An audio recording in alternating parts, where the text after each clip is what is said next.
Under senile Joe Biden, they voted to, my colleagues over here voted to say use any and all means to prevent Iran from obtaining a nuclear weapon. So I want to thank you for bringing the heat to Iran, even though most of my colleagues on the left now say that Iran poses no threat. They pretend as though they have never been attacking us. I also want to thank you for the work that you've done to reset the Western Hemisphere. While you've been focused on bettering our relationships in places like Panama, Cuba, Venezuela, throughout the Gulf of America, the Biden and Blinken administration focused on funding drag shows in Ecuador and transgender operas in Colombia. I would say your work is significantly better. So I want to thank you for the substantial change in putting America first in our foreign policy. And with that, I will recognize Ranking Member Meeks for whatever he has to say. Thank you, Secretary Rubio, for being here today. 18 months ago, you inherited the most powerful diplomatic institution in the world, built on 3 pillars that have defined American leadership since World War II. I call them the 3 Ds: diplomacy, dialogue, and development. And in just 18 months, the Trump administration has taken a wrecking ball to all 3. This administration has involved and have invoked a worldview from years past that has left the United States isolated and struggling economically. What you see is a greatest hits album of failed ideas from the last century. Tariffs, spheres of influence, attacks on civil rights and immigration, ignoring science and hoping for the best. Mr. Secretary, America cannot win the future by trying to relive the past. And your department is Exhibit A. We've seen the systematic dismantling of America's diplomatic corps. Over 100 ambassador posts sit vacant around the world. 1,300 career professionals, people with decades of expertise in energy, counterterrorism, and nuclear nonproliferation have been fired. Efforts to ensure U.S. diplomats represent the diversity of America have been squandered. While China increases its diplomatic presence globally, we have cut ours to the bone. America cannot win the future by retreating and ceding the field.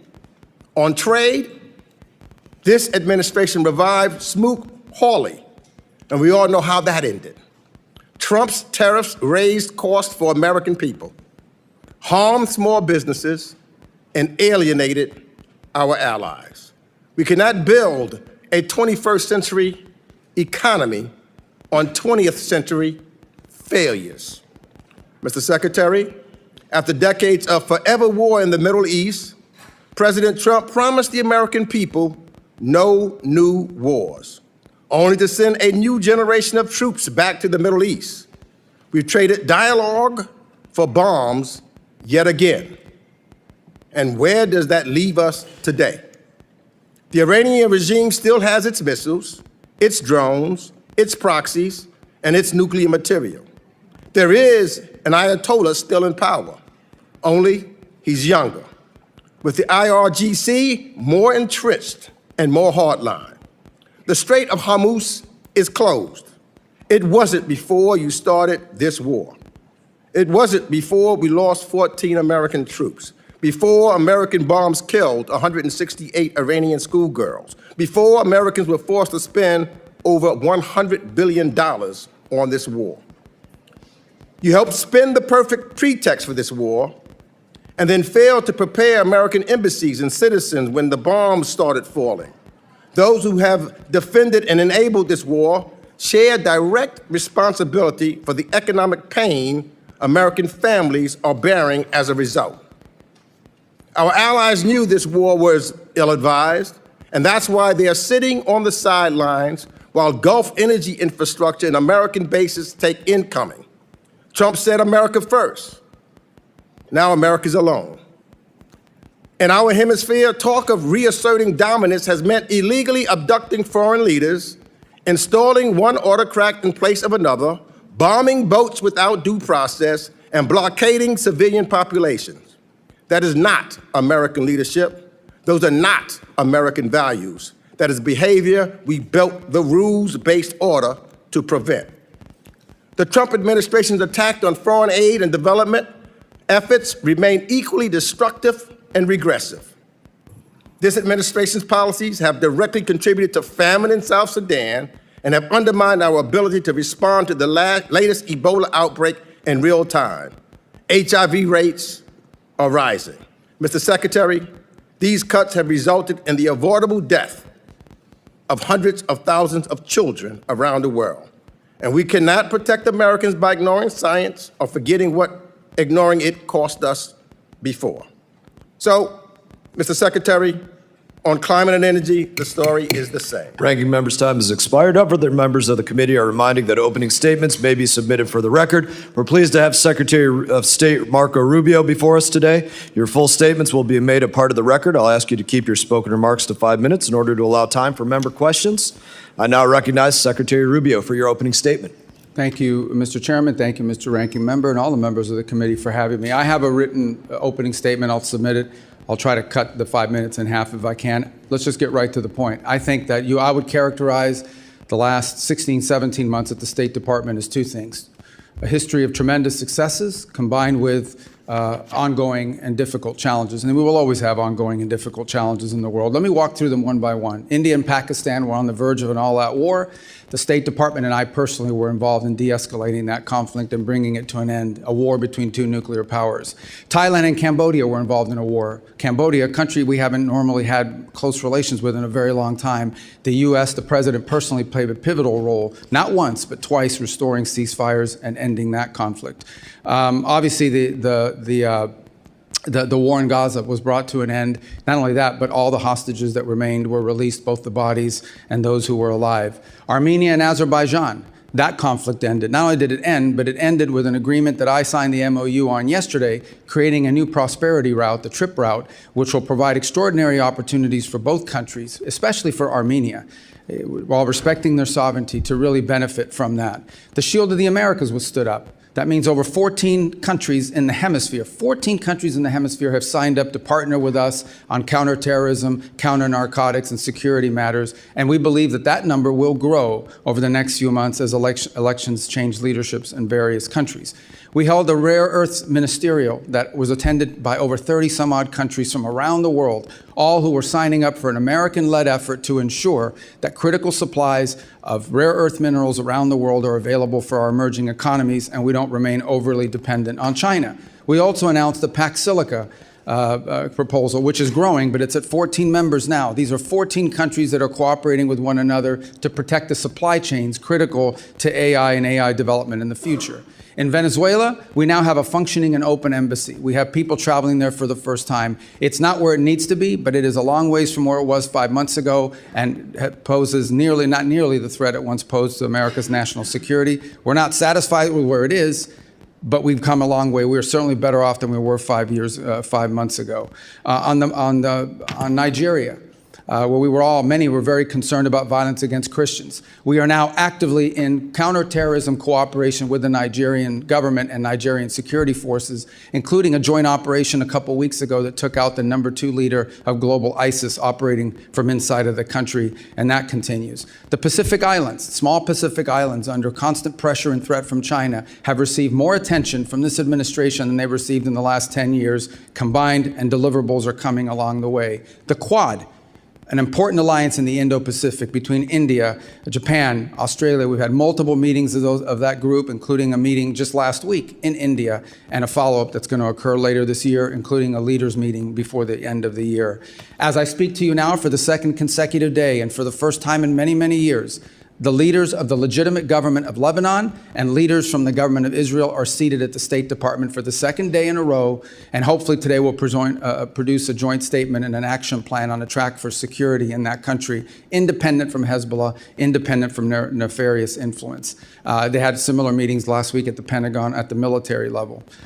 We have signed 32 health compacts. 32 countries have signed health compacts with the United States, where our aid to those countries will not just be dollars distributed to an NGO who then will go into the country and impose programs. Instead, we are partnering with 32 countries, many of them in the African continent, in which we will empower their native and domestic health industries and national health systems so that they can, not only are we treating the acute situations on the ground of people that are sick, we are helping them build the capacity and the capability to do this for themselves. This is what these countries want. They do not want to be perpetual aid recipients. They want to be able to take care of their people one day, and we are helping them as part of our aid to build that infrastructure.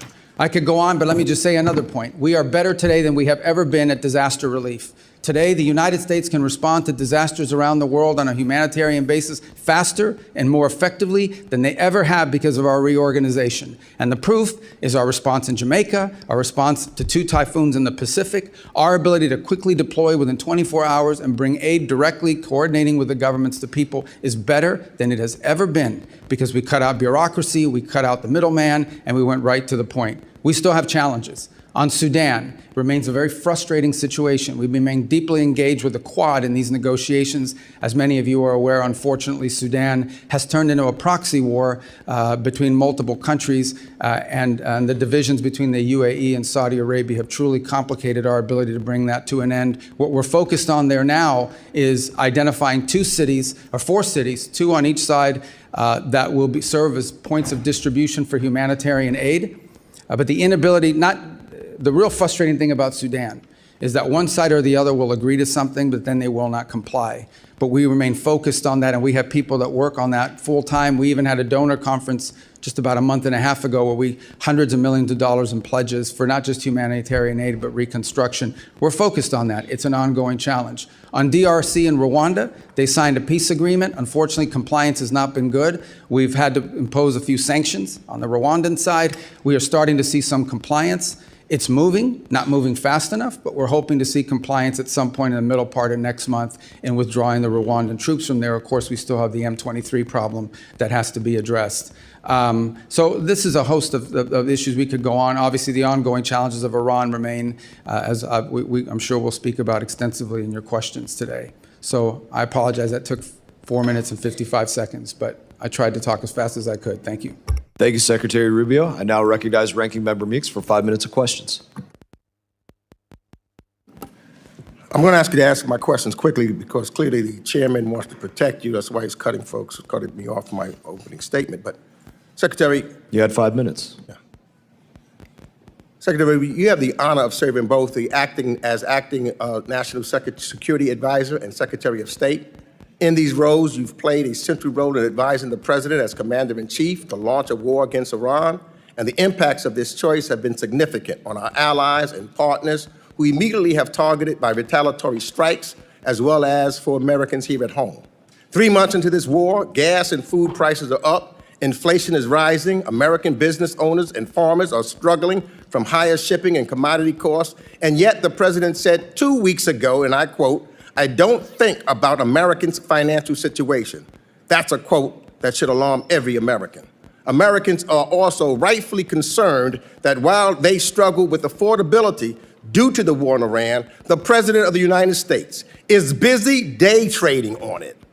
He disclosed purchases of stocks in energy and defense companies in the first quarter of this year that were made just as those companies' profits were soaring from the war in Iran. On March 23rd, the same day he reversed his threat to strike Iranian energy infrastructure, and energy stocks rose. He bought stocks then in Phillips 66, Exxon, and Chevron. Secretary, I have a few questions, and again, given the amount of time that I have, I will ask you to give me yes and no answers. Did you warn President Trump before the war in Iran began that this conflict would drive up costs on gas, food, travel, and shipment? Yeah, I'll Yes warn or you no? right now, I don't do yes or no answers. Yeah, So if well, you- I these are only have complex 5 questions. minutes. I know when Well, you so were do the I. senator, you know I about never this did yes or business, no answers and I to know people. you're trying to go out so that you can run out my 5 minutes. That's a simple I'm not question. gonna run out your 5 minutes. You're running out your 5 minutes. Did you- I don't do yes or no question. You want to ask me a question? I'll answer I'm your answering question. you. Answer my question. It's my time. Did you? Did I what? Yes or no? Did you warn President Trump The president before was fully- the Iran okay. war began that this conflict would drive up cost on gas, food, travel, and shipment? The president, Yes or no? The president and the full administration was aware that there would be consequences to action, but the consequences Let of me Iran move having on. a nuclear weapon were worse. Did you warn him? Did you warn him that launching a war in Iran could result in the regime placing a chokehold on the Strait of Hormuz? All the risk factors were understood, but the most important risk I factor just was want to know if Iran you did cannot your have a job. nuclear Did you weapon. warn him? Iran If cannot you have did a warn him, nuclear say weapon. yes. It's simple. Everyone was aware of what Iran might Did you do in warn him? retaliation. I'm asking you a second. Did you Everyone warn him? was aware. Don't of want to what answer that. Let Iran me ask would you the do. next question. But the worst part Did is that you they warn can't the have a president that launching U.S. strikes against Iran would result in retaliatory attacks on U.S. allies, partners, and Americans living or working in the Middle East? Everyone Yes or understood what no? Iran would do in response. Did you warn them? We were prepared for any response that You they warned- came out with. Okay. We knew it. Just want to make sure. But they can't have a nuclear So weapon. you're saying you warned them? Did you warn the president that the personal stock purchases and companies profiting from the war that he launched could present a conflict of interest? I'm not aware of the president's stock purchases. I don't deal in that, and I don't even know what you're saying is true. Well, we know that because it is made public what his stock purchases were. You say so. I don't read the president's All right, the so- financial disclosure, but I don't believe that to be true. Well, I think then the president should be more transparent. Secretary Rubio, because these are basic questions that I'm asking you, and to be transparent with the American people. This is what this is all about, the transparency. So, for example, when you go and look at some of your statements that you made in regards to Cuba, I only have 58 seconds left, and I'd love to get it, but you talked about Gaisa, it was controlling the military and what's taking place there, and that they had the opportunity to benefit while the Cuban people are suffering. So what we're seeing here now, the one person that's benefited from this war by his purchase of stocks, him and his friends, they have made billions of dollars while the American people are suffering. You've accused, and I agree, with reference to some folks, what they're doing in Cuba and how they're making money while people suffer. That's what's taking place in the United States of America. The Trump administration and his friends are making billions of dollars while the American people suffer. And they continue to suffer. Breaks my as heart, but gas ranking prices member's time go has up. expired. Representative McCall is recognized. Thank you, Mr. Chairman. Let me thank you for your service.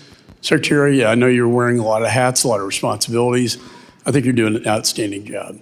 Let me just say, since 1979, a dark veil of terror descended upon the Middle East, and we've had it ever since.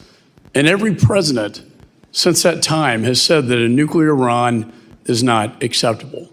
And every Congress has said that. In fact, last Congress, when I was chairman of this committee, I passed a resolution that said that a nuclear Iran was unacceptable and that the U.S. must use any means necessary to prevent them from obtaining a nuclear weapon. The vast majority of Democrats voted for this. Almost all Republicans, it passed the House floor, a resolution stating that that is not acceptable. We've had a lot of talk in these Congresses and prior administrations, a lot of talk, but we haven't had a whole lot of action. Your administration, you, sir, and the president have taken action on this very dire, dangerous situation we find ourselves in with Iran obtaining a nuclear weapon. I also want to applaud you for your efforts in this Western Hemisphere. A free Venezuela, a free people, possibly one day a free Cuba. And people don't realize Iran is in this hemisphere, and Russia is in this hemisphere, China is in this hemisphere. This is all kind of tied together in a coherent foreign policy strategy that I see. So I want to give you the time, sir, to respond to that because, again, all talk and no action. But you, sir, have put this into action. Thank you. Well, let me just, before I address that, the ranking member made accusations against the president, which I've never heard before, but number one, are completely false. Not once. Just to be clear, not a single time, not even for a millisecond, has the president ever discussed his personal economics in relations to war or any public policy that he's made for that matter. And I've been in every one of his foreign policy meetings for the most part. As to your point, what we need to understand is exactly what you just said. It's not just that we say they can't have a nuclear weapon. Everyone says they can't have a nuclear weapon. The Chinese say they can't have a nuclear weapon. The Russians agree they couldn't have a nuclear weapon. But at a point, you have to do something about it. What Iran was trying to do was build a conventional shield of drones and missiles and a navy and capabilities. At some point, they would say to the world, now we're going to get a nuclear weapon, and you can't do anything about it because we have so many weapons and so many drones and so many naval vessels that the price we will inflict on you for trying to do something about it makes us untouchable, makes us immune. And the president was not going to allow them to build a conventional shield behind which they can develop their nuclear program. Today, the Iranian Navy sits at the bottom of the sea. They do not have a Navy. It no longer exists. They have no Air Force either. Their missile launchers have been significantly degraded. Their defense industrial base has suffered upwards of 80 to 90% of attrition. It will take years for them to rebuild it.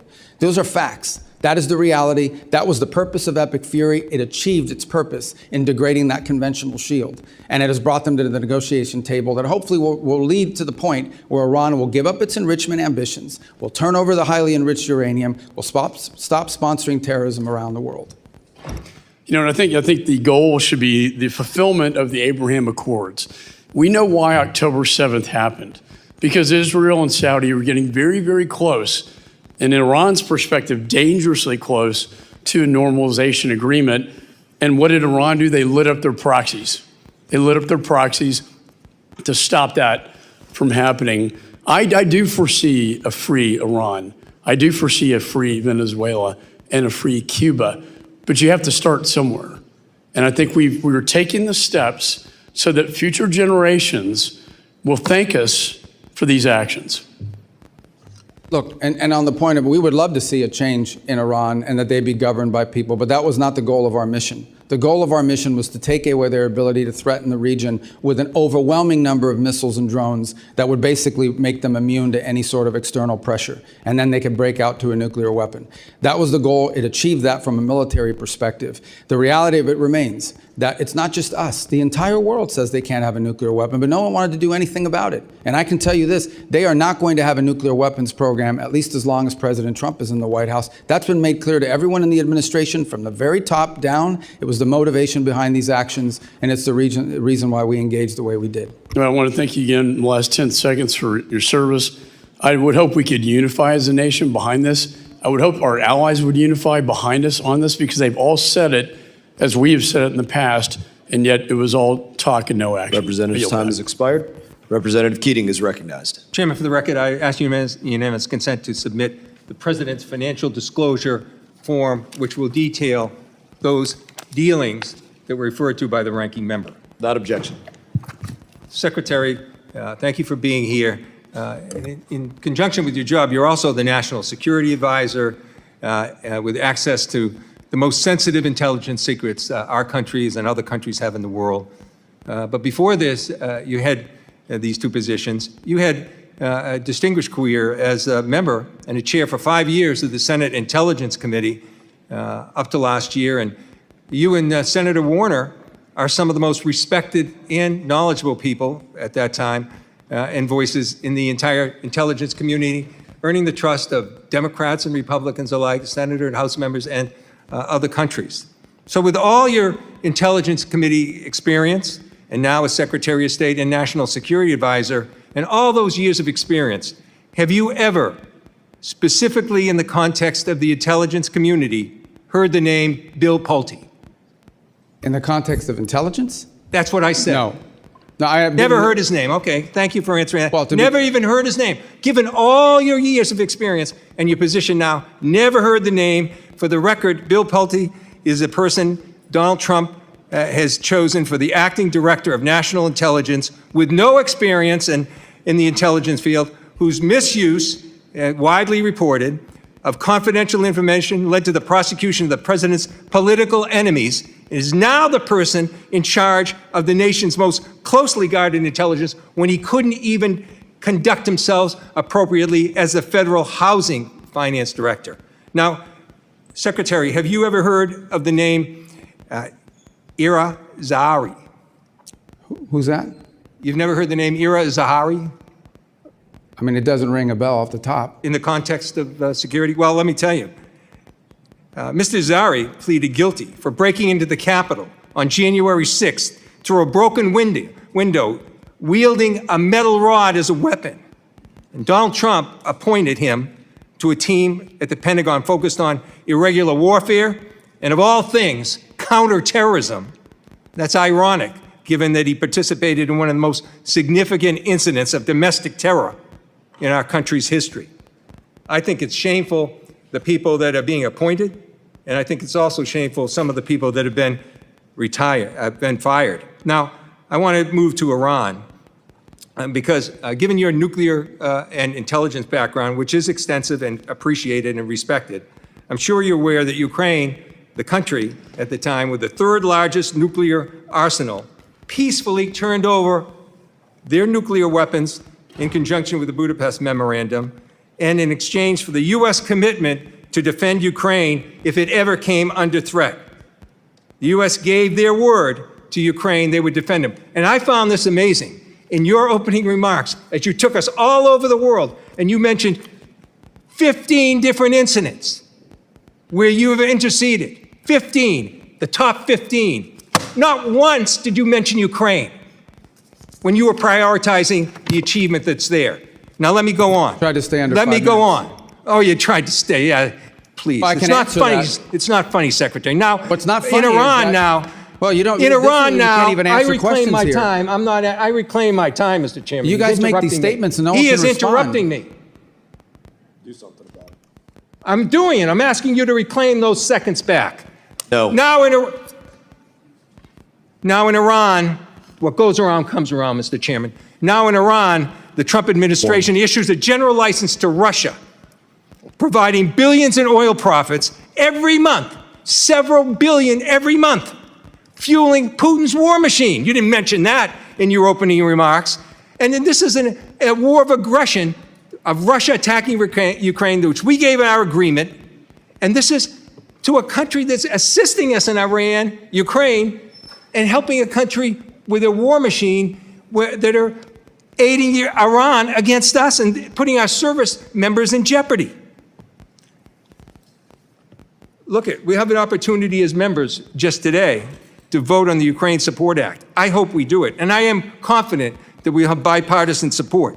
But I hope this administration will act on its own. They could do things themselves that you didn't mention, like rescind these general licenses, complete a bilateral drone agreement with Ukraine, provide direct military assistance that has access to Ukraine, implement comprehensive sanctions packages, Representative's and condemn time has expired. the aggression. Representative Thank you, Smith Mr. of New Chairman, Jersey for taking is up recognized. my time and squandering it. That's not how a chairman should act. Representative Smith, you're recognized. Thank you, Mr. Chairman. Mr. Secretary, if you need a moment to respond to it. Well, I also didn't mention Cuba because I literally handwrote what I was going to say to you guys, and I told you I was going to submit the written for the record, and I think everybody understands Cuba's a priority for me. Just on the Ukraine front, I'll address it now, if it's okay with your time that I could do so. I think it's well documented that we've been very involved in trying to get the two sides to the table. We've invested a lot of time in it.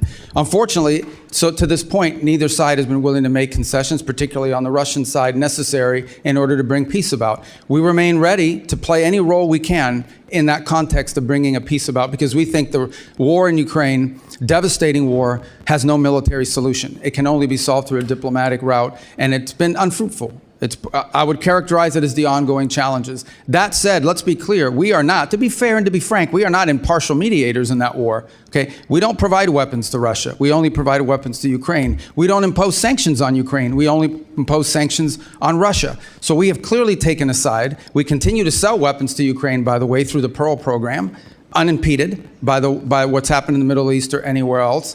And look, we'd love to see that come to a negotiated settlement. As of right now, the prospects don't look great that either side is prepared to make the concessions necessary in order to reach an agreement. But we stand ready And we've engaged and invested a tremendous amount of high-level time on that conflict over the last year. I think it's a source of frustration for the world. Hopefully this year will bring better news. I don't have any news for you on that front today, but we are ready. As I've expressed to both sides repeatedly, we're ready to step in and play whatever positive role we can to bring that devastating and escalating war to an end. Mr. Secretary, thank you very much. And just let me say, Claire and Sebastian Lai and all of us are deeply grateful to you and the president for everything you tried to do to get Jimmy Lai out.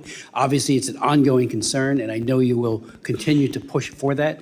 But I know you did everything. The ball was in Xi Jinping's court, and he unfortunately erred on the side of continued incarceration of that great human rights defender. But thank you for that. Let me say on the Iran deal, I remember sitting right here and on the floor of the House talking about how egregiously flawed the deal was 10 years ago when the Ayatollah was able to get the language dealing with ballistic missiles out of it because he said it would be stupid, his words, and then they built ballistic missiles like never before. On them never having, Iran never having a nuclear weapon, let's not forget that the agreement was in effect until October of this past year. Other nations were still a part of it, and yet they were building a capacity to create nuclear weapons and to use them, and the MAD theory does not apply to them, as we all know. Unlike Russia, Soviet Union in the past, even China, they don't want to be destroyed. With the Iranians, there's this sense of martyrdom that I think is perverse, and so they are not guided by a mutual assured destruction theory that holds both sides in check. Let me just say, too, on the Nigeria, thank you for what you've done there with not just CPC, but the most recent taking out of some of the worst terrorists who are slaughtering Christians, and the numbers continue, but I know you're engaging very, very aggressively there. On the DRC-Rwanda conflict, thank you for sanctioning some of the top people who are committing atrocities, and that just happened a couple of days ago, yesterday, for sure. That shows that commitment there. And on even the Armenian-Azerbaijan, I've been working on Nagorno-Karabakh and Azerbaijan and Armenia for 30 years. They often called Nagorno-Karabakh the frozen conflict because nothing would ever happen. You guys stepped in, and the president stepped in and got a peace treaty. I mean, I've met with Aliyev in Baku on 2 occasions. He was totally unwilling to admit to the human rights abuses that he was engaging in, especially as it relates to Nagorno-Karabakh and the Armenians. You've come up with a solution. Thank you for that. And anything you want to speak to on the DRC or Rwanda or any of these issues, appreciate everything you're doing for this country. There's a full plate of horrible things happening, and we're so grateful you're at the helm. Please. Oh, well, I just on DRC Rwanda, I would say, because just to elaborate on that a little further, as you know, we had an agreement signed and the compliance was not good in that regard. But to be fair, and I know that some other people disagree with this assessment, but we believe it's pretty accurate on the Rwandan side. And so we initiated some sanctions, targeted sanctions on Rwanda. They've come to the table. They've made some commitments. They are complying with the commitments, maybe not at the rate or speed that we'd like them to, but there's been some compliance on pulling back of troops. What we'll watch very closely, of course, is we don't want to see Rwandan troops change uniform into M23 uniforms and claim that they've pulled out. We got to watch that very carefully. And we also have to deal with the M23 issue there. But those are both DRC, Rwanda, and Sudan are 2 areas we remain very engaged in trying to find a solution to. Representative's time has expired. Representative Castro, you are recognized. Thank you, Mr. Chairman. Thank you, Mr. Secretary, for coming in today and for your testimony. I want to start with Iran. I'm hopeful that the President and the administration are able to reach an agreement that ends the war and also reopens the Strait of Hormuz. If there's a deal subject to congressional review under INARA, I'll approach it with a fair mind, and I hope that all of us will as well.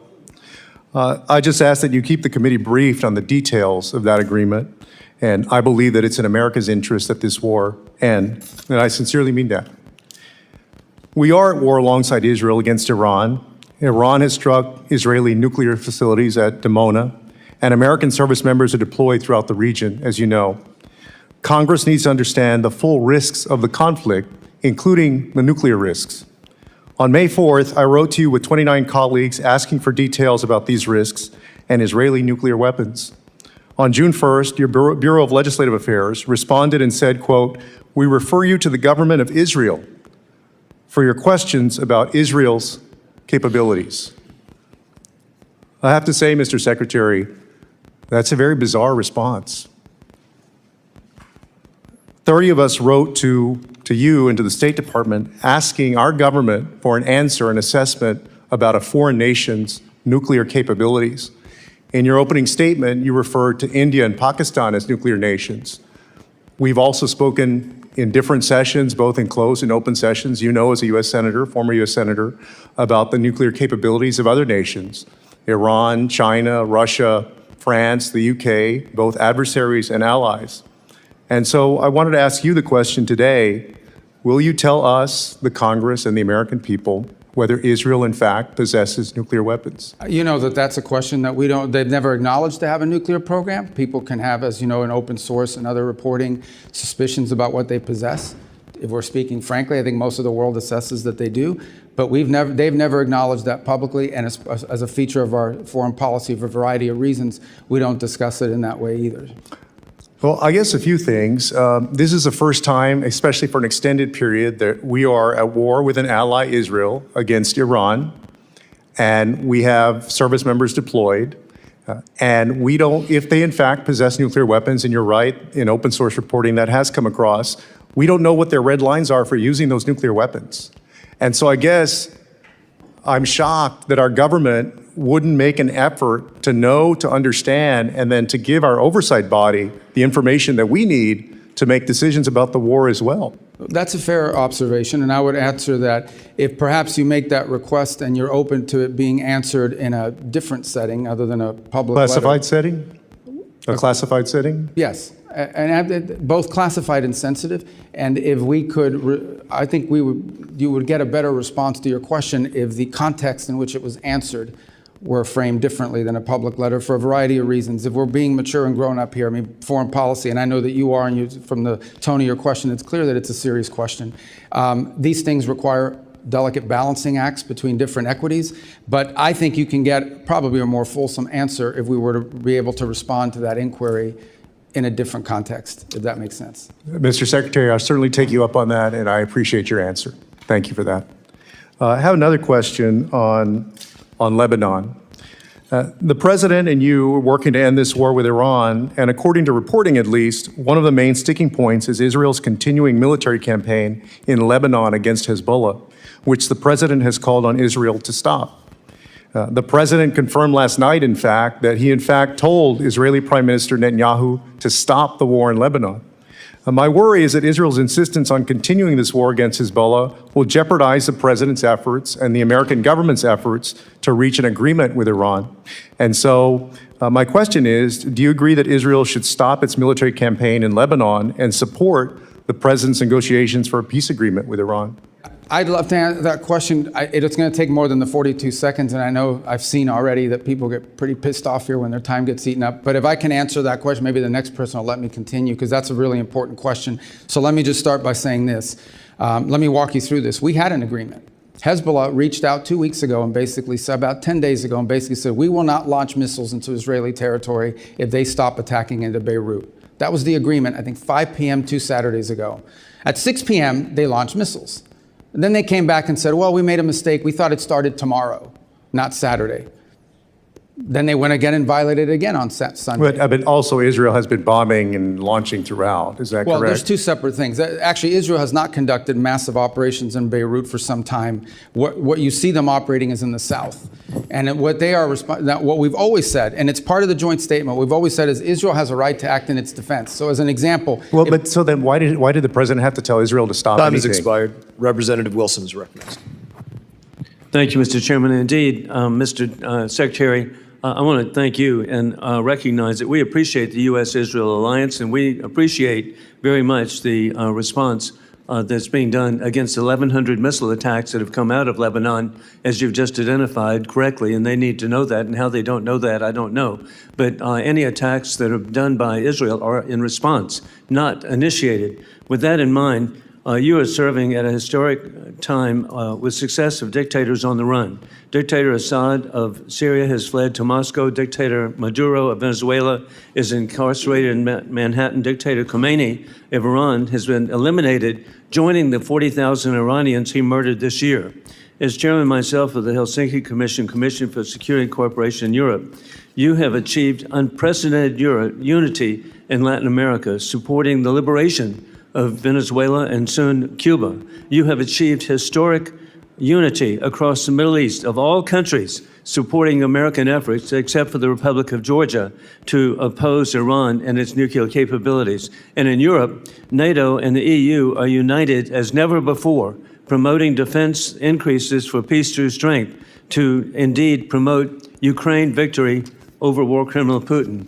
With that in mind, another region is the South Caucasus, which is critical of the opportunity for the Trump route that you've achieved with Prime Minister Pashinyan of Armenia and President Aliyev of Azerbaijan. What a great achievement that is. With that in mind, though, the pro-Iranian regime and the Chinese Communist Party supported Georgian Dream government, which is illegitimate, threatens American access. There was a rigged election in Georgia.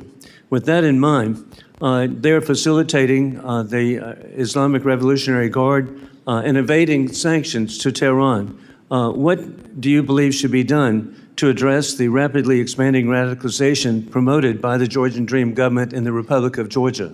Let me, if I may, I want to answer the Georgia question. You do Can I all the steal above. 30 seconds of your time to finish the answer to all the Representative above. Castro? So on Georgia, you're right. Everything you've just outlined is our pre-existing concern. Since that time, they have made some steps indicating to us that they want to improve their relations with the United States. We've outlined to them what that would take and what that would require.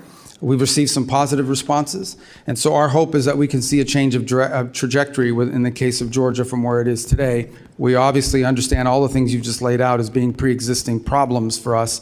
They've asked us, what will it take to have a better relationship with the United States? We've responded, and hopefully we can build on that basis and perhaps change the trajectory, not just of our relationship with Georgia, but of their behavior. Is it okay if I just take 30 seconds of your time? I apologize. So on the strikes that you're referring to, here's what happens in the South. I'm just going to speak colloquially as best I can. The Israelis see Hezbollah moving around, maybe even launching a missile from the south, and they action it in defense. They go after it in the southern portion. And that's what we're seeing in many cases is these defensive strikes. What they're increasingly doing is taking more territory in the south to deny them launching space. Because understand, these rockets are being launched into northern villages and cities in Israel, and populations can't even return to their homes as a result of it. In the case of what happened the other day, the following was happening. We had indications, multiple indications, that Israel may be considering conducting anti-Hezbollah strikes inside of Beirut. And at that moment, we had reach out from the Lebanese authorities saying that Hezbollah had contacted them and said, if Israel doesn't strike Beirut, that they would stop launching missiles into Israeli territory. That's the message we got, and that's what the president pursued and said, okay, I had this outreach. If you won't do these strikes in Beirut, they'll stop launching against you in northern Israel. Unfortunately, within an hour or two of that conversation, they launched 2 waves of rockets from Hezbollah against Israel in Israeli territory. So it's an ongoing challenge. I think one of the reasons why we're engaged in these talks between Lebanon and Israel is understanding that Hezbollah is not just an enemy of Israel. Hezbollah is an enemy of Lebanon. They are an enemy of the Lebanese government. They have called for the overthrow of the Lebanese government. When Lebanon expelled the Iranian ambassador, he refused to leave. He said, I'm not leaving. You can't expel me. Hezbollah is protecting me. So Hezbollah is not just a challenge to Israel. It's a challenge to Lebanon, to the Lebanese state and the Lebanese people. And we are hopeful that we can create a paradigm in which Lebanon's government and Israel can work together to disarm Hezbollah and allow the people of Lebanon to reclaim its country. But it's complex. This has been going on since OJ had isotoners in those commercials. So. And Mr. Secretary, you're correct. I was with President Aoun in Beirut last year, and that what you're doing should address it. I do want to point out, give Syria a chance, and that's been your success, Tom Barrack, the president, giving Syria a chance. We need to delist Syria from the state sponsor of terrorism, and I urge that to be done. Thank you for being so generous for Representative Castro's question. Representative Titus is recognized. Thank you very much. Thank you, Mr. Secretary. I just want to talk about some of the conflicting comments that we've been hearing about the status of Iran's military. The president just made some comments on Fox News where he said Iran's military, we sort of left it alone because we think that their military is somewhat moderate. We've taken different forms of leadership out, but we've actually left their military alone. People would be surprised to hear that. Well, I'm very surprised to hear it because we've had Secretary Hegseth say repeatedly that Epic Fury decimated Iran's military and rendered it combat ineffective for years to come. You've said the Iranian Navy's at the bottom of the sea and they have no Air Force either. Well, which is it? You're the Secretary of State and the National Security Advisor. If you can't tell us if the military's decimated or not, is it at the bottom of the sea? Was it left alone? This is a major point I think Congress needs clarity on. Okay, thank you. Fair question. Let me address both of them. The first is on the military. I think there's a difference between the military's hardware and capabilities and the individuals involved in the military. As you know, the Iranians suffered tremendous losses in personnel, and that includes top leadership of the IRGC and other elements of their government. What the president is alluding to is that there are certain individuals in the Iranian regime who have indicated both directly and indirectly a willingness to approach the future perhaps a little different. Not ideal. I'm not telling you, look, everybody talks about moderates in Iran. There are no moderates. There are radicals and super radicals, okay? That's been our view of it. But there are some of them that believe that they actually need to do a deal because their economy is in shambles. And so I think what the president is alluding to is that there are some individuals involved in the negotiations and in elements of their government, including some in elements of their military that are more open to a deal than other. As far as the Navy is concerned, yeah, they have no Navy. What they have remaining is a bunch of small crafts, I would call them Boston whalers with machine guns. And these things are harassing ships. And these are the ones that go after, in some cases, they drop mines off the back of them, or they try to harass shipping with swarms. They are unable to form swarms the way they once did. They are primarily now threatening shipping through the use of one-way attack drones. But their Navy, which you would consider a Navy with naval vessels that can actually conduct naval operations, is non-existent at this point. So is the war still on or is the war off? Well, Epic Fury has concluded. What you're seeing reports of, including last night, is the following. A ship will go through the route, particularly both the northern and southern route of Hormuz. Those ships will come under attack. The U.S. will respond to that attack by shooting down those drones that are trying to sink a commercial civilian vessel illegally and unlawfully. At that point, the Iranians will respond to that by targeting some facility in the region in retribution. On occasion, in order to protect our own forces, we don't just strike the drones, we strike the people who launch those drones. These are completely defensive in nature, but they are happening in response to an Iranian action. If they don't shoot at those ships, we don't shoot. But we have to respond. You have a civilian commercial vessel transiting the straits, and they're being targeted by drones. And these drones are not like highly precise. They could hit any part of that ship, and they could create, including an ecological disaster. Well, apparently some kind of military exists that's shooting these drones off. I mean, the military obviously isn't decimated. Well, they're attack these ships with these drones. Yeah, they still retain a drone. When you say what the president was alluding to, the president's not a person who's known for illusions. He just shouts it right out, whatever he's thinking. So I don't think he was alluding to anything, as you suggest. Well, drones are, as you know, a challenge in multiple battlefields around the world. It's going to be a tremendous challenge for warfighting in the future because they're cheap. Yeah, I know what drones are. I know you know what they are, but I'm saying that they're cheap and they're easy. Yes, I know, and we're using things that are very expensive to shoot them down. And that needs to change. That said, yes, they still have the capability to, they can't launch as many as they used to, and they can't launch them in the swarms they used to launch them in, but they still retain that capability. Okay. Well, let me just ask you a quick question about something that Ambassador Barrack said, changing the subject a little bit. He compared Israel to Hezbollah, for one thing. That was a pretty concerning comparison. But also he said Turkey should join the F-35 program. These comments are inconsistent with law and longstanding policy, and I'm just wondering what your position is as Secretary of State. Can Turkey get F-15s and F-35s, or not? What if we seem to be helping the bad guys and not the good guys? Well, as I'm sure you're aware, Turkey actually was in the F-35 program. The reason why they can't get them is because they purchased the S-400 system from the Russians. That's right. They still have those. and they're still under mandatory sanctions because Correct. of So that. as you know, that's governed by statute. Okay, or not? Well, right now, we don't have that choice because it's governed by statute, both provisions Well, then why of the is our NDAA and the ambassador statute. out there saying that? That Well, I- shows the Representative's time has chaos in the- expired. Representative Perry is recognized. Thank you, Mr. Secretary. I would give you an opportunity to answer the ranking member, even though he didn't pose it as a question.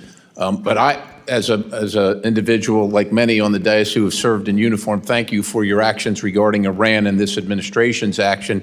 But if you want to answer it yes or no, you're welcome to. Who started the war between Iran and America 47 years ago? Yeah, remember, these yes or no things I don't like, but I could just tell you, Iran has been at war against the United States since the minute the Islamic regime took over. Yeah, and I feel the same way. And again, thank you on behalf and to honor the thousands and 10,000s of Americans who have been murdered or maimed by Iran. Thank you for honoring them. Just moving on to questions, did Pakistan's foreign minister personally deliver a message to you that Iran is prepared to demonstrate a nuclear weapon should the current escalation continue? That's been reported, and I just want to see if I can ferret that out. I've not seen that reporting, and I'm not aware of any such message. Okay, and if there were such a message, would that change anything in America's posture, or not only the message, but the action? Would that change anything regarding our goals regarding Iran? The hypothetical question is, if Iran threatened that they're going to test a nuclear device if talks fail, I think it would confirm everything we believe about them anyways. And I think the president then would have to pursue or at least have to consider various other options that are available to him in that context. But again, I've not heard that message relayed. I don't know the reporting you're referring to. You're talking about a press report? Yeah, I am talking about a press report. I would be surprised if that message had been relayed. I would be aware of it if it was. And I would think so. That's why I'm asking, so that's enough on that. I know that the president, look, he's an America First guy. He's concerned about every single American citizen, regardless of their party affiliation or their ideology and affordability. The president is concerned about those things. And I shudder to think what Iran would do if they could, armed with nuclear capability and ballistic missile capability, coupled with that, seeing what they're doing right now, extorting the world economy without those things. So with that in mind, it's been reported that the UAE is building a pipeline to the Gulf of Oman, which would bypass the Strait of Hormuz, essentially doubling their capacity, which would, of course, lower the price and the risk of global fuel transport or oil transport. Do you understand or do you recognize and know what the timeline for a proposed timeline for completion of that pipeline is? Yeah, I'm aware of those efforts. They actually pre-exist the conflict in terms of a desire to do so. These things, I can't tell you specifically. I'm not a pipeline building expert, Right. but I can tell you it certainly is going to take more than a week or a year. I mean, these are complex. I think the broader point, which your question touches on, is I do think you're going to see a reshifting of where the world gets its energy from in the aftermath of this conflict. You're already beginning to see some of it now. I think you're going to see the United States be a bigger energy provider to the Indo-Pacific. We have the capability to do so, but it's going to take some time to build that capability. So I think you're going to see more of that. And I think you're going to see the establishment of more of these alternative routes as a result of this. Remember, only about 20% of global oil goes through the Straits of Hormuz, but it is about 80 to 85% of the oil that goes to the Indo-Pacific. So in those particular countries, I think you're going to most definitely see them buying more from other places, including the United States. And that's going to lower the cost for everybody, which is great. Secretary, just moving on, you're of Cuban descent, of Colombian descent. Can you describe, and Cuba has been a sore... Are you really Colombian? I didn't know that. Yes, oh, wow. Indeed. But Cuba has been sowing the seeds of discord in our hemisphere, inviting China, Russia, North Korea, all manner of communist, oligarch, bad actors into the hemisphere. If you can describe, generally speaking, what the policy where we're headed with Cuba as the United States of America. Where are we headed, and what do you envision being success, and how do we measure that? In 56 seconds, I will tell you what we want for the people of Cuba is to be able to live in a normal country. You're here. I want them to live in the country that looks like the Dominican Republic, like Jamaica, like the Bahamas, like any of these other places where people can own their own business, people can vote for their own leaders. By the way, that's not my desire. That's the policy of the United States. That's enshrined in statute. Here's the problem. And we're willing to do this through a diplomatic means. The problem we have is that country's not controlled by a government. That country's controlled by a military conglomerate that basically controls 70% of the nation's GDP, and none of the profits of that conglomerate goes into the public treasury. None of that money goes to build bridges and roads or to reinvest into their energy infrastructure. All of it goes to build more hotels for tourists that aren't coming and to line the pockets of the people that are involved. So that has to change. My question, I think we all can envision what we want Cuba to look like, and it doesn't have to happen from overnight. Okay, we understand they're not going to go from being what they are now to turning into Belgium or Switzerland in one day to the next. It takes time in these processes. I just don't believe, frankly, at this point, given everything we've seen, that the people in charge of that conglomerate and of that government are capable of making these reforms, at least not yet. Their mindset isn't there. Their incentives aren't there. They have spent, 60-something years waiting us out and holding on, and I think they can still get away with it, and they can't, and they won't be able to. Time has expired. Representative Liu is recognized. Thank you, Secretary Rubio, for being here today. You have been at multiple meetings with President Trump. In a moment, I'm going to show you a video of one of these meetings. It is from last December. It's a cabinet meeting. I'm going to ask you to focus on President Trump, and you will see that he is sleeping while you are talking. Oh, my God. Please show the video. Products they make and what American farmers grow and produce has a fair shot to be sold around the world. On issue after issue, that's been the case. You talk about foreign aid reforms. This is not our money. This is taxpayer money. Secretary Rubio, have you been at more than one meeting where President Trump has fallen asleep? That's false. That's false. I've never seen him fall asleep. On the contrary, the guy doesn't sleep, which is a big problem because he calls me at 2 in the morning, he calls me at 5 in the morning, and I like to sleep a little bit, maybe not 12 hours, but at least 6. So he works. The other day he was at the Oval Office until 12:30 p.m. 12:30 a.m. I don't know what you're talking about. Secretary Rubio, I'm going to show you in a moment a video that shows you just lied to Congress. Oh, okay. So this is a video of a cabinet meeting literally from last month where Donald Trump is sleeping while you are talking. Please show this video. Coalition of countries that line up behind the peace deal, behind the border peace, and it's still every day is a challenge, but it's been driven personally by the president. It's the reason why we're involved in this whole Ukraine-Russia conflict. That's not our war. It's not the president's war. This war started, it never would have happened if you'd been president. But this war is going on, and the president is trying to end it. You are literally talking about issues of war and peace, and Donald Trump is sleeping right next to you. No, he's not. If Donald Trump cannot stay awake at these important meetings where the cameras are rolling, imagine what he's like when the cameras are not there. So I'm going to ask you, have you been at classified meetings where Donald Trump has fallen asleep or had trouble staying awake? I've never been at any meeting where, and the things you're showing me now, he was not falling asleep. And I think so it's you're lying that I'm before again. The Foreign Affairs You're lying Committee of the United States consistently House of Representatives to asking Congress. questions about sleep. You're This lying is a to joke. Congress, Secretary Rubio. So I'm going to show you another video in a moment. The president's inability to stay awake on the job has caused other countries to perceive him differently. They mock him. They see he is weak and he is feeble. This is a video of a French news channel talking about Donald Trump falling asleep at a Memorial Day ceremony. Please show this video.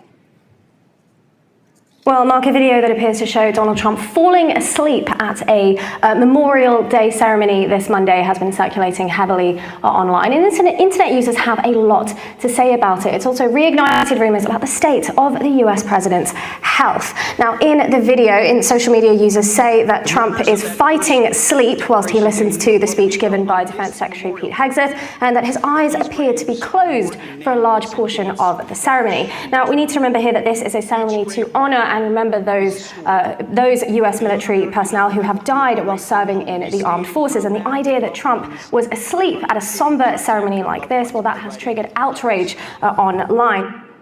Donald Trump's inability to stay awake on the job shows that there's something very wrong with his health or cognitive abilities. And in fact, on a number of occasions, Donald Trump will contradict himself in literally the same meeting or interview.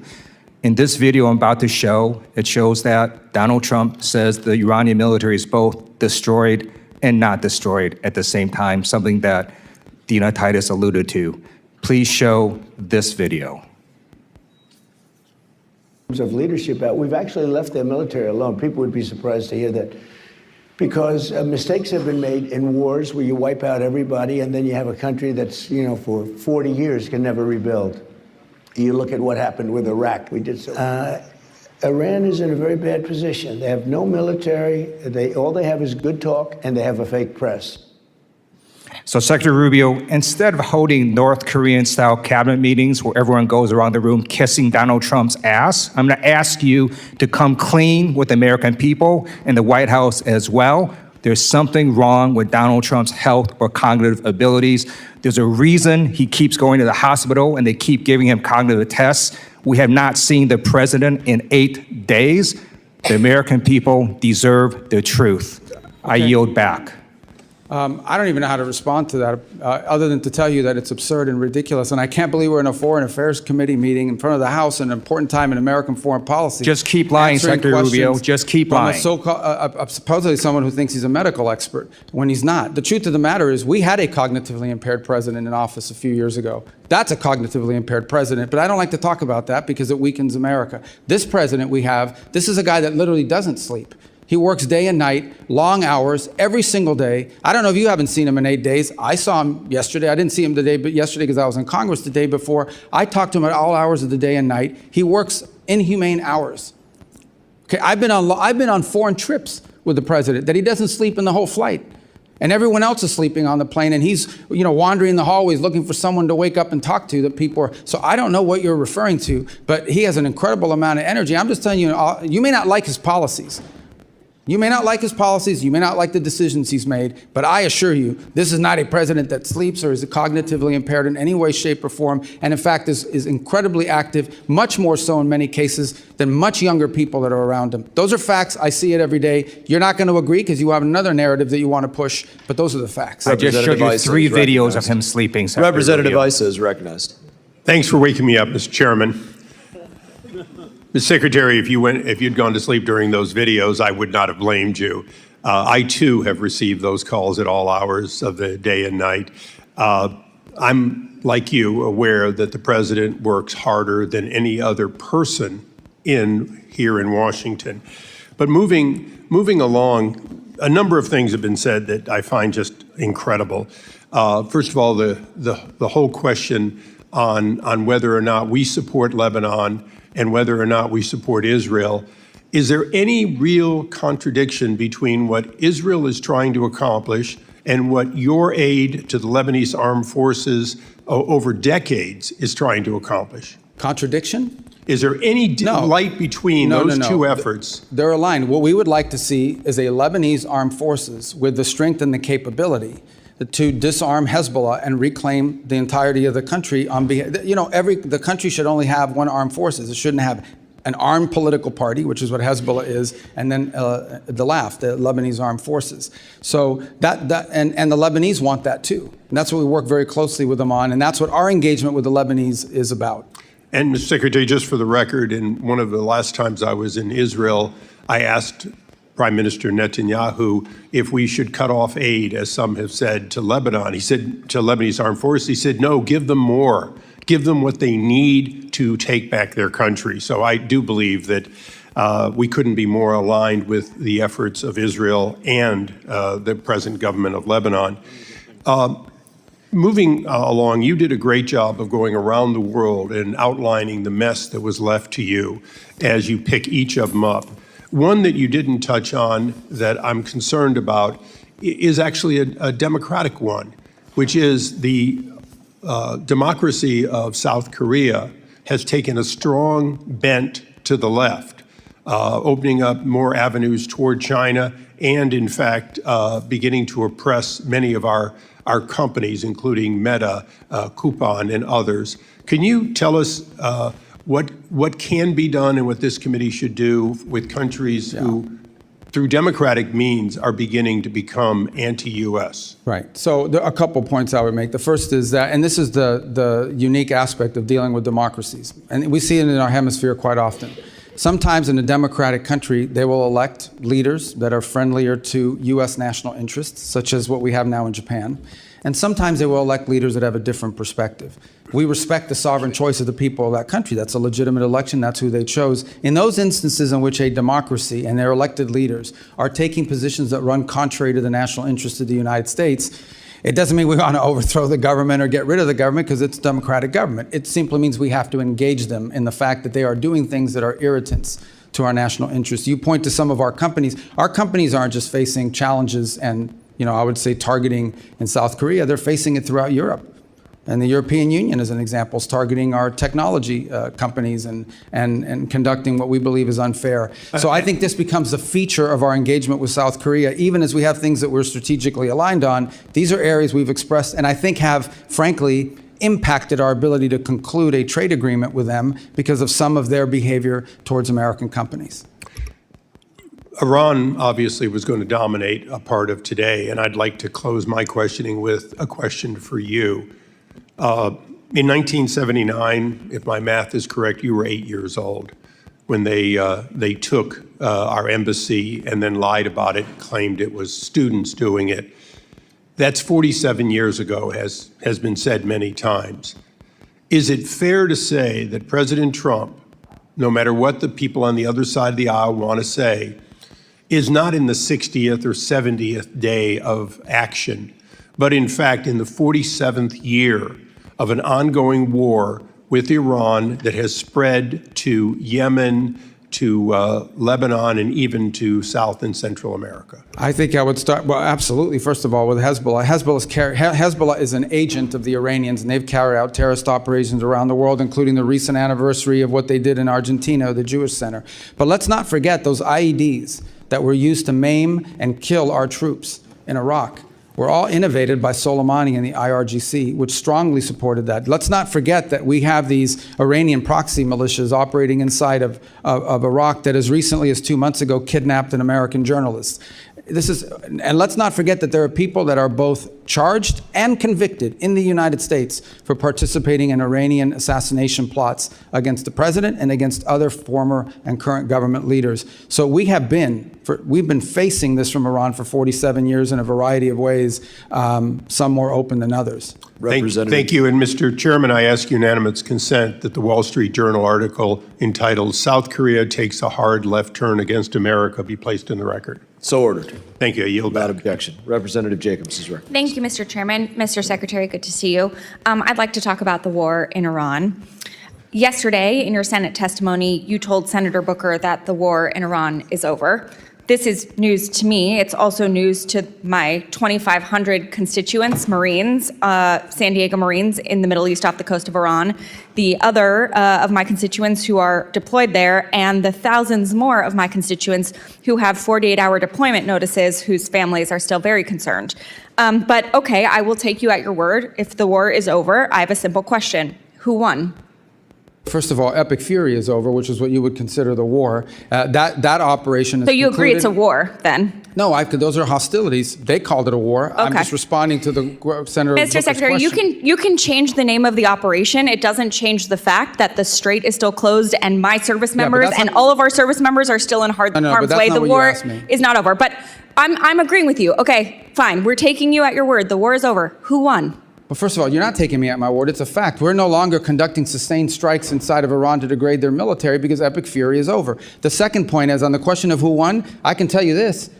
We defined victory as destroying their defense industrial base, significantly reducing the number of missile launchers that they possess, significantly reducing their stockpile of drones. And we achieved all of those in addition to destroying what they had left of an air force and wiping out their entire conventional navy. Those are all gone. So I consider that victory, and we did too, and that was the purpose of Epic Fury. Okay, well, good. Based on the metrics that you just said, okay, there's actually, our intelligence community has said that Iran is reconstituting its military industrial base faster than we had predicted, and analysts assess it still holds roughly 70% of its missile stockpile and 70% of its mobile launchers. The Strait of Hormuz was open before the war. It is now closed. We have lost 14 brave American service members. Over 400 are injured. And the Iranian regime remains largely intact, but now with a more hardline leader who has more incentive to try and get a nuclear weapon. So I guess I have to ask you again, Mr. Secretary, does this actually look like winning or losing to you? Well, first of all, I don't know what intelligence assessments you're referring to. We wouldn't discuss intelligence assessments if they were real. These have been publicly reported. Well, they're publicly reported. Someone committed a crime and, by the way, is also lying. And this happens all the time. People manipulate intelligence and analysis for purposes of furthering a narrative. On your point about the regime is actually deeply fractured, which is why it takes 7 to 10 days to get an answer from them for anything. Meanwhile, they fractured, but still intact. Well, intact in the sense they can't even reach agreements that they can get back to us. So I don't know how intact that is. What they have is people that are afraid to go into the streets. Their repressive operations have held people back, in addition to the fact they've cut off the internet. But this is a country right now in this regime that is facing hyperinflation, a completely devalued currency, hundreds of billions of dollars in damage to their military infrastructure, and frankly, they all of the pre-existing problems that Iran had in their economy, which is why people were protesting, are worse, not better. Sure, and they have to deal with that too. Mr. Secretary, so you're saying we're winning because the Iranian economy has inflation, it's cost them millions of dollars a day in lost revenue, and because it's going to cost them billions of dollars to rebuild. Well, we are having inflation. It's already cost us an estimated $100 billion. Gas prices are up with no end in sight. The average family is paying an extra $450 on gas and could pay an extra $2,000 by the end of the year. The American people are not stupid, Mr. Secretary. We all know that this war is not over. Just last night, the U.S. and Iran exchanged fire again, this time over Karg Island. We still have not reached a deal, despite the president's promise that a deal is right around the corner. The president even said today the blockade could last until Labor Day. It's now day 97 of the war that the president said he wanted to end quickly. So I have one last question for you. Mr. Secretary, who won the 2020 presidential election? I'm not here to answer a question. We're talking about 2020. This is a foreign affairs committee. Okay, great. You can't answer the question, No, even though we all know that President Biden won. I don't answer the question because as Secretary of State, I do not participate in domestic political issues. This is not about domestic political issues. Certainly This is about our democracy. You're asking me to opine, just like I don't do campaign rallies. It seems like I don't do because as Secretary of State, we're not supposed to. That's been the long tradition of the department, and you should know that if you've been on this committee for any period of time. Mr. Secretary, it seems like you have an issue admitting facts. You can't say that the president lost the 2020 election, just like you won't admit President Trump is losing this reckless war of choice, and just like you couldn't admit that the shoes the president bought you were too big. You clearly don't know what winning means, and not because the facts are unclear to you, it's because telling the truth would cost you your job, and the American people are entitled to a Secretary of State who tells them the truth even when the president doesn't want to hear it, and my constituents, our service members, deserve better. Mr. Chairman, I yield back. I don't know what shoes she's talking about. What is she talking about? Representative Burchett, you are recognized. Thank you, Mr. Chairman. If you'd like to answer any of that. Yeah, I don't know about the I'll shoes. give I mean, you a he gave me minute. some Florsheim shoes. They're actually pretty good. They fit fine. I don't know what she's talking about. And maybe that's what she's referring to. Your shoes look very nice today, Mr. Secretary. Well, how can you see them? They're way down here.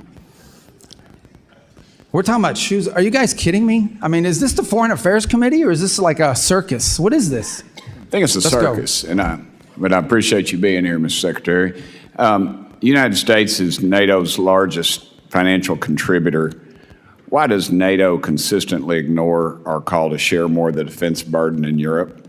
And is it our national interest to continue participating in NATO?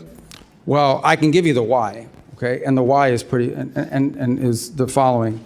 Especially in Western Europe, for the better part of 20 or 30 years, they have not had to spend on defense because the U.S. security shield has allowed them to instead spend their money on building up a very vast and robust social safety network. In my time as a senator and before that as a state representative, you would hear often from constituents about how come they have this and that in Europe and we don't have it here. Well, one of the reasons why is because these very rich countries were spending their money on social programs instead of defense because we were covering their defense.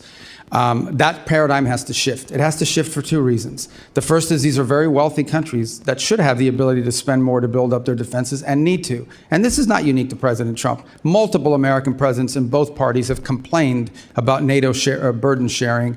This is just the first president that actually is doing something about it. The second point is the United States has global obligations. Just as I can leave a meeting with Europeans that want to talk about NATO, and the next meeting will be with someone from the Indo-Pacific that would like to see a greater U.S. military presence in the Indo-Pacific. And then you can talk to Gulf partners that want to make sure we're still committed to defending and being involved there. And then you can go to Africa and talk to countries that want to see our cooperation on counterterrorism. And then you can go to the Western Hemisphere where they want us to do more with them as well and pay more attention. So the U.S. has global obligations, and while we have vast resources, we do not have unlimited resources. We have to allocate them, and that will include constantly re-examining what our force posture looks like in Europe in comparison to other theaters and potential contingencies around the world. Thank you, Mr. Secretary. I also wanted to thank you in the White House for supporting the bill that I've been pushing to defund the Taliban. You're very kind to me to meet with me, and I appreciate that very much, and the President's support as well. As you know, we're the UN's largest financial contributor, but it consistently pushes liberal policies like abortion and gender ideology in spite of our opposition. And every time there's a new council or whatever, and it's always our enemies that seem to be on there. Why is the U.S. still a member of the United Nations? Of the United Nations? Yes, sir. Well, twofold, I would say. The first is the United Nations, of course, is a very frustrating thing for us, primarily because it's been unable to intervene or play a constructive role in most of the major crises around the world. It's lost its purpose, it's lost its mission. I think our UN mission is doing a very good job of driving substantial reforms at the UN and using our fees as leverage to achieve those reforms. Last year, actually, we had some pretty substantial successes, some real reductions in the size, in the bloated budget of the UN. And by the way, this is not just a U.S. position. Multiple countries agree with us that the UN had grown too large and it lost its core mission.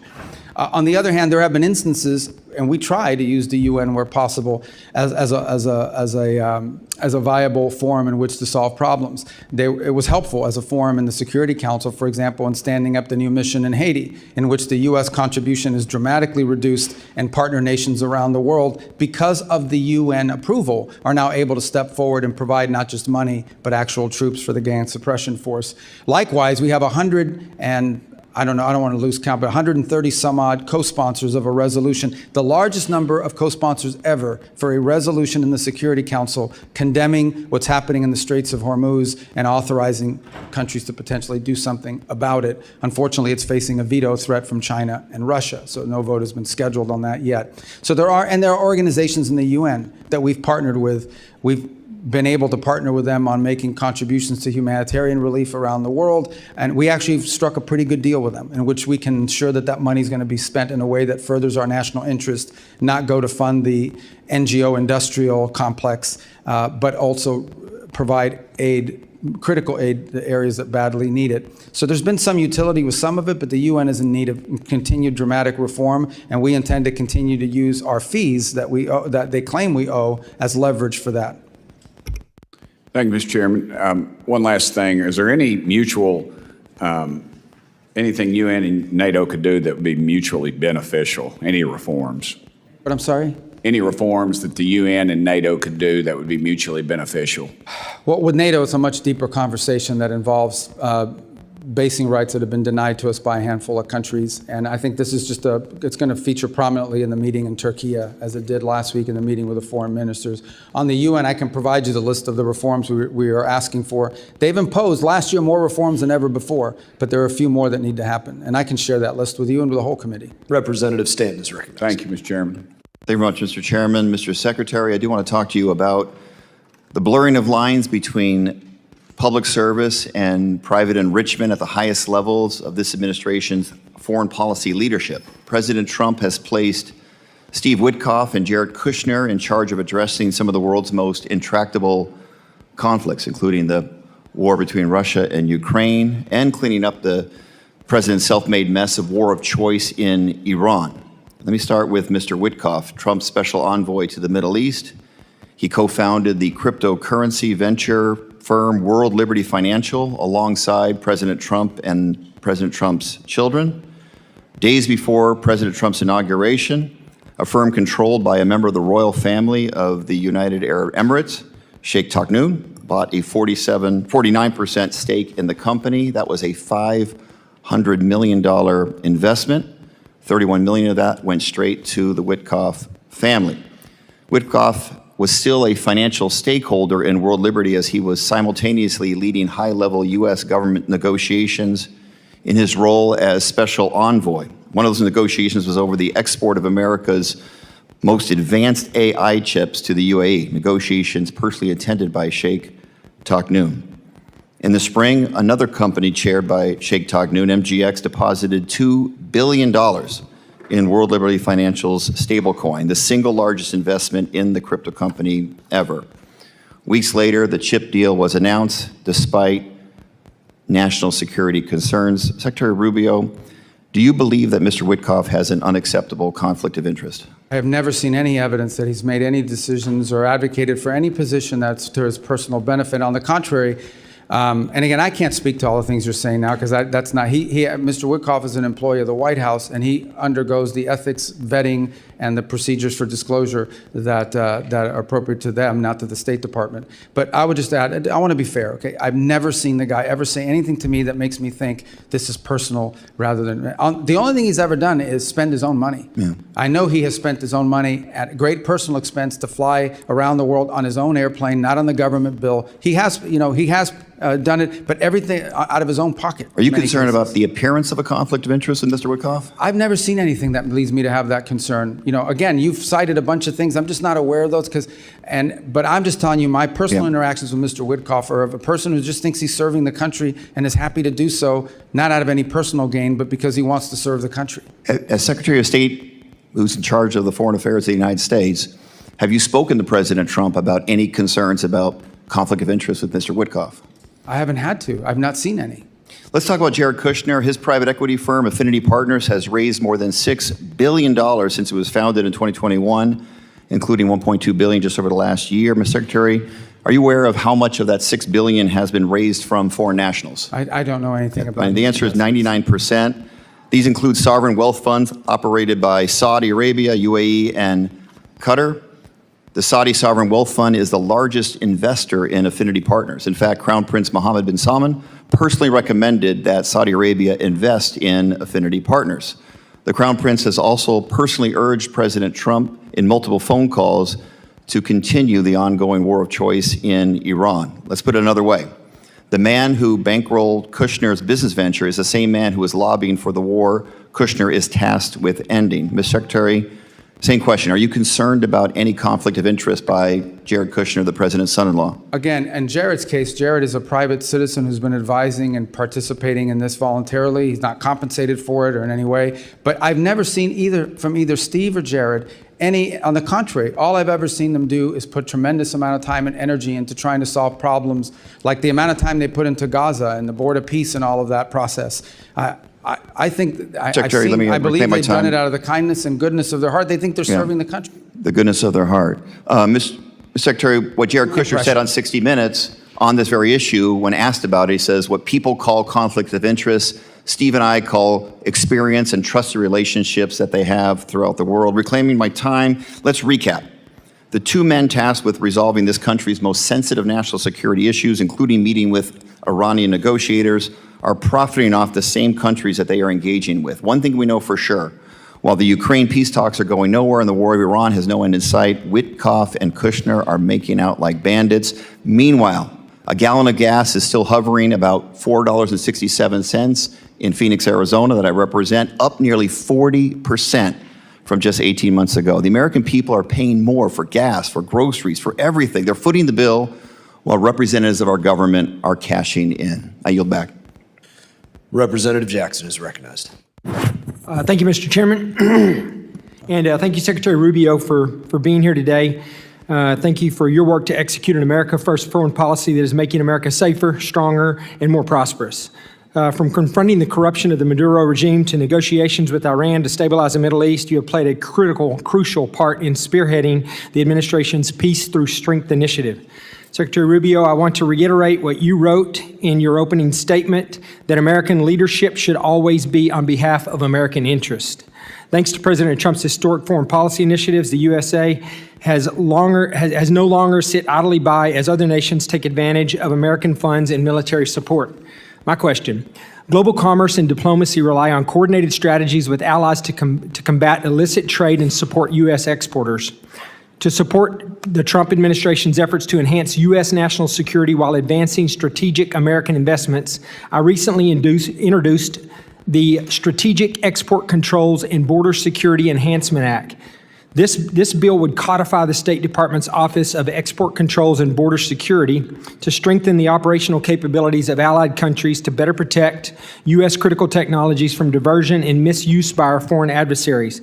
Secretary Rubio, how is this office being utilized to prevent the illicit trafficking of sensitive and dual-use technologies, and how do you see this office being used to advance America First diplomacy moving forward? Yeah, I think at the core of what you're trying to get to with your bill, and we're trying to get through with our sources, with our resources, is as follows, and that is that you will say you can't sell a certain product, or a certain product can't be exported because it provides it would be the detriment of the national interest of the United States. But it's prohibited for one country, but it's not prohibited for some other country. They will then set up a company in a third country and use that to evade the sanctions.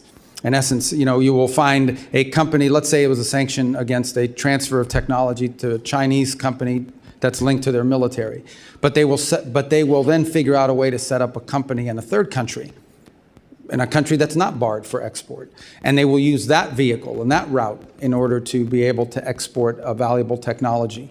And so what we're trying to get at through our efforts is identifying those countries where that is happening and those companies that are being used for that purpose. And I think your bill, though I haven't read it, sounds like what it would do is it would codify this effort so that it exists beyond this administration. Well, thank you. I appreciate that, and I'm anxious to partner with you from a legislative standpoint on that. So if there's anything in the bill when you do see it that you would recommend, please let me know.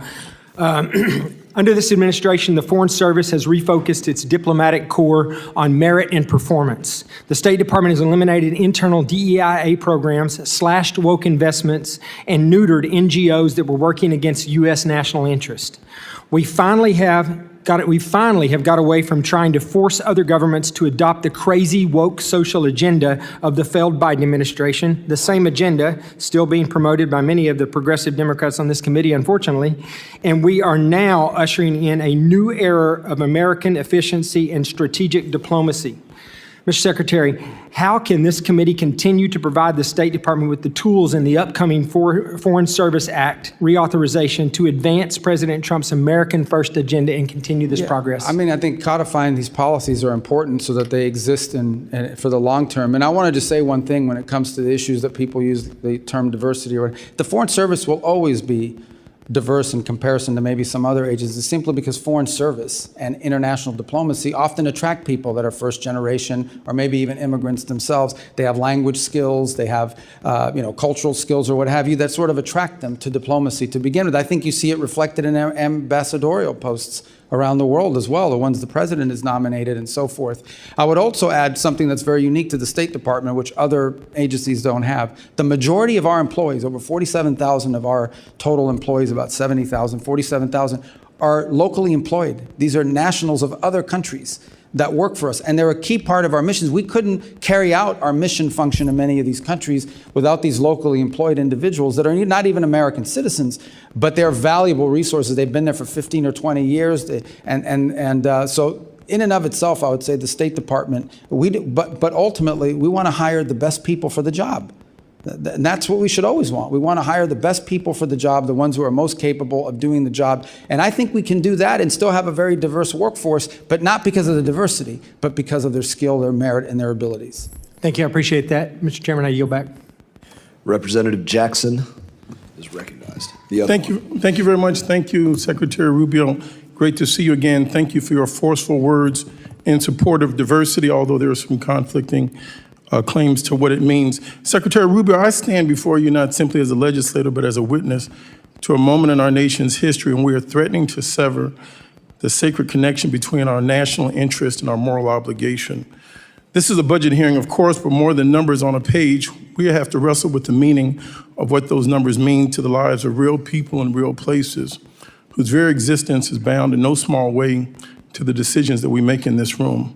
I want to start by showing the American people what the dismantling of the diversity, equity, and inclusion means. Under your leadership, we are abandoning the continent of Africa. Would you put this up, please? The question is not what can we afford, but what we are willing to become. Under your leadership, the U.S. effectively has closed 31 consular operations across Africa and has 34 ambassadorships vacant. Under your leadership, we froze student, refugee, and valid visa processing to 26 African nations. Under your leadership, we have raised the tariffs on 30 emerging economies. Under your leadership, we have pulled out of the pandemic and healthcare aid for over 40 countries. Our diplomats used to operate in every region, culture, and society on earth. A workforce that reflects the diversity of our country is not a political objective. It is indeed, as well as you know, a strategic advantage, as you articulated. Africa and other developing nations are fast-growing and young populations represent one of humanity's greatest opportunities for shared prosperity, climate resilience, and democratic transformation. On global health, last year, the Trump administration cut off all funding to the World Health Organization. However, to prevent diseases from reaching our shores, the U.S. still needs the global outbreak and disease surveillance functions that the World Health Organization offers.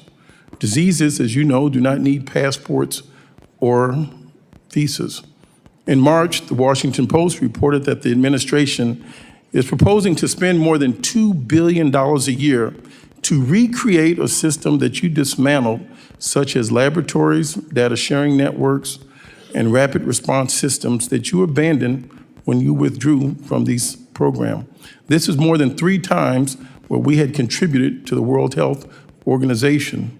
That's waste, fraud, and abuse. How is reinventing the wheel at a significantly higher cost efficient for the American people? You know that, let me just answer that. Since Eastern Congo and Uganda are currently experiencing the 3rd largest outbreak since it was discovered half a century ago, and your response was to criticize the World Health Organization that you had retreated from. Your statement in the administration's action revealed a retreat from our responsibility, a shrinking of the vision of America, and a devastating abandonment of those who have long looked to the U.S. not as a savior, but as a partner in the difficult work of survival and dignity. Moving forward, we would have questions on how the Trump administration plans to address global health crisis, if that is something the United States still wishes to have leadership in. Prior to 2026, U.S. global health was a model for the world. Its initiatives helped contain more than 250 diseases across more than 40 countries. But DOGE and this administration have not told the truth. They told the American people these cuts were necessary. Because I can assure you there is nothing necessary about denying medicine when people are suffering. There's nothing justified in weakening initiatives like PEPFAR and the Global Fund. I'll give you some time, which have stood as shining examples of what this country can achieve when it chooses compassion over indifference. As we look at the HIV crisis, and specifically in Zambia, according to a draft memo that was shared with you, prepared for you by the State Department on African Bureau staff, something that you care about, you considered withholding life-saving assistance to 1.3 million people with HIV in Zambia to force the government to sign a deal giving the U.S. more access to critical minerals. Do you consider it acceptable to use life-saving HIV/AIDS treatment as leverage for economic advantage? And in closing, over the Easter weekend, I was in Cuba doing an oversight to see, and your State Department refused to meet with members of Congress while they were out gallivanting and partying. In closing, I would like to ask you, will you invade Cuba? I yield back. Well, I have 1 second to answer. What do I do? I mean, you guys tell me your rules here.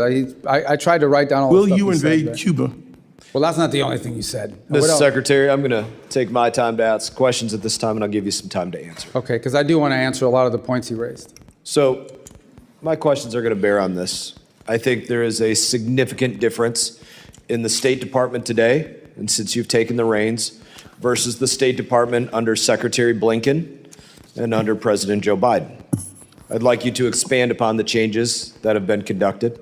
I think it's also incumbent for us to speak about things that just not everybody follows these things all day. I spoke about these things a little bit in my opener. The amount of attacks that have come against the United States of America by the hand of Iran, not in 47 years, just in the last 30 months prior to Epic Fury beginning. I referenced over 350 attacks, 200 wounded, multiple Americans dead, to include Specialist Moffett, Specialist Sanders, Specialist Rivers. We have been ongoingly attacked by Iran just recently. And the United States has largely done nothing about it. I think one of the things that's changed about us is that we are not going to be an America that gets attacked and pretends it never happened, ignores it, does nothing. That was a way of the past. So, Secretary Rubio, I'd love for you to discuss this and discuss the questions that were asked previously, and you have 3 minutes and 45 seconds to do so. Okay, good. And I actually think they dovetail because there's a couple points. First of all, it's just absolutely false that we've abandoned the continent of Africa. As I've highlighted multiple times here on the diplomacy front, we are deeply engaged in the DRC and Rwanda peace negotiations. In fact, if it wasn't for us, there wouldn't be any negotiations. We are deeply involved in the Quad effort with Sudan that involves the UAE on one side, Saudi Arabia on the other, and it's deeply complicated that we actually have helped host donor conferences. So we are very involved in all of those issues. As I pointed out earlier, we've been working very cooperatively with the government in Nigeria to go after a common threat, terrorists that want to aim at us but are threatening the nation state there now. And by the way, we're opening new areas of relationship like Equatorial Guinea, which is a country we really hadn't had much interaction with for many years, and now that's begun to flourish, and hopefully we can build upon that. In the case of the consular services, we've consolidated consular operations all over the world. And one of the reasons why is you can do it more efficiently. There are areas where literally the number of either visas that are not accepted or even applicants do not justify having a full-time station. We've done this repeatedly, not just under this administration, but previous administrations have done that. And so consolidation of consular services is not unique to the African continent. We've seen it in Mexico, where we're going to close one consulate because the cost-benefit analysis doesn't add up. On the World Health Organization, they basically covered for China during the COVID pandemic. Openly covered for China, refused to disclose the reality of what was happening soon enough, and didn't put the blame quickly enough on where it belonged. But not just the blame, it didn't allow researchers to be able to begin the work of, it took longer than it should have to develop a vaccine and other things because of their attitude towards that. And we have deep problems with the way the World Health Organization seems to play politics on behalf of some countries, and we've pointed that out. Now, let me talk about a couple other things you raised. The Global Fund. The Global Fund is very happy. You should call them. They're very happy with us. They put out multiple statements about the work we're doing with that. We are fully compliant. Any of his assertions, Chairman? It's my time. No, but I'm just telling you, the Global Fund, we are, for example, there's a 33% cap on what we give. The rest has to come from other donors. We are at that level right now. And if donors give more, we'll give more. We're committed to that. They're very happy with what we have worked out with the Global Fund. I think the other thing you didn't point out is we are not abandoning these countries or these programs. We're entering into compacts, 32 compacts, the majority of them in Africa, in which we go to a country and say, look, rather than force a bunch of NGOs from Northern Virginia on you, we are going to work with you. We are going to give the money government to government, and we're going to work in cooperation with your government to build up your national health system. So not only can you care for the patients you have now, but ultimately you won't have this problem for 5 or 10 years. And they want that. They welcome that. They do not want the ongoing dependency of aid. These countries clearly want to establish their own systems. Come over here because of visa. Representative Jackson, you're not recognized.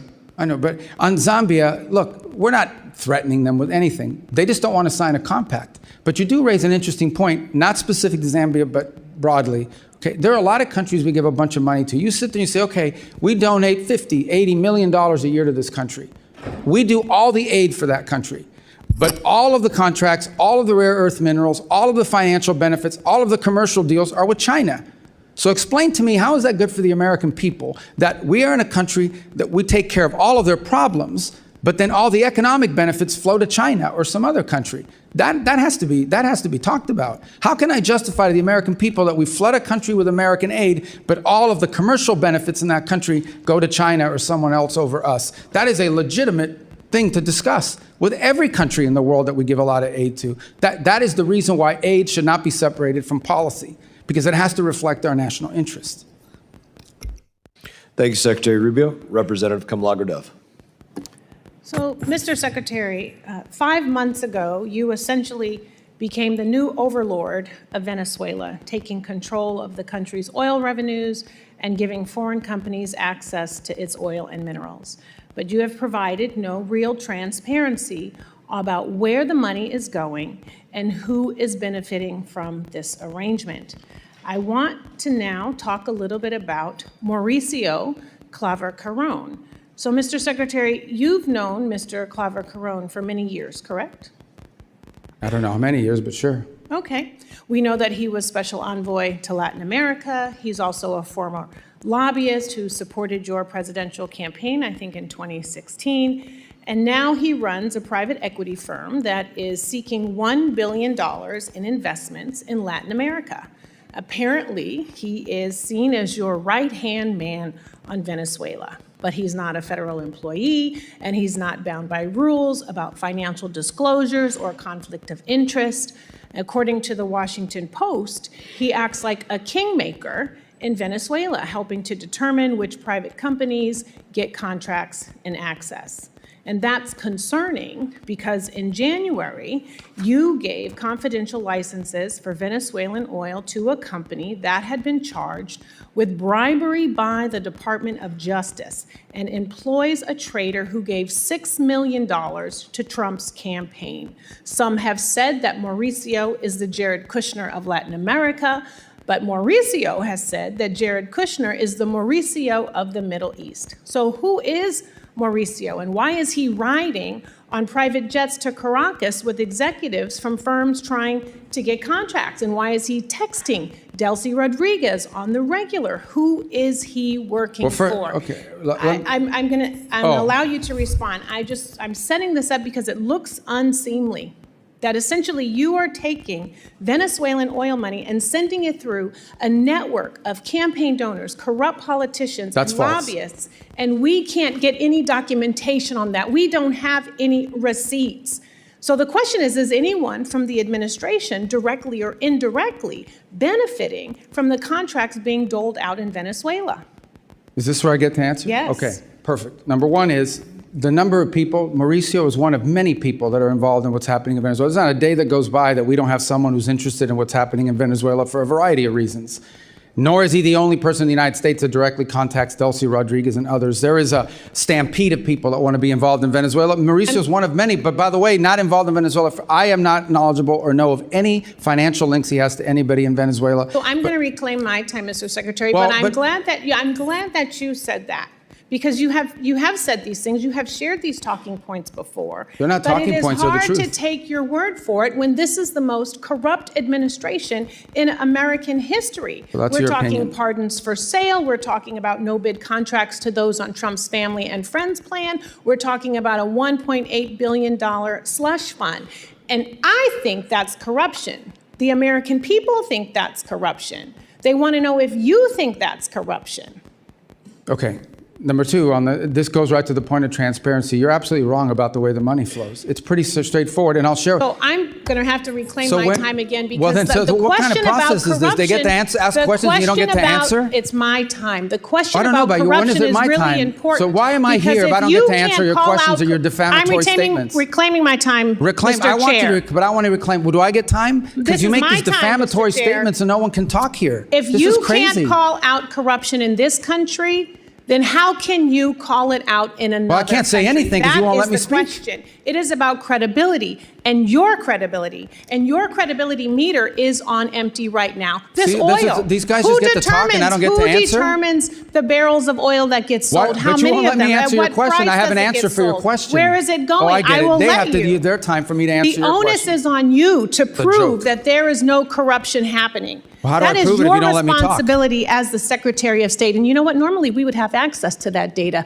That's the You do. transparency. You just don't know where to But you're look. not showing us any receipt. Well, then show us. But Do you you won't. commit? Do you commit to coming back here with whoever the person is who is monitoring the sales of the oil? Bring them before this committee. Can I Show the reclaim my receipts. time? Have the documentation. You don't have this time yet. I am talking about your credibility and evidence, not your talking points, because talking points are never a replacement for transparency I agree, and but that's what you're saying. You're saying talking And points we without an have answer. we are 5 months into this and no audits.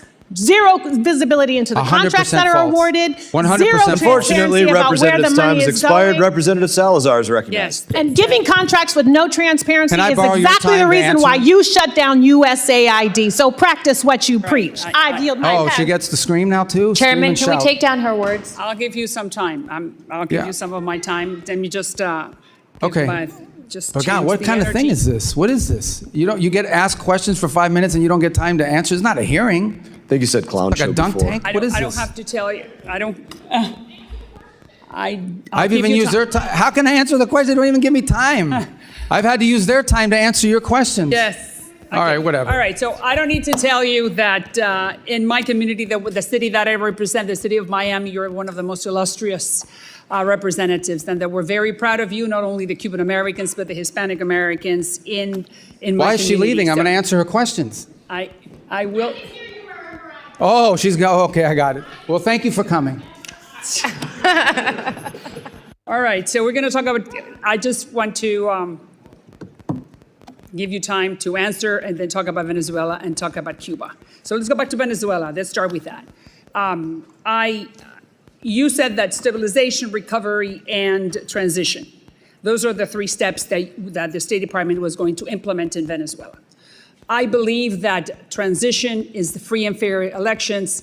The Venezuelan has a very robust opposition forces. We have María Corina Machado. So the big question here is that in order to avoid any type of misunderstandings like the one that we were hearing from my illustrious colleague, is that we should have free and fair elections that will bring rule of law, and the rule of law will then be able to bring in a lot of investments from the United States with transparency.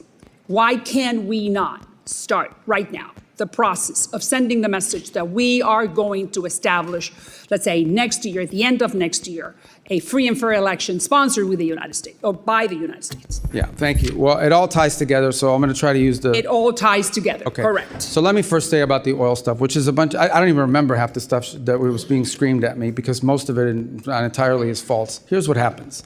When there are sales of oil from Venezuela, they used to, sell it at a discount because of sanctions, and they had to do all kinds of evasive matters. Now they're able to sell it at market price to great benefit to the Venezuelan people. That money and those proceeds are deposited in a treasury blocked account at Citibank. That account, by the way, is audited by KPMG. KPMG has been hired and paid by the Venezuelan government out of those funds to audit every single expenditure. There is a list that's been agreed to by both sides, the Venezuelan side and the U.S. side, on what the allowable expenditures are for. So, for example, they've used 250... I need to go to 3 other countries, so I'm not sure what the chairman wants to do, but I understand that you're answering her question. Oh, but this is but it's tied to your point, because right. they'll be able to do the other ones quickly thereafter. Again, I know this is outrageous because I have to use your time to answer questions. That's when correct, she but I leaves. need to serve the community. I need to ask you about other countries. So well, then bottom line is the money that's spent in Venezuela is audited by KPMG. It only goes to certain determined points, and it doesn't go to the individual benefit of anybody. Those are just false, outrageous So when can we statements. pivot to free and fair elections? So the second point is on the transition phase, which is the third phase. The second is Correct. stabilization and recovery. Part of the recovery phase is creating the conditions for a free and independent press. You need to have independent press in order to have free and fair elections. We've seen an uptick in that activity. It's not 100% there, but it needs to continue to grow. You need to give space for the political parties to organize and to mobilize, because you can't participate in an election if you haven't had the time to do so. And you need a new electoral commission. We've said that repeatedly. And when that are we needs to happen. starting? Well, we'd like to see it as soon as possible, but the reality, just remember, it's been 5 months, not 5 years, Correct. not 50 months, 5 months. 5 months is not a long time for a country that had gone through what that country went through. But clearly, we need to have a new electoral committee, and ultimately, Venezuela's future is free and fair multi-party elections. Correct. Let's go to Cuba.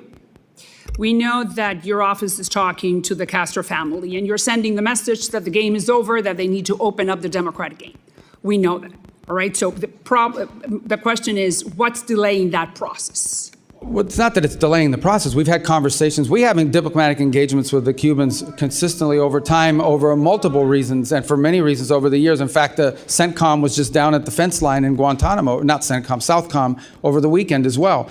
Our message to them has been very clear. If they want a path in which they can recover their country and But we save understand that they are not understanding that. So then correct. what's next? So what can we do in order to make them understand that the game is over? Well, we're not going to allow them to benefit from the game that they've been playing, in which they're stealing money from the Cuban people to the benefit of this conglomerate at the expense of the people of Cuba. What we are offering to do is distribute $100 million in humanitarian aid But to a they're not non-governmental accepting. organization. Well, now they say they've accepted it, but they're But it creating has to impediments. go through the Catholic Church, and they're not willing And to do others, that Samaritan Purse. We have a whole host Representative's of time has organizations that are prepared to do it. Representative Costa is recognized.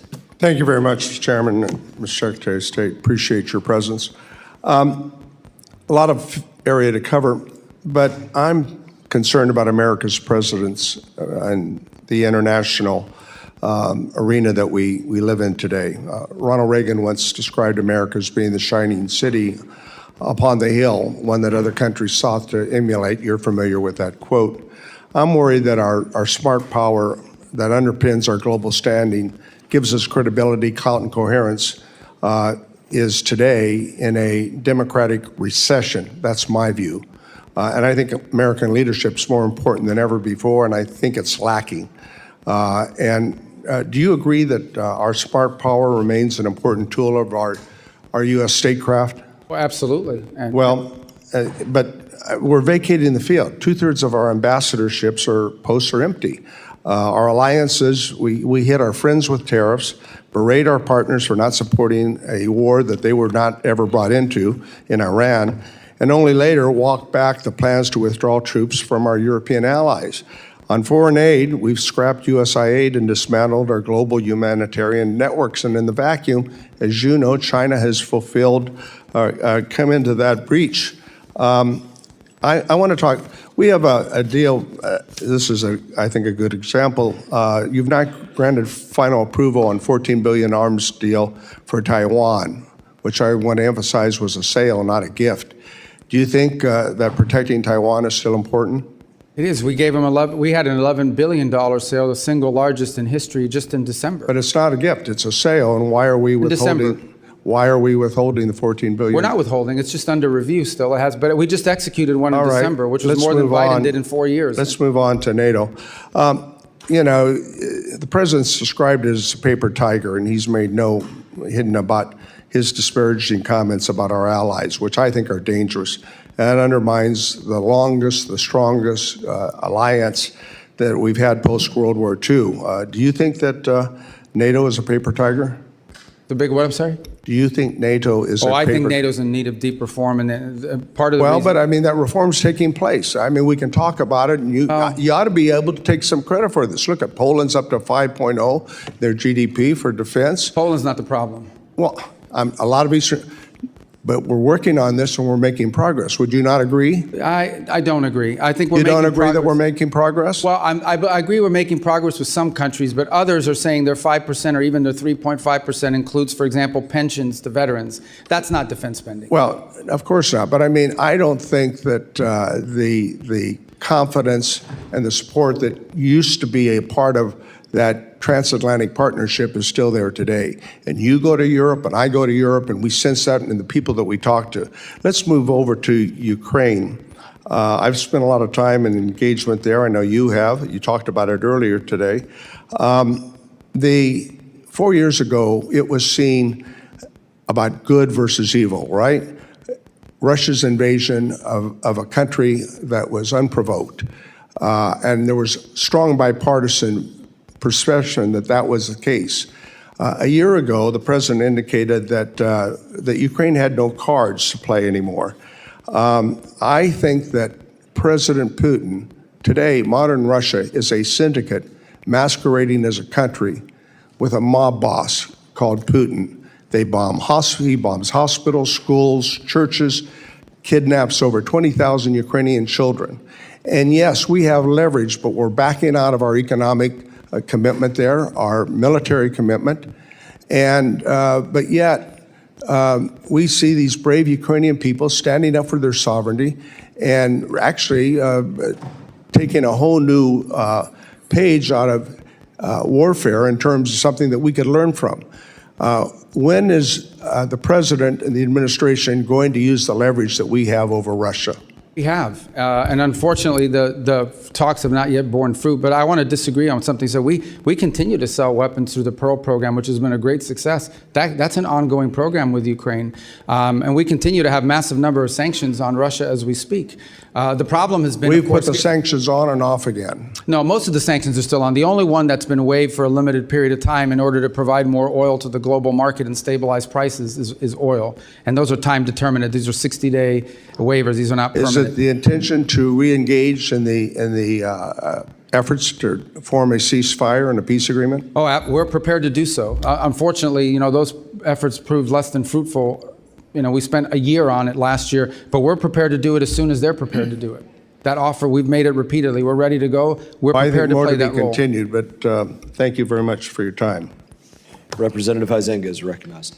Thank you, Mr. Chairman. Secretary Rubio, good to be with you. And while we're addressing all the important issues like your shoes, I just want to formally invite you to DJ my next event.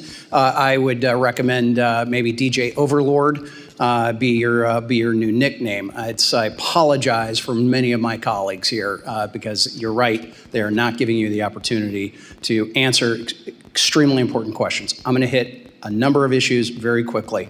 Coidoy prison in Venezuela. I believe yesterday you were quoted as saying that it had been closed down. I've got some close friends, contacts there that believe that there are still 25 prisoners that are still there. So I don't ask you necessarily to address it, but I'd love for you to take a look at that and get Just to get be back clear, us. the interim government has said they intend to close it, and we will hold them to their promise. Please do, and make that as rapid as possible. Along the lines of where Dr. Jackson was talking, Ronnie Jackson, one way we've maintained our lead regarding the AI arms race is cutting off China's access to essential chip-making tools made in America and by our allies. Unfortunately, the Netherlands and Japan continue to sell their critical tools, while here in the U.S. we maintain stricter controls. Those exemptions continue to be exploited by the allies today. Do you agree that export controls on chip-making equipment play a critical role in constraining the CCP's AI and military ambitions, and that allies should not be allowed to exploit exemptions to those controls? Correct, and that features prominently in all of our engagements with the countries you just mentioned. All right.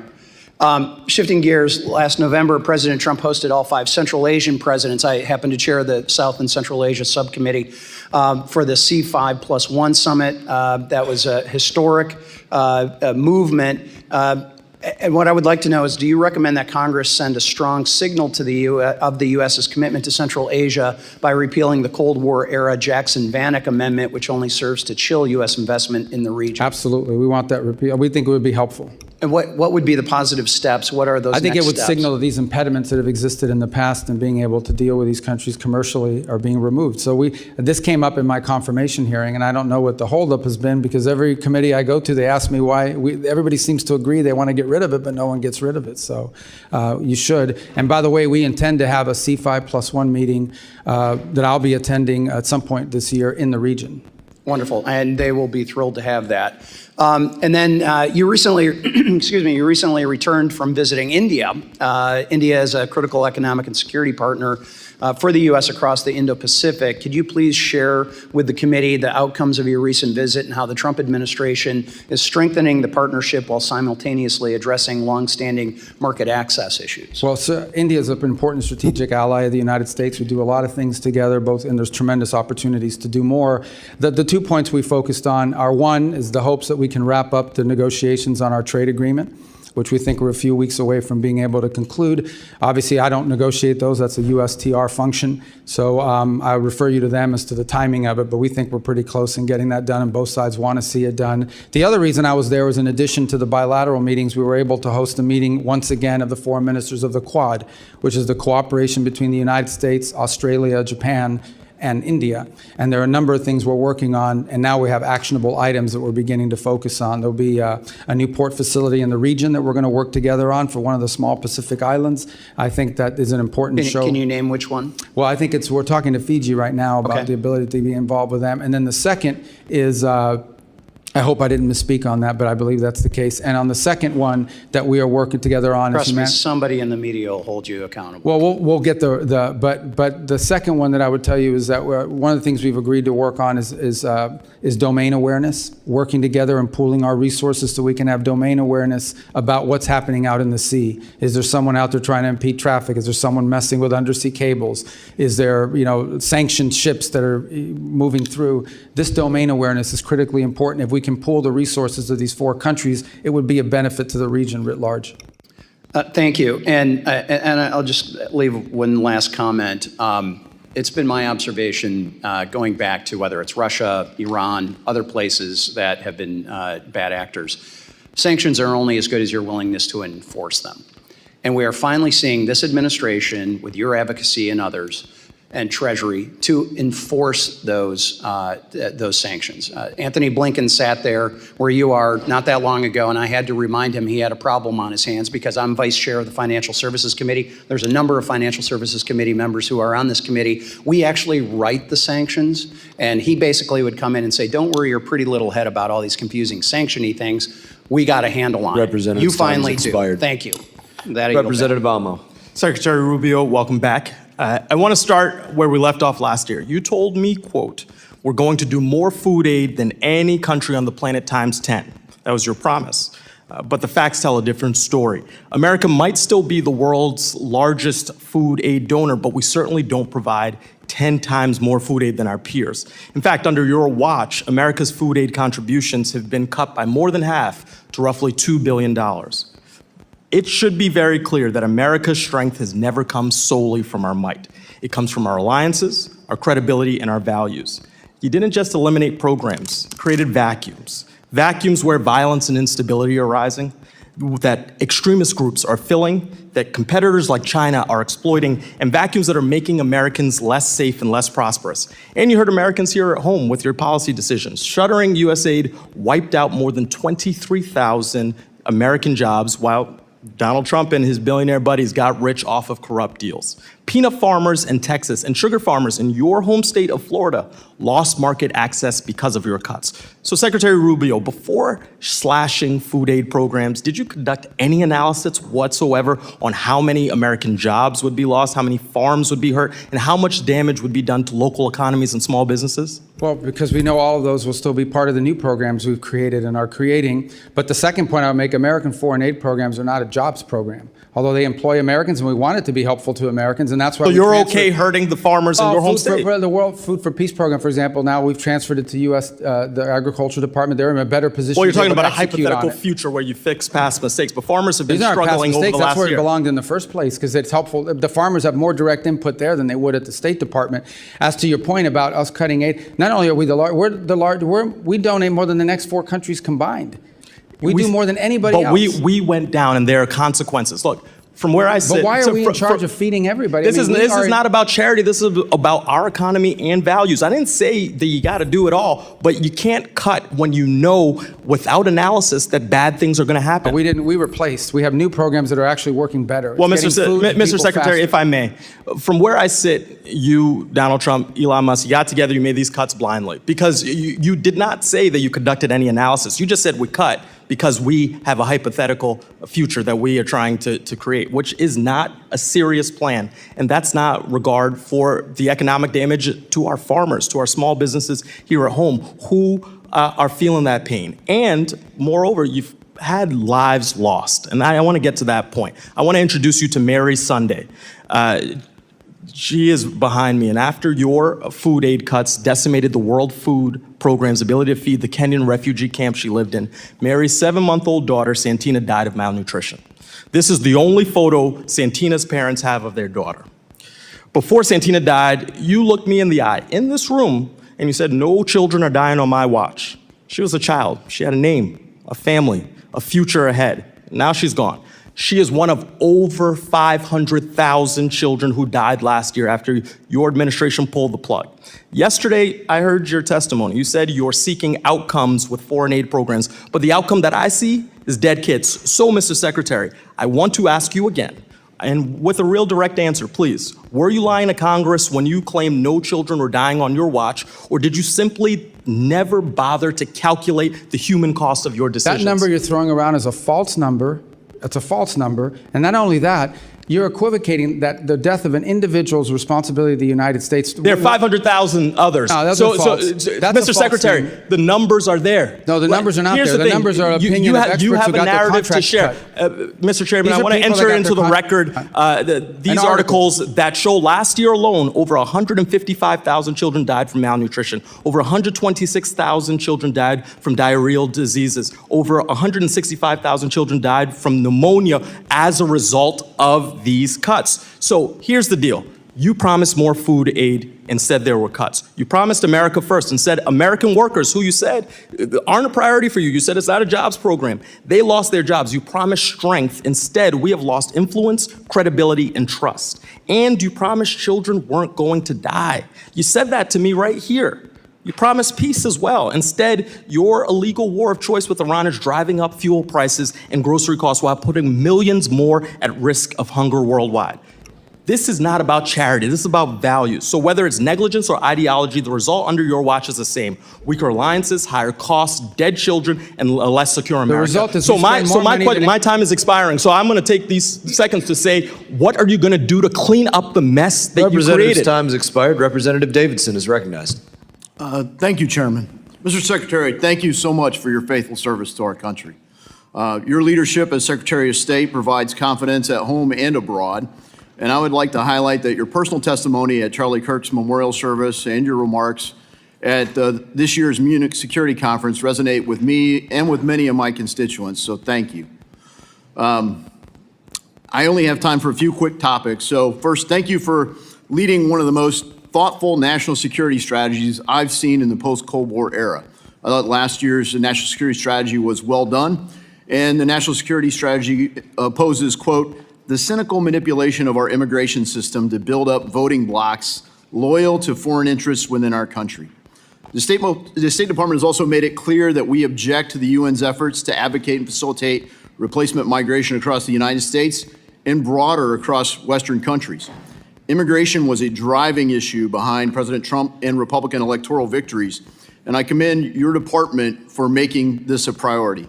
Could you please highlight your approach beginning at our own borders and extended especially through the Western Hemisphere to addressing this as part of the national security strategy? In terms of migration? Yes. Yeah. Look, mass migration is a national security threat to any country that experiences it. It's bad for the transit countries too, by the way, because it fuels and feeds these transnational groups that traffic not just in human beings, they traffic in drugs, they traffic in weapons and anything else you can imagine. So I think one of the biggest threats specific to the Western Hemisphere, but be true throughout the world, is these transnational, they call them criminal groups, they're really transnational terrorist groups that among many of the things they do is traffic in human beings. So mass migration is not good for any country that has to absorb it, and Europe is now facing the consequences of that, but mass migration is also not good for the migrant because they're abused along the way, and it's destructive and disruptive to all the countries in the region that have to experience it. So today we do not have a mass migration event, and every country along that route in Central America is grateful for it because that's less money that they have to spend and less resources that are being taxed and less of a burden that they're having to carry. Thank you for that. And frankly, thank you for demonstrating that we just needed leadership to apply the laws to secure our own borders with this administration. I'm a former infantry officer. The oath our military swears is similar to the oath we swear in the House or the Senate or for cabinet members. It's to support and defend our Constitution. You know, generally we say, first define the mission, second authorize the mission, and then execute the mission. So I'd like to call your attention to the 2001 AUMF. It was, I think, the 01 AUMF and the 02 AUMF that I thought brought justice to Qasem Soleimani. As you highlighted previously in dialogue today, you know, the IEDs and efforts of the Quds Force killed many Americans in Iraq. And he's, you know, Iran has been the biggest state sponsor of terror. Unfortunately, the 01 AUMF, which still survives, doesn't, it authorizes a war on terror for Al-Qaeda and their affiliates. Hezbollah, Hamas, Houthis, and numerous other proxy forces for Iran aren't affiliates of Al-Qaeda.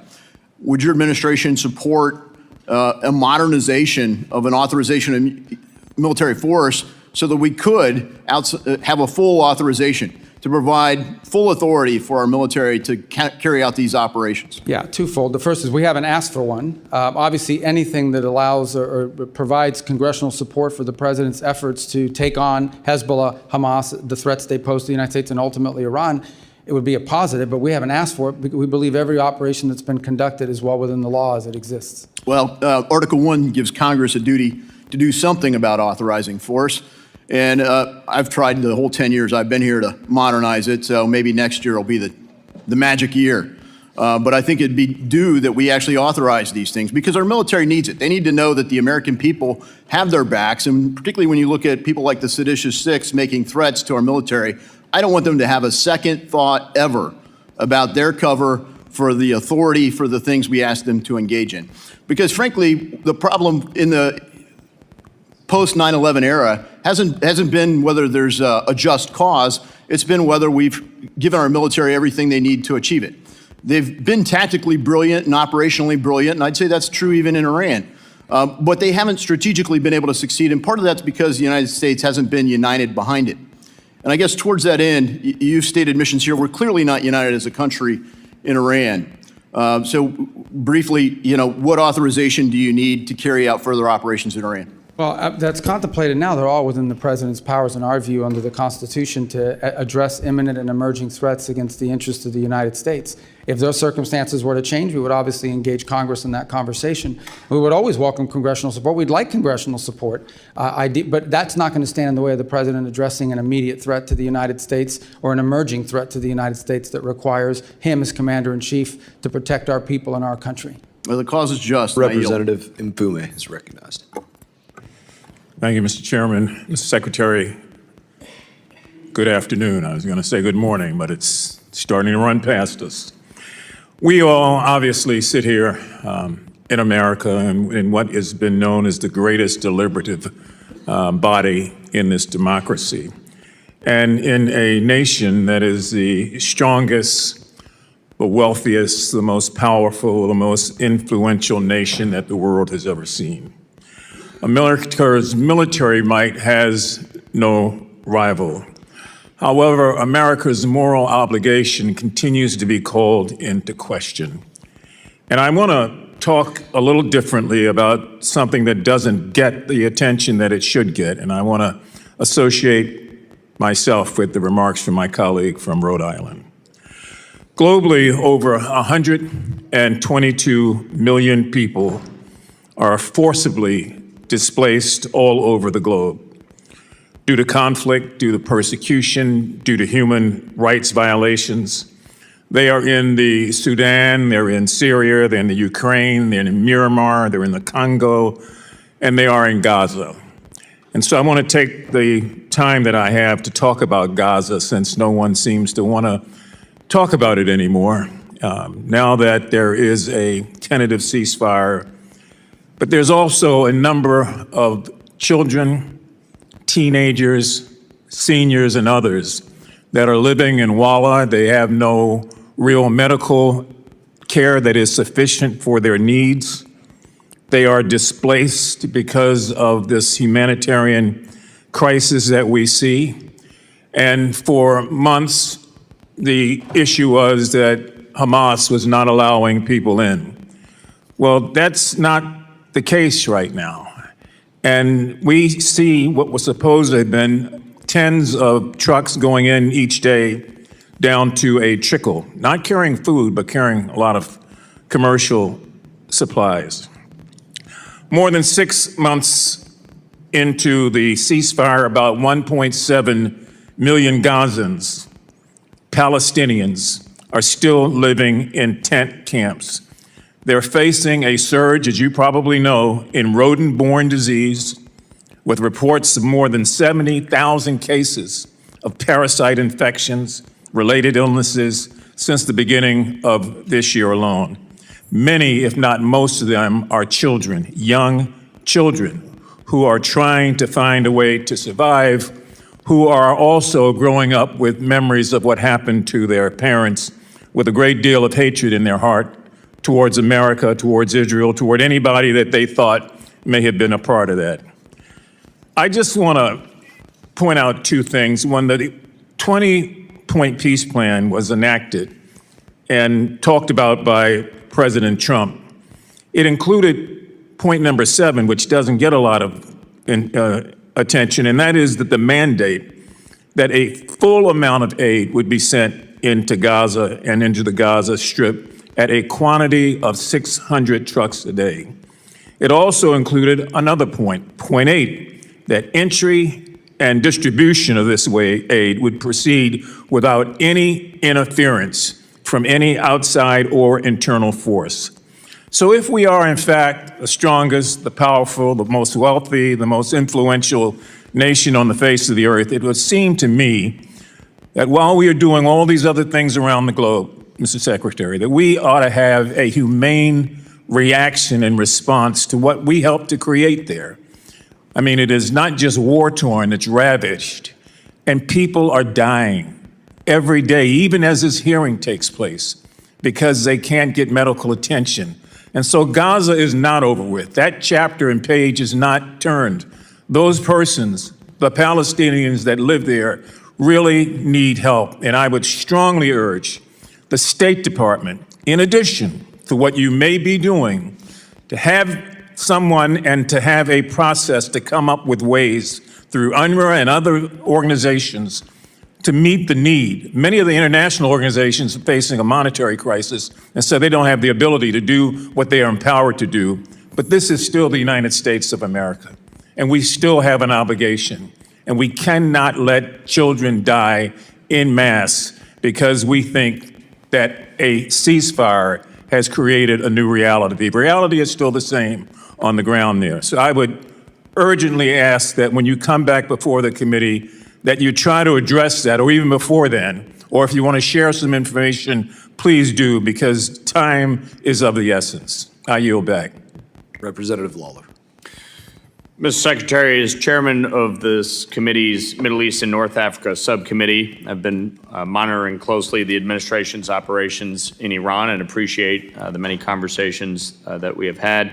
I commend both you and President Trump for your decisive actions against the regime and that of our military. Last summer, we significantly set back their nuclear objectives. And in the past few months, we have systemically decimated their military infrastructure, including their naval fleet and ballistic missiles program and drone capacity. And we eliminated the Ayatollah, the clerics, and much of the leadership of the IRGC. And now you are working to get the Strait of Hormuz reopened. And to my colleagues, I would say to you, imagine what this regime would do if it actually had a nuclear weapon and tried to extract and extort by shutting down the strait. They didn't just think of this as a result of this operation. This is something that they had been planning for years. We are working to diminish their nuclear capabilities for good and to expand the Abraham Accords across the Middle East and actually ensure peace, stability, and economic prosperity. It is bold, it is innovative, and for the first time in 47 years, somebody actually followed through on the bipartisan threat that Iran could not have a nuclear weapon. So I applaud you for the work that you have done during your tenure and wanted to ask you a few questions. Specifically, would the president sign a deal that doesn't deal with the nuclear threat and Iran's enrichment capabilities? Well, that would be what the deal is about. So it would be impossible to sign a deal that doesn't deal with enrichment and the highly enriched uranium. Right. And would you say that Iran, for the first time, is finally willing to at least discuss these issues? Well, I can tell you a few months ago, they refused to discuss the issues of both enrichment and the highly enriched uranium. I think now in some of the papers that have been exchanged back and forth, it's clearly addressed, but we still don't have final sign-off from their system as of this morning. And there have been reports that sanctions relief and release of frozen assets are on the table. As I understand it, you shut down those rumors yesterday in your testimony. Can you confirm that's the case? Well, first of all, there are sanctions that are specifically related to their nuclear program. Sanctions because they enrich, sanctions because they have highly enriched uranium. And so none of this would be done at the front end. There's no signing bonuses here. But ultimately, it would all be conditions-based. The sanctions that are directly related to the nuclear program would be discussed as if, in fact, they go through all the way on the things that we're asking them to do. But that would be part of the negotiation. It wouldn't be at the front end. Now, as you and I well know, during your time in the Senate, we worked together to pass the SHIP Act. And it was the Biden administration that not only released billions in frozen Iranian oil revenue, but it was the Biden administration that eased sanctions on the illicit oil trade between China and Iran. And that's what allowed the Iranian regime to finance terrorism. Hamas, Hezbollah, the Houthis. That's what allowed them to finance their ballistic missiles program. And it's what allowed them to finance their nuclear capabilities. So as you look at all of this, the bottom line is, from our perspective, we want the nuclear materials out. And so ultimately, no dust, no money, correct?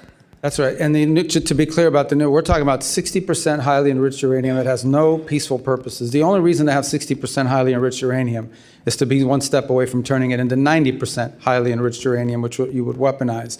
So that has clearly been one of the things that has to be part of this agreement. Okay. The disposition of it. One thing I just wanted to say as part of any negotiation, please keep in mind the U.S. Victims of Terror Compensation Fund and make sure that our 9/11 families continue to be compensated on the sanctions for Iran's terrorist activities. A number of my Democratic colleagues have pushed war powers resolutions. From your experience and position, does this grandstanding benefit the United States, or does it benefit the Iranian regime? The Iranians have misunderstood it in the past. They think, and I've seen others, not just the Iranians, but on different war powers resolutions, they think that if this thing passes, that means the president will not be able to come after us, so he no longer has any leverage. I think I've seen reflections of that from them in the past. Obviously, look, Congress has its prerogatives. You'll vote on what you're going to vote on. You're asking me whether it's had an impact. I think if you see how it's reported on Iranian state television and things of that nature, it makes them think that somehow our hands are going to be tied and we won't be able to do anything to them, so why make a deal? Appreciate it. Representative McBride. Thank you, Mr. Chairman. Thank you, Mr. Secretary, for joining us today. Like you, I attended the Munich Security Conference earlier this year, and in a meeting that I had with several European prime ministers and several of your colleagues within the administration, your colleagues recognized that NATO is both bigger and better funded today than it was 10 years ago. And I am fully willing to admit that that is a byproduct of several factors, including Putin's aggression, previous administrations, and indeed a byproduct of actions by this administration and this president's first term as well. But I want to focus in today on statements and actions that I believe go beyond pressuring and leverage and actually fundamentally undermine the foundation of NATO. On January 21st of this year, in the president's speech in Davos, he said, we, quote, never got anything from NATO. 2 months later, the president said on Truth Social, speaking of NATO, they will do nothing for us. Mr. Secretary, do you share the president's assessment that we, quote, never got anything from NATO? Well, I think what the president was speaking to at that moment, and was what I'll speak to you about now, is one of the reasons why I've been such a strong supporter of NATO is because they allow us to use these bases, because it allows us in a time of contingency, like the one in Germany and others. And for the first time, we see NATO countries denying us the use of their bases, which undermines the purpose for our involvement. These statements, including the one we never got anything from NATO, happened before the war in Iran, which falls outside of the Article 5 invocation. It falls outside of a war of defense. Do you share the president's assessment that we, quote, never got anything from NATO? I share the president's assessment that on issues that are a priority to the United States. I'll take that as you disagree with his assessment that we never got anything from NATO, because, Mr. Secretary, let me reclaiming my time, Mr. Chairman. Mr. Secretary, I'm asking very specifically about a specific quote. I'm not asking whether NATO can be better or reformed. I'm asking if we never got anything from NATO. And I want to specifically ask you, Mr. Secretary. Well, why are you asking me if I can't answer? You're not answering the question that I'm asking. You're answering a different question about whether NATO can be better or reformed. And so I'm going to move on, Mr. Secretary. Are you aware that the only time Article 5 has ever been invoked is after 9/11 in defense of the United States? Of course I'm aware of that. Okay. Yeah. And are you aware that more than 1,000 Europeans died in the subsequent war on terror that was invoked after? They participated in the Middle East, correct. Yes. And I assume you're aware that the NATO ally that lost more service members per capita is Denmark? Denmark, I thought it was that the UK had suffered more. More per capita. Okay, gotcha. Okay. And I assume you're aware that Greenland is indeed part of Denmark? For now. Okay. Well, I want to focus in on Greenland. I joined the bipartisan bicameral trip to Copenhagen as the administration that you're a part of sought to seize Greenland. In the president's speech at Davos, he said, referring to Greenland, quote, you need ownership to defend it. Mr. Secretary, does the United States need to own land within NATO to defend it? And the truth be told, we are actually involved in conversations with Greenland and Denmark on the use of Greenland for collective defense for all of us. It's a key part of missile defense, but we're involved in those talks right now. So I think we're in a good place on it now. But I don't want to put stuff out there in the public record that would undermine the conversations we're having with them on it. So specifically, I'm not asking about whether we're going to do more within Greenland for our collective defense. I think all of us share that goal, including Denmark and Greenlandic people. But does the United States need to own land within NATO to defend it? That's what the president said, and that was the justification for those statements and the attempt to seize Greenland several months ago. The president's view is that it's a lot easier to defend it when you have control and complete control of it. We are obviously having conversations with both Denmark and Greenland. They're ongoing on a monthly basis now. I think we'll have pretty good news on it at some point. So I take that as you disagree with the literal words of the president of the United States. And I want to put a finer point. I think he's right. If we owned it, it would be easier to defend it. But that's not what he said. He said you need to own it to defend it, which fundamentally undermines the central tenet of Article 5 of NATO, which states that the parties agree that an armed attack against one or more of them in Europe or North America shall be considered an attack against all of them, and if such an armed attack occurs, each of them will assist the party or parties attacked. So sitting here with, I'm sure, many leaders across Europe within NATO and many leaders beyond, including Vladimir Putin, potentially watching the words and listening to the words that you are saying, can you reassure our NATO allies and make it clear to Vladimir Putin that if a NATO ally is attacked and Article 5 is invoked, that we will defend them? The United States is still in the NATO alliance, and we'll be there in Turkey to talk about all these topics. The president himself will be attending the next NATO meeting of heads of state, where all these points will be made clear. We're still in NATO, but NATO needs significant changes, and the president has made that clear. And he's very disappointed in NATO. Representative Self is recognized. Thank you, Mr. Chairman. Thank you, Mr. Secretary, for being here. I want to continue on NATO, but first of all, would you like 30 seconds to respond to the last questioning? Well, thank you. The bottom line is the United States, look, with NATO, I've been a strong supporter personally in the Senate and otherwise of NATO, and I still see the utility in it. The problem with NATO, as I want to point out, is those bases that we have in the region is one of the reasons I used to argue why NATO was so important, is it allowed the U.S. to project power and have power in case of contingencies. And we had a contingency, and we had countries in NATO that said, no, you can't use our bases, particularly Spain. Now, I want to be fair. There were other countries that have been extraordinarily cooperative in what they've helped us to do, some publicly and some privately. But I think the president's irritation with NATO is that in a time of conflict and crisis where the United States had a need, you had members of this alliance who are constantly asking us to get involved in European matters, like Ukraine and things of this nature, who in our time were actually telling us, no, your tankers can't use our airbase. No, you can't use it to refuel. No, you can't use it for logistical support. And he's very what kind of alliance is that? I think the other thing that's concerning is that apart from NATO, you have this European effort to stand up some sort of a military force, some of which may trigger actions that would then lead to an Article 5 invocation. That's a separate topic, but one that also needs to be discussed. So I think the next meeting of NATO in Turkey in July is probably the most important meeting in NATO's history, because there are some things here that need to be cleared up and fixed. Thank you, Mr. Secretary. I chair the European subcommittee on this committee. I was in Europe for 8 years on active duty, to include European Command and the NATO-shaped military headquarters. I want to point, you gave us a really masterful review of the global situation early in your spoken remarks. I want to ask you to comment on another part of Europe that we've not talked about that I consider very fragile, and that's the Balkans, particularly the Western Balkans. I just completed a trip through Bosnia, Herzegovina, Serbia, and Kosovo. I talked to government officials. I talked to opposition members, students, obviously the country teams, KFOR, NGOs, talked to everybody I could talk to. It's extremely fragile right now. Thank you for the ambassadors that were recently nominated for that region. I noticed that Kosovo did not have an ambassador nominated, and I would ask for your support there. We have 4 NATO allies that are also blocking Kosovo's entry into NATO. Obviously, we have the intractable issue between Serbia and Kosovo, that Serbia considers Kosovo a province. Most of the world recognizes Kosovo as a sovereign nation. We have the change in the high rep coming in Bosnia-Herzegovina. This is an extremely fragile area of Europe, and I would ask for you to support Kosovo's membership in NATO with those 4 countries at the meeting in Turkey that you just mentioned.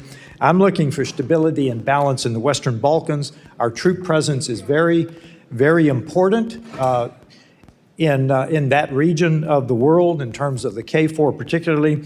And I know we're looking for a high rep, and I just ask for any comments you have on the Western Balkans. I consider them fragile. Well, as you know, the pre-existing high rep has resigned, and so there's a new candidate that we'll be supporting. He's an Italian gentleman that we think would do a good job of helping provide some stability to that position. Beyond that, we remain engaged on this topic, as you've pointed out, and have so done privately as well. The last thing we want to see is any sort of conflict in there, any sort of partition, division, things of this nature, and that would create further conflict. I can't speak to expansion of NATO. I'll be frank with you. Based on my last meetings with the foreign ministers, and obviously perhaps Secretary Hegseth has additional comments on this point, but at least what I perceived is that, right now, generally speaking, NATO is so focused on some of these other issues that have been raised here today that expansion, particularly in the case of Kosovo, but other topics, isn't really on the forefront of some of the agenda of these countries. But that doesn't mean it will never happen. It just means it's not really, given these other sort of friction points, it has not featured prominently in recent conversations with our NATO allies. Yes, Mr. Secretary, you look at the Western Balkans, there's kind of a hole there in terms of EU membership and NATO membership. So there is a lack of stability. With that, I have 30 seconds left. I'd like to yield to my colleague. Thank you very much, Honorable Congressman Self. I just want to finish with what I was trying to ask you, Mr. Secretary. Let's go to Colombia. President Trump just endorsed Abelardo de la Espriella. We have information, sir, that there are forces preparing a major election fraud coming up in 3 weeks.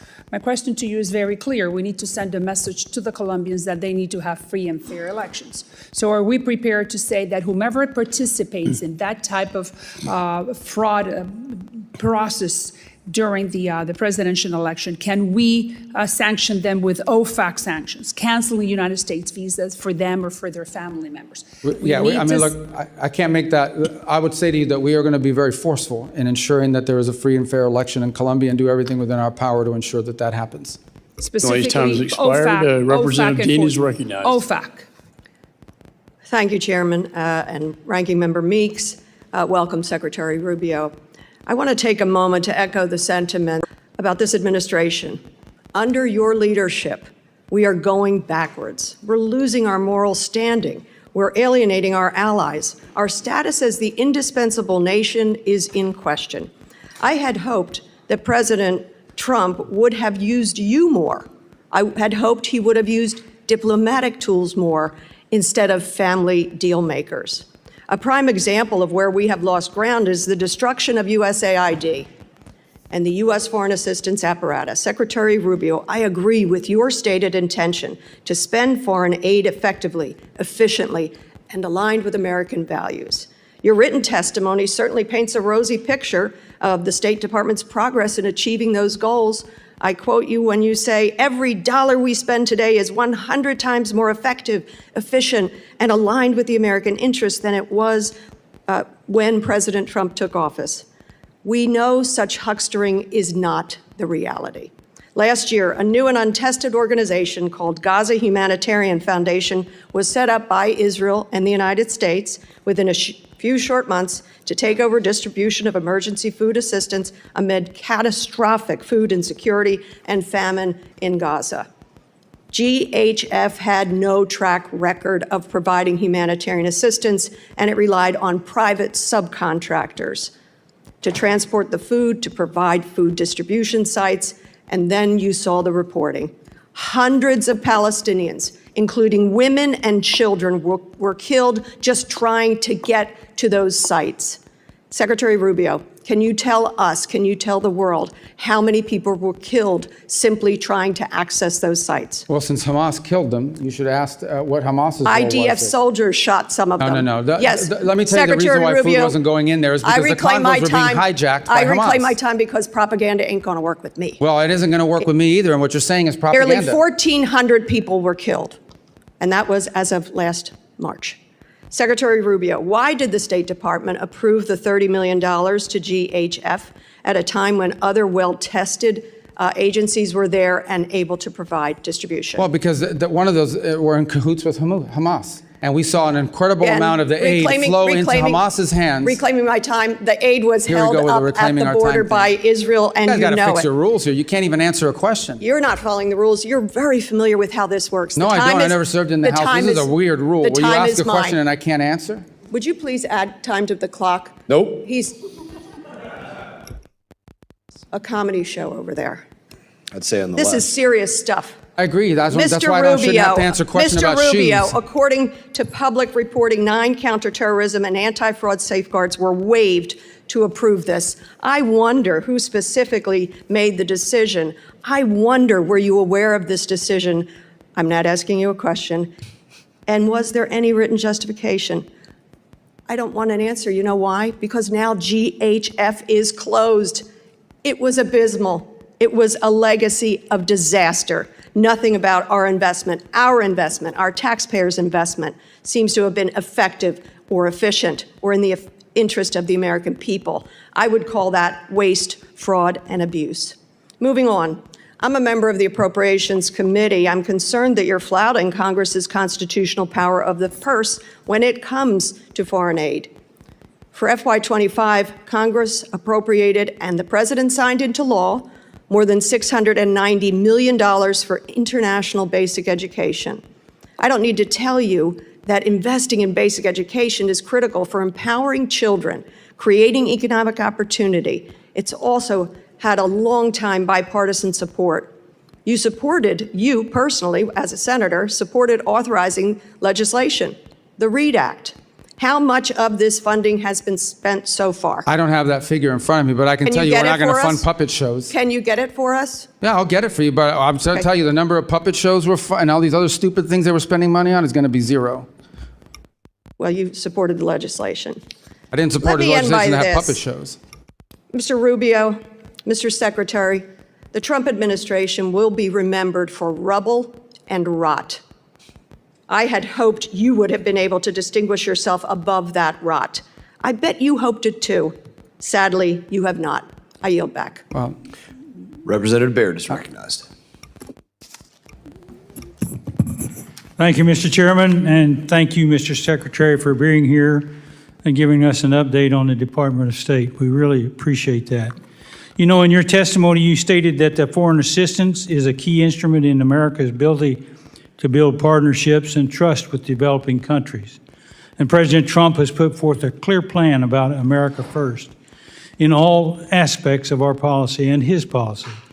Our focal point that the State Department has spearheaded, which is I am very excited about, is the American First Global Health Strategy. The U.S. is a global leader in health innovation, particularly with pharmaceutical applications and biotechnology. African countries overwhelmingly have been the beneficiaries of American First bilateral global health agreements. 21 of the 32 signed agreements that you mentioned in your early presentation have been with nations in Africa, resulting in 40% of African nations being partners of the United States that have taken a responsibility to invest in their people instead of asking for a blank check from America's taxpayers.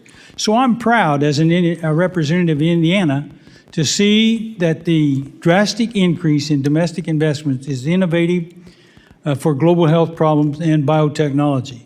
So can you walk me through the process for sending America's medical and health innovation abroad to assist with global health threats?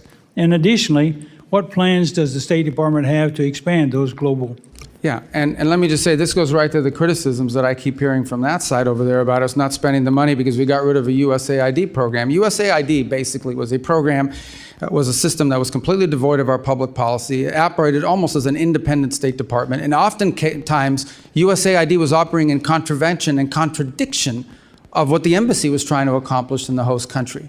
And one of the complaints you would get from many developing countries is that they would get flooded with NGOs that were picked for them. These NGOs would then operate in the country without even coordinating with the government, doing whatever they wanted and pursuing what they wanted. And in some cases, it extended well beyond food and medicine. It extended to political interference and all sorts of other activities in these countries that were undermining the national interest and the credibility of the United States. Now, these compacts in particular are promising and exciting because they are government-to-government arrangements. No longer do we put money into a bucket and says, this is for vaccines, or this is for medical care, or this is for standing up clinics globally. We are doing it individually, country by country. And the reason why that makes sense is because every country has unique needs. Some country may need more help in some area than in others. But at the core of this arrangement that we're making with countries is their desire and our goal to ultimately help them build their own national health systems so that eventually they no longer are dependent on foreign aid in order to be able to conduct that. Some countries it may take 5 years, some countries it may take 15. It depends on which country. But that's the goal of the compact. And these countries are happy with the compact because for the first time ever, their government leaders have control over how the money is spent, where it's being spent, and it's being spent in a way that builds their domestic capacity inside of the country. That's a much better way to do it than to flood these countries with NGOs accountable to nobody, run by, in many cases, through a USAID program that was undermining our foreign policy in that country in many instances. Well, I appreciate that answer very much. I was really shocked to see where some of the funds were going in Africa, for example, through those USAID and the USAID program. And I know that was not what was intended in the beginning. So thank you for taking care of that and making an effort to do that. Let me change to one other thing. During the Biden administration, the FSOs were evaluated in the service based on a meaningless criteria like DEI and woke politics. So this arguably drowned out the vital U.S. interest, like beating back the Chinese encroachment and advancing new technologies abroad. I commend you for stripping the Department of DEI and other woke policies, and we should renew our focus on reinforcing our edge against China, and we certainly can use tech diplomacy to do that. So we have about 42 seconds, so would you mind sharing with me how to agree with the diplomats should be trained in emerging technologies like AI and telecommunications? Yeah, well, I think given the dramatic transformations happening in the world today, our diplomats of the future are going to have to be trained in multiple fields that previously we didn't, not just in the role that technology broadly plays, but the rapidly evolving role that AI plays, and economics. I think economics have become a central core, have always been an important part of our diplomacy, but have become at the core of much of our diplomacy around the world now. So it's one of the areas where I think are, in addition to knowing how to write non-papers and all the other normal diplomatic things, I think it's going to be really important for foreign service officers in the future to have an understanding of economic factors. Thank you very much. I yield back. Representative Schneider is recognized. Thank you, Chair. And Mr. Secretary, thank you for being here today. I'm going to talk about areas on which we both agree, specifically addressing the threats from Iran and seeking stability, prosperity, and peace for all the peoples of the Middle East, including our Arab Muslim allies and the Jewish Democratic State of Israel. Like you, I've spent much of the past 2 decades working to block and ultimately permanently close any path Iran might pursue to acquire nuclear weapons capability. And like you, I've argued that the international community must work together to eliminate Iran's conventional weapons threat, including ballistic missiles, cruise missiles, and now drones. Like you, I've worked to thwart Iran's support for terrorist organizations around the world, including Hezbollah in Lebanon, Hamas and Palestinian Islamic Jihad in Gaza, and the Houthis in Yemen, among others. And like you, I believe we should do all we can to empower the good people of Iran to free themselves from the evil regime that has oppressed them for more than 47 years. And now we can add the imperative to reestablish freedom of navigation in the Strait of Hormuz. I know you and this administration are working to reopen that strait. Mr. Secretary, assuming an arrangement is soon reached to reopen the strait, have you or anyone in the administration calculated or even estimated the economic impact on Iran's economy through the remainder of the year versus the baseline that was expected before the war? Yeah, I'm sorry, but I want to understand your question. Are you saying if the straits are open, how much have they lost? If an agreement is achieved, do you have an expectation of what's going to happen in Iran's economy going forward? How much money will come in with the straits Well, I can open? tell you, so for example, with the blockade now, their inability to get ships out is costing them hundreds of millions. Right, so if it's costing them hundreds of millions of dollars a day now not to be able to get their ships out, that would be theoretically what they could gain back, except that they still face sanctions.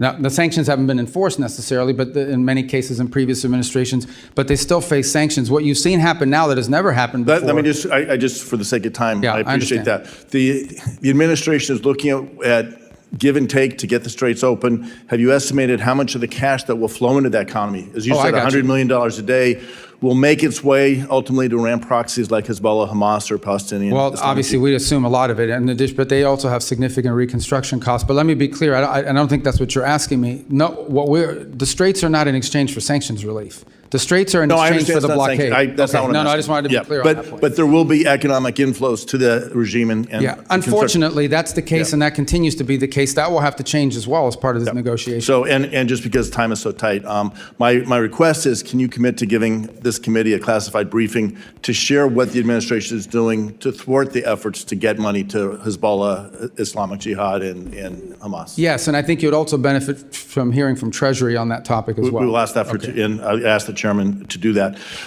Way back in May 8th, 2018, the Trump administration laid out a fact sheet making the case why it was leaving the JCPOA. I'm going to just go through some of the points and ask you to confirm that the administration's red lines are still the same. Quote, this is May 8th, 2018, there's a quote, the JCPOA failed to deal with the threat of Iran's missile program and did not include a strong enough mechanism for inspection and verification, end quote. Can you commit to this committee that any resulting deal will include a strong mechanism for inspections, ideally anytime, anywhere inspections and verification of Iran's missile program? Missile program? Yes. Well, the missile program is being discussed partially because Epic Fury destroyed much of it, but it still needs to be discussed because it's a delivery system for these. So that's been a part of the negotiations, correct? Okay. Again, quoting from the May 8th document, the JCPOA foolishly gave the Iranian regime a windfall of cash and access to international financial system for trade and investment, end quote. Can you commit to this committee that any resulting deal will not foolishly give the Iranian regime a windfall of cash and access to the international financial system for trade and investment? Yes, because they're not going to get any sanctions relief of any kind unless they get rid of enrichment and they get rid of the highly enriched uranium. Thank you. Third point, and I'm again quoting from the original document, the Iranian regime must never have an ICBM, cease developing any nuclear-capable missiles, and stop proliferating ballistic missiles to others, end quote. Can you commit to this committee that any resulting deal will cause Iran to cease developing its nuclear-capable missiles and stop proliferating ballistic missiles to others? We consider delivery systems to be a part of them having a nuclear weapon, which we said they'll never have. Right. And just because you have 40 seconds, again quoting, quote, the Iranian regime must stop its threat to freedom of navigation, especially in the Persian Gulf and Red Sea. That was in 2018. Can you commit to the committee that any deal will cause Iran to stop its threats to freedom of navigation, especially in the Gulf? Not only can I commit to that, we won't even be able to enter negotiations until they do that. Okay. And finally, can you commit that any agreement this administration enters into will ensure Iran cannot develop a nuclear weapon? That's the whole goal here, absolutely. Okay. In that vein, and most importantly, can you commit to this committee that any documented agreement related to Iran's nuclear program will be brought before Congress as required by ANARA, which I believe you voted for? We will comply with ANARA. Thank you. I yield back. And thank you, Mr. Schneider, for letting me answer your questions. Representative Barr. I was efficient. This guy's... Mr. Secretary, thanks for the great job you're doing. Some Democrats are making the laughable claim that Iran is stronger today than they were before Epic Fury started because of the disruption in the Strait of Hormuz. You've seen the Trump derangement syndrome in the hearing today. Can you set the record straight on whether or not Iran is stronger today? Well, they have no Navy, they have no Air Force, they have no air defenses, they have they have massive destruction to the defense industrial base. They've lost a substantial percentage of their missile launchers and of their drone launchers as well. They're not benefiting from the straits being closed because the blockade is keeping them from hundreds of millions of dollars a day in revenue. They've had their ships seized in the Indo-Pacific. Their leadership is fractured. They have hyperinflation. Their currency is worthless, and they're having trouble making payroll. I guess other than that, they're doing well. Thank you. Do you believe that keeping the credible threat of kinetic military force on the table and the president's willingness to use such force is important to your diplomatic leverage? Yes, because unfortunately we are dealing with a group of people that don't understand anything but that. And so the resolution that's on the floor in the U.S. House this week would do what to the U.S. leverage? I don't think technically it does anything. I think perceptionally it allows the Iranians to believe that somehow they don't have to make a deal because there's no threat of something bad happening to them if they don't. And just as a follow-up to my friend Congressman Schneider's line of questioning, can you describe the key differences between the terms of the deal that you all are negotiating with Iran today versus the terms of the JCPOA? What we're discussing now is what the negotiations will be about. And it will be about no enrichment, what they're going to do with their enrichment, and what they're going to do with the highly enriched uranium being removed and being disposed of. That wasn't a part of JCPOA. The other thing is the JCPOA was time limited. In fact, the prohibition on certain enrichment would have been expiring this very year. This very year would have been expiring. So JCPOA right now would be expiring, and they would be able to be in a position to then ramp up and do whatever they wanted in compliance with the JCPOA. So there are major differences even in the text of what we're discussing the negotiations are going to be about.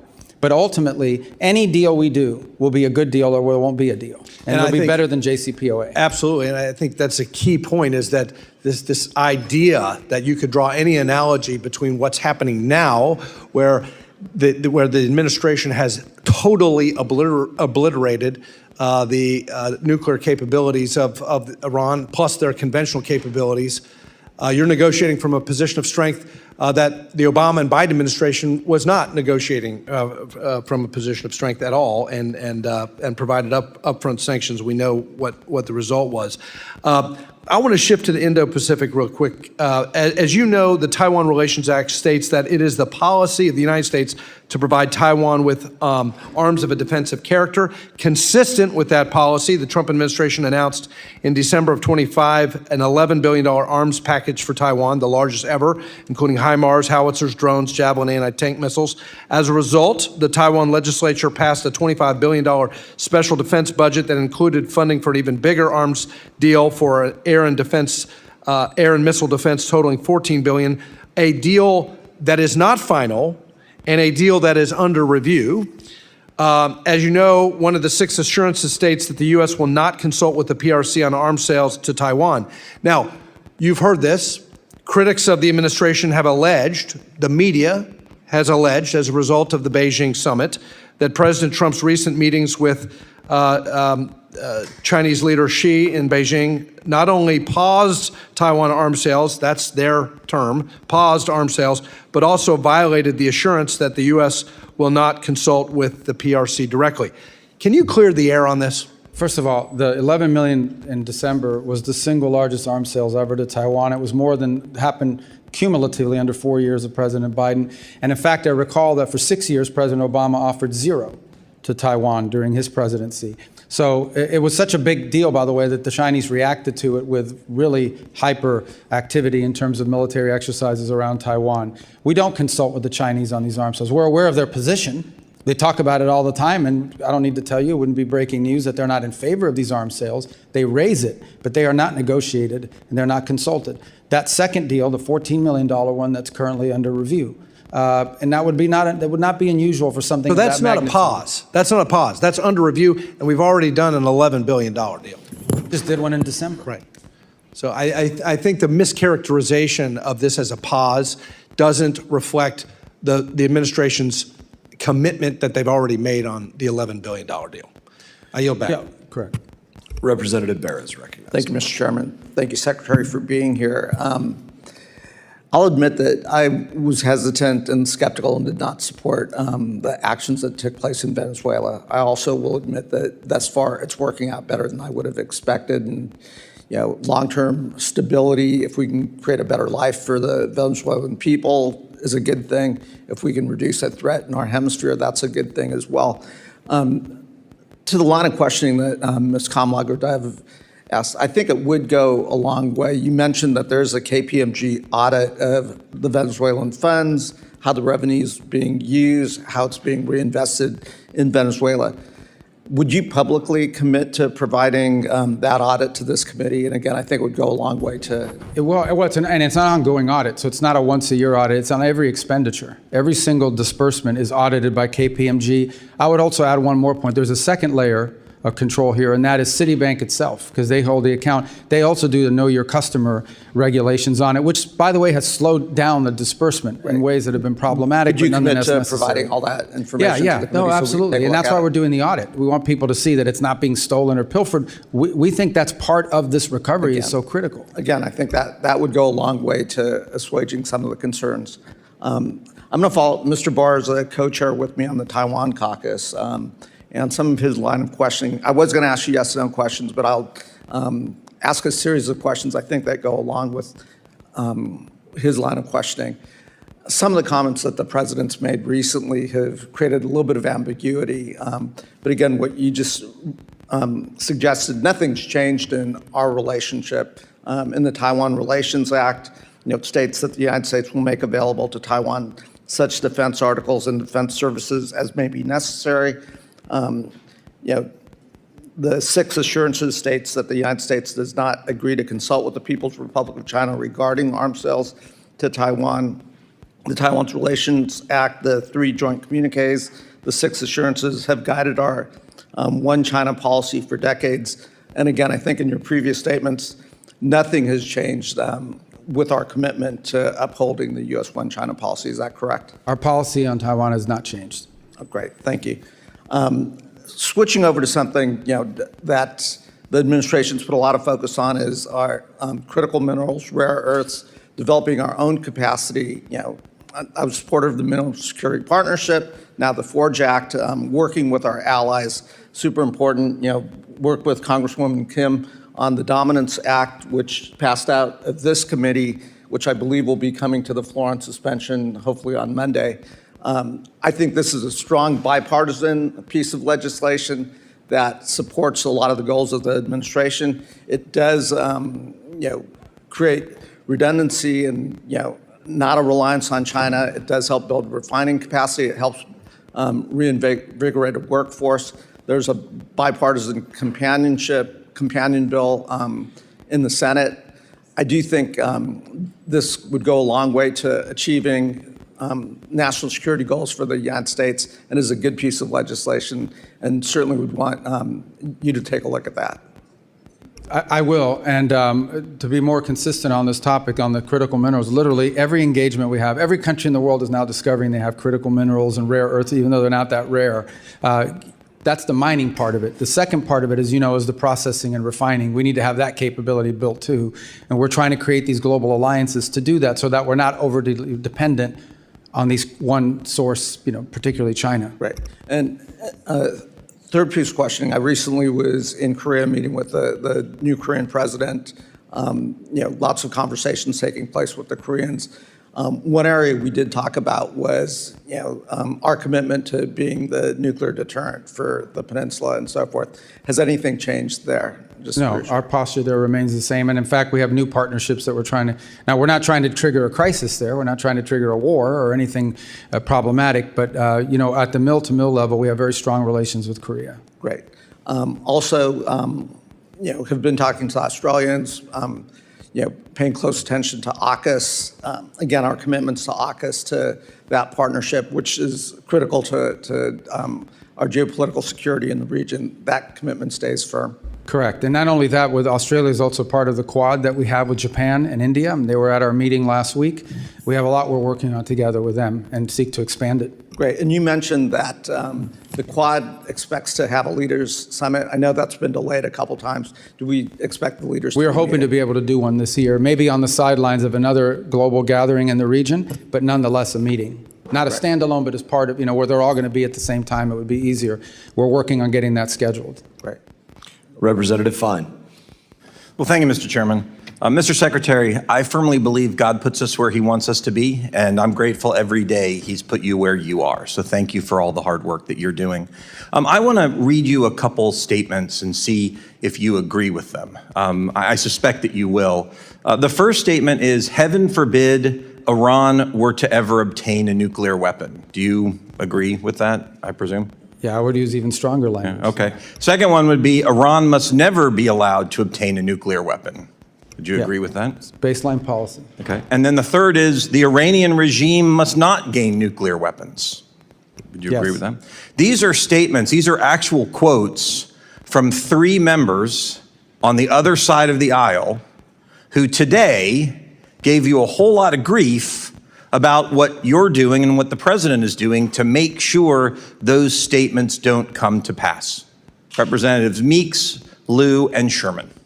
So my question to you is, what changed? I mean, why would people say they must never be allowed to have a nuclear weapon, and then when we're actually doing what is necessary to make sure they don't, all of a sudden, there's a very different tone as they ask you questions? Yeah, I would say that the notion that they shouldn't have a nuclear weapon is widely held, and not just widely held by members of Congress. It's widely held by countries around the world. In fact, I don't know a single country in the world that says it would be a good idea for Iran to have a nuclear weapon. I think what's changed, or where the difference comes in, is, okay, what are you going to do about it? You ultimately have to do something about it. And when we saw that they were building up this conventional shield behind which they were going to hide their nuclear program and hold it immune from action, we had to address it. And that's what the president did with Epic Fury. So that was the difference. The difference is we actually did something about it, something that multiple administrations have held as their position. It was the Biden administration's position. It was the Obama administration's position. But this president actually did something about it. And many countries around the world aren't willing to do anything about it except complain or sign on to some letter somewhere. But we actually did something about it, because if we had not done so, in about a year, Iran would have had a conventional shield. And they could have been able to threaten not just the region, but parts of Europe. And they would have said, if you come after us in our nuclear program, we will impose costs on you you cannot bear. So now you have to let us have a nuclear weapon. We were never going to let them have that conventional shield. So what happens, in your opinion, if we did what they're asking? We stand down, we stop, we go back to the strongly worded letters and lots of talking, but we don't take the action. We just go, well, we don't want them to have a nuclear weapon, but they're going to do what they're going to do. What do you think? What would your prediction be? What happens? I think the long-term trajectory of Iran remains the same in that regard, as their ambition is to ultimately have a nuclear weapon. That is ultimately their ambition. They probably view it not just as regime security, the way that they do in North Korea. They view it as an ability to become the dominant power in the region. Once they possess a nuclear weapon, nothing stops them from sponsoring proxy groups all over the region to destabilize Jordan, Saudi Arabia, multiple Sunni countries, and of course wipe out Israel. So it would be fair to say then that standing in the way of what you're trying to do over there, what we're trying to do over there, effectively is emboldening and enabling Iran to get that nuclear weapon. Well, ultimately, anytime they don't fit, the only reason they would not go for a nuclear weapon is because they're forced not to. They're never going to do that voluntarily. And they've never agreed to anything voluntarily. Even the small concessions they made in JCPOA were in exchange for some benefit to them. So clearly, this isn't a regime that only understands that they will only do these things if they were compelled to do so, either through an incentive or through a punitive matter. Okay. Changing topics to UNRWA for a minute. As you know, on October 7th, 2023, there were employees of the United Nations in the form of UNRWA who actually participated in the terrorist attack that killed 1,200 people. What are we going to do to make sure that the UN can never, ever again employ terrorists that are going to go and kill people? Well, obviously, we're not going to be working with UNRWA any longer. As you know, we've removed ourselves from that, and we refuse to engage them or be a part of the solution now in Gaza. There are plenty of other organizations that can play that role without having the sort of cooperation that they've had with Hamas elements, including the presence of Hamas elements within their ranks, as we've seen. And it's part of the thing that was being talked about earlier in Gaza. What they don't tell you is a significant percentage of the aid, even the non-UNRWA aid that was entering, was winding up in the hands of Hamas, and they were reselling it in the black market and, of course, keeping it for themselves. That was not the purpose of the aid. What they're also not telling you is that one of the reasons why the World Food Program would not go in or could not go in is because their trucks were being hijacked, and their truckers would not go because they were putting their lives in danger. And this was all being systemized, weaponized, and manipulated by Hamas to their benefit. Well, thank you again for everything you've done. Everyone in Florida is very proud of you, and we're cheering for the work that you do every day. Thank you, Mr. Secretary. Thank you, Mr. Chairman. Representative Oczewski. Thank you, Mr. Chairman. First, Secretary Rubio's earlier testimony referenced the president's son-in-law, Jared Kushner, as a private citizen.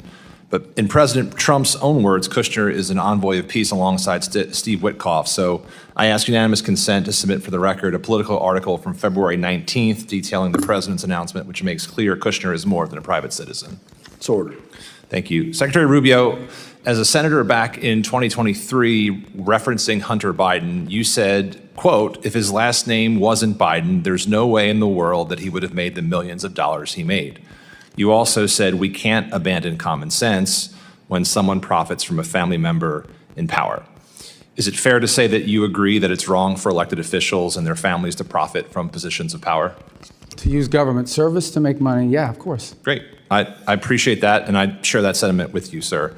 I want to revisit some of the details that were brought up earlier and put into the record about the president's own stock transactions, a form which he filed that shows he completed more than 3,700 stock transactions in just the first 3 months of this year alone. The president bought hundreds of thousands of dollars in Palantir stock shortly before he publicly praised the company on his social media site.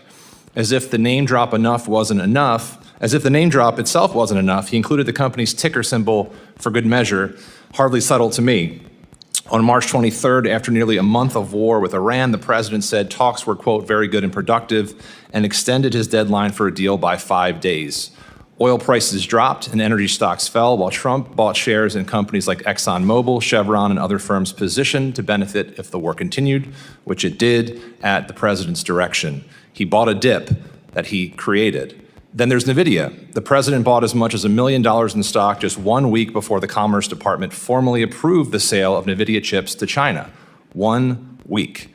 He bought up to $5 million more in NVIDIA stock in February, right before the company announced a major chip deal with Meta. It's pretty good luck if you ask me.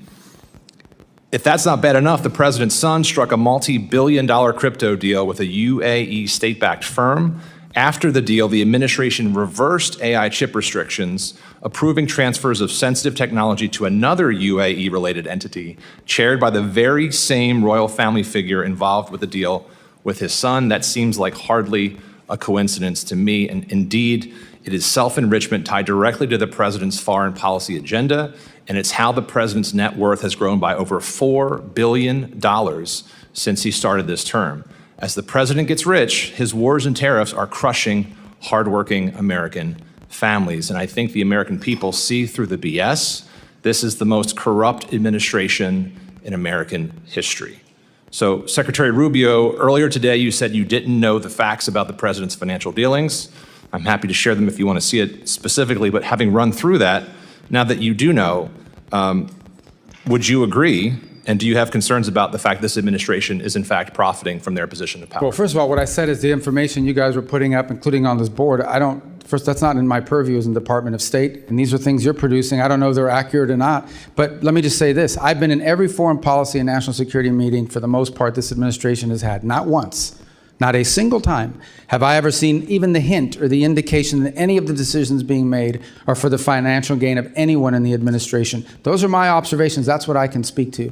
I have not once seen a directive on our foreign policy or our national security policy that in any way indicates that it's being done to the benefit of anyone personally.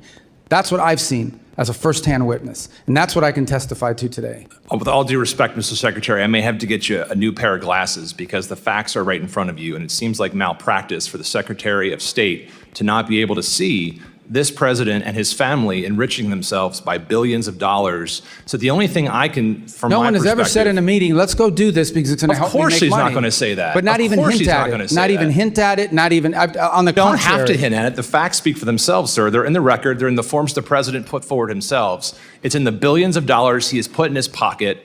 It is the timing of the deals and the announcements, and the only thing I can see is, my question to you as I conclude my time, Mr. Secretary, is what's changed in your perspective?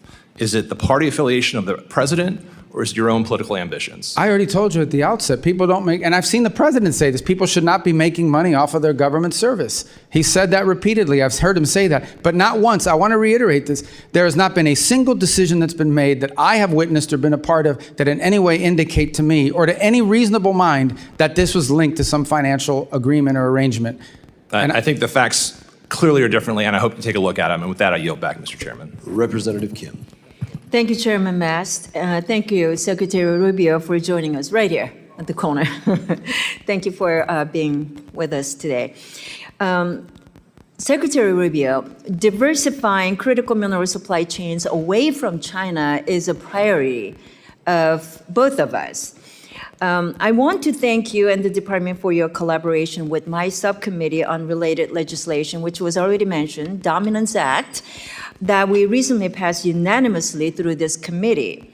The FY27 budget requests $5 billion for New America First Opportunity Fund, including $250 million for critical minerals. So can you expand on that request and clarify whether these funds are intended to support Forge, Pac Silica, the economic security zone in the Philippines that was announced on April 16, or other priorities?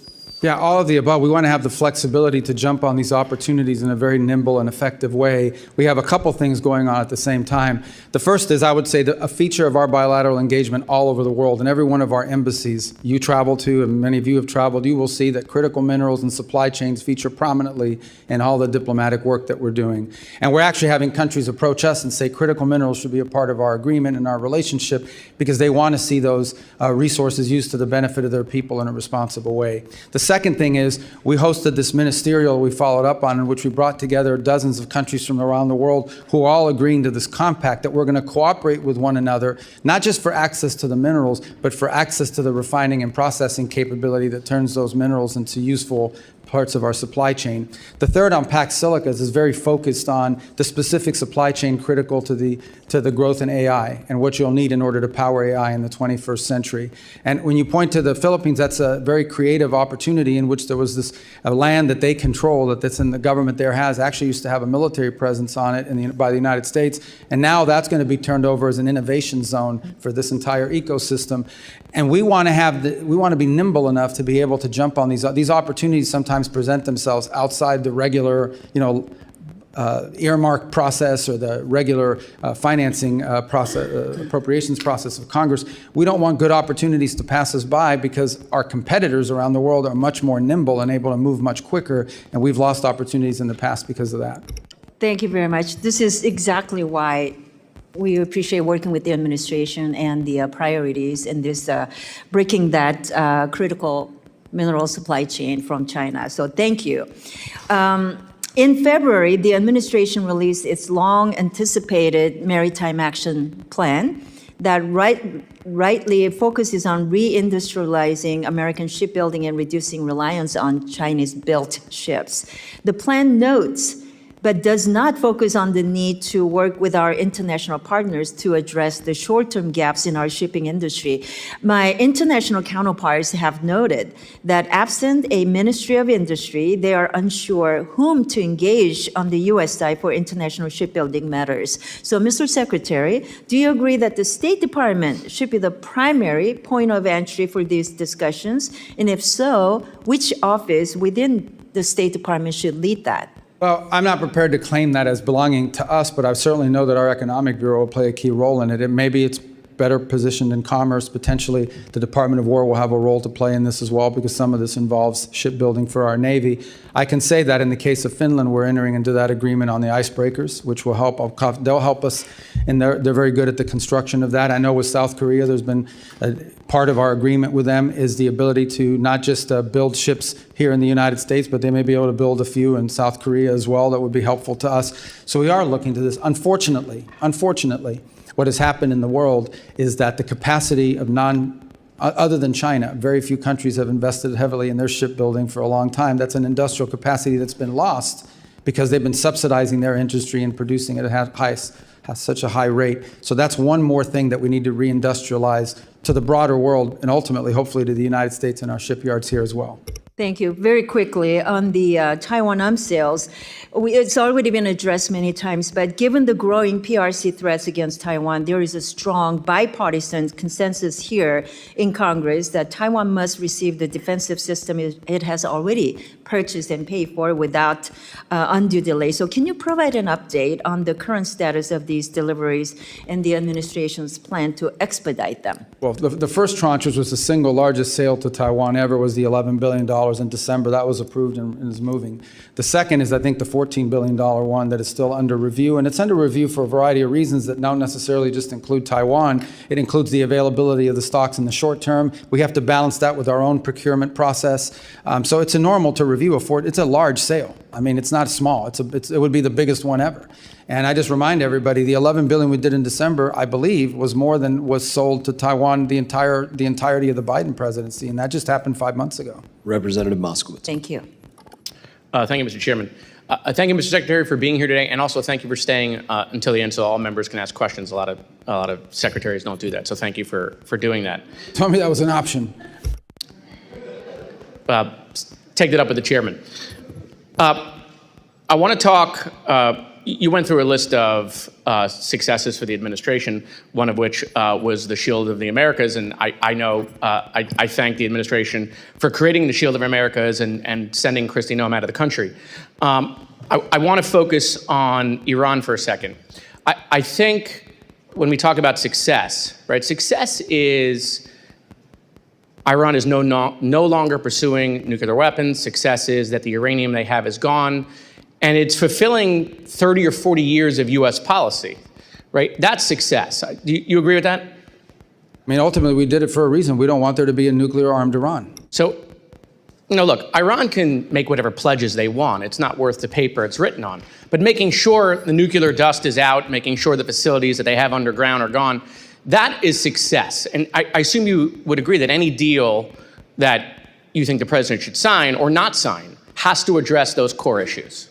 Absolutely. So the removal of highly enriched uranium is an irreversible step. You remove it or you destroy it, it's not there anymore. On enrichment, those are limits, but if you're not inspecting it, they can always violate it. And as long as they have the equipment and the know-how, they could always violate it in the future as well. So that would have to be, that's the one that would have to be monitored. But the enrichment you could verify immediately because you either have it or you don't. Yeah. And for me, I think you have to dismantle what's there and you have to get out what's there. I think that's the most critical piece because, Iran has survived multiple administrations. That's their whole goal. Their whole goal is just run out the clock. They've run out the clock previously. And so the idea that they'll pledge to do something in the future, I just don't think we can trust that. Once we pull away the military, once we move on to another topic, their pledge is kind of irrelevant. Getting what's there removed, I think has to be the most important thing. Otherwise, it's hard to convince, I think, the American people that it was worth the success. We talked a lot about critical minerals. I think the administration is doing a really good job on critical minerals, these rare minerals that we need for our military, for technology. But I don't think the American people understand how important it really is and what China is doing around the world. I mean, do you think the administration could do a slightly better job on educating the American people why this is so important and why they should care about that? Yeah, I think we all need to do a better job. And I started talking about this issue when I was in the U.S. Senate, but frankly, it's not sexy. You have to explain it to people because they have to understand that you can build the greatest car in the world. You can build the greatest plane in the world. You can build the greatest weapons system in the world, and you can build the greatest technology and infrastructure in the world. If it's missing one little thing, one chip, one element that you need to build it, if it's missing that, the whole thing doesn't work. You can't do it. Yeah. I think back to the magnets that are critical to the cars, and when the Chinese cut us off and the world off of those magnets that they were producing for cars, I wasn't even that conversant in the issue before it happened. So I think there are vulnerabilities like that. We've mapped out those vulnerabilities. I would agree. I think this is going to require a sustained public campaign to tell people when we talk about critical minerals, what we're actually talking about and why it's important. And I think that's right. And I think people don't understand exactly the long game that China is playing. And I think it's important for U.S. foreign policy around the world. Mr. Secretary, the war in Gaza is all over my algorithm, all over my feed every day. But what's not on my algorithm or anyone else's algorithm here or the kids in college? There's nothing about the Ukraine-Russia war, about the hundreds of thousands of people that are dead in that war, or the 25,000 people that were kids that were kidnapped, or all the kids that were killed in that war, the terrible images that exist in a real war.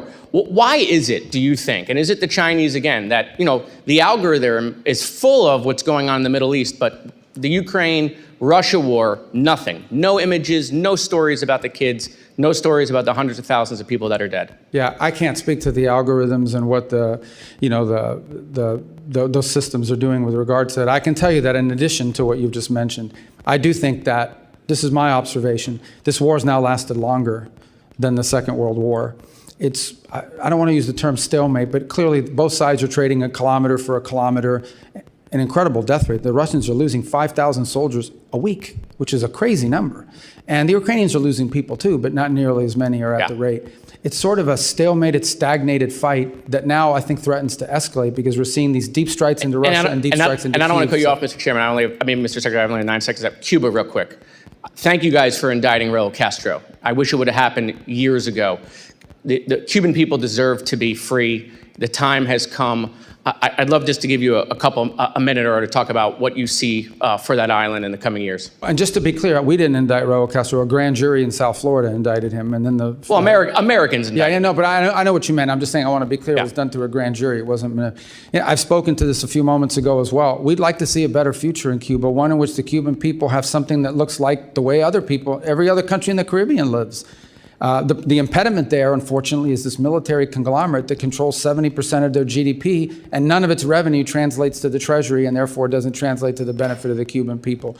So we're open to an arrangement that allows that process to begin. They're the ones that have been recalcitrant. In the meantime, we're prepared to provide humanitarian assistance to the people of Cuba so long as it's distributed by non-governmental organizations that are trusted, like Samaritan's Purse, Caritas through the Catholic Church, the UN, others. But it can't be stolen and wind up in the Gaesa dollar stores. That can't happen. Representative Zinke. Thank you, Mr. Chairman, and Mr. Secretary, always great to see you. And just to change little topics where it isn't Ukraine or Venezuela or Cuba or Taiwan or one of the big ones, Congress passed a U.S. Foundation for International Conservation in the 2025 NDAA. It passed with a wide bipartisan effort. I think you probably voted for it. But as you recall, what it was really an effort to have a public-private partnership to remove anti-poaching and cut off the funds for terrorist organizations in Africa, primarily, and you know the list. But I'm concerned, obviously, on it because per the law, it said that State Department was going to establish the board in consultation with Congress. Before, and the money's already been allotted, there's a lot of money in there, and I just recently came back from Africa, and it's happening every day that the poaching activities are again funding the terrorist organizations who are going out. And what I'd like is a commitment from the State Department to move forward on appointing the board, because at the end of the day, nothing can happen until the board meets to unleash the leveraged private dollars, which are, I think, 2-to-1 ratio. That can't happen. The program is at all standstill until the State Department appoints the board in consultation with Congress, but the first step is with you. Could I have your commitment that you're going to prioritize this? And I told others we're going to follow up on that, but I believe there's a presidential appointment role in that board, if I'm not mistaken about the, so we'll have to check with White House and personnel as well, but I'll get you an answer. The board has been the impediment. You're right. And my understanding is reading the law, it's the State Department appoints. Yeah, no doubt in coordination with the White House, but if you would prioritize it, because I think this program is an incredibly important and effective program because it leverages private dollars like we haven't seen in Africa, and it is a problem. And with that, Mr. Secretary, let me yield to my colleague from Florida, Ms. Salazar, who would like to ask you some questions and follow up. Thank you very much. Thank you again for your service. Yes. Mr. Secretary, I just want to continue with Cuba to see if we can finish your thoughts on it. As you were saying, Gaesa controls 70% of everything, the resources in Cuba. We know that the Castro family is the one in charge of that military mafia. Is there any way that we could find another DLC #2, following the same example that we have in Venezuela, where we removed Maduro because the grand jury indicted him and he was in the transnational criminal organization lists? If that were to happen, could we find a DLC #2? Well, first of all, I think that some of the models you want to look at is the way the Czech Republic or Poland transitioned out of and one of the things they did is they did preserve certain institutions in their society in order to provide stability and longevity to the project they were in. Even but we in the midst, understand that there are no institutions in well, Cuba. I think you're asking me to identify, is there specific individuals in the Cuban government? I think there are specific, maybe technocrats that you could work with. And would you I think be it's a little harder when you get higher up because of the ideological bent that some of them have. And I agree with what you're saying. People that are not, their hands are not full of blood. Could we consider the possibility in order to avoid civil wars and instability and chaos? I think the United States is open to a negotiated situation that puts Cuba on a path towards democracy, prosperity, freedom, normalcy. We would be open to that, and we would work with whoever is open to doing it. Obviously, it'll be challenging, and that system is all I've said. I mean, some of these people have committed 67 years to this viewpoint. It isn't hard, it's not going to be easy for them to pivot away from it. But have we identified, we know that very well in our community, but have we been able to identify someone that could fill that role? Well, I wouldn't say that we've identified a specific individual that could play that role. I think there are clearly people within the technocratic realm of the government that could play some role in all of this. But ultimately, if you're asking me, is there a singular individual right now that we would trust and rely on to lead this transition from start to finish, I can't give you that name right now. I understand. Now, we know that today Raul turns 95 years old. At 95, you're pretty old, and making decisions is very hard. We know that El Cangrejo is his grandson, younger, 41 years old. Don't you think that maybe are you sending messages to the younger generation to convince Raul in order to make it easier for that island, like you said, to become Jamaica or Dominican Republic, Taiwan, Singapore, and Hong Kong? Yeah, I think that there are clearly individuals within the apparatus of power in that country that understand that what they have now is not sustainable and needs to be fixed. But they don't have power, do they? They cannot make decisions. Even if they have power, they don't know how to do it, or they don't have enough power, because so much of it has to be consensus built internally. But there are clearly people that are aware that what they have now is not sustainable. Thank you, Mr. Secretary. Representative Johnson. Thank you so much, Mr. Chairman. Mr. Secretary, thank you for being here. I know that my colleagues have addressed the Iran and affordability of energy prices with you during this hearing already. Being from Texas, obviously energy is a big issue in our state, and I've heard repeatedly on the, I just want you to know, I've heard repeatedly on the campaign trail, and then from just my constituents in general, just how much the rise of gas prices is really hurting our economy. And I just want to express my concern that the administration did not properly analyze the effect of this war on gas prices, the effect of this war on the economy, the effect of this war on affordability. And I hope that you will take that into consideration as you make your further decisions, because it's very concerning. It's really hurting a lot of people at home. I'd like to focus my time with you on Afghan allies. I don't think that topic's been really brought up much today. The Trump administration continues to treat our Afghan allies with dishonor, in my opinion. In my district, Mohammed Nazir Paktawali, who fought alongside U.S. Special Forces in Afghanistan, died in ICE custody after participating in the Afghan evac program. The United States brought him and his family here to this country. He was wrongfully detained and was, as a 41-year-old man, was dead 24 hours later. I'm very concerned what's happening with our Afghan allies and what we're doing in this country. Under your leadership, U.S. State Department dismantled the Office of Coordinator for Afghan Relocation Efforts and halted the visa processing for Afghan allies, abandoning thousands of our allies that are here. In my opinion, it's dishonorable and it's damaging. America will face fights tomorrow, and thanks to the Trump administration's treachery to this community, we may face them alone. I don't know how this administration can expect citizens from other countries to rise up and stand with us at great personal peril to themselves, based on a promise that will take care of them when they see how we have failed our promises to those from Afghanistan. Since you've been forgotten what this country stands for, I'd like to remind you of your own words from your own 2016 presidential campaign. Wherever freedom and human rights spread, partners of our nation are born. But whenever foreign policy comes unhinged from its moral purpose, it weakens global stability and forms cracks in our national resolve. I believe that this is what's happening with Afghanistan, sir. What is your plan to deal with our Afghan allies, with the brave men and women that stood alongside our military, that are here in this country? Is your plan to return them to the Taliban? No, but that's not anyone's plan. I think the plan is to find a third safe country where they can go to that they're comfortable and choosing voluntarily to go there. And we're looking for more and more countries to step forward and assume it.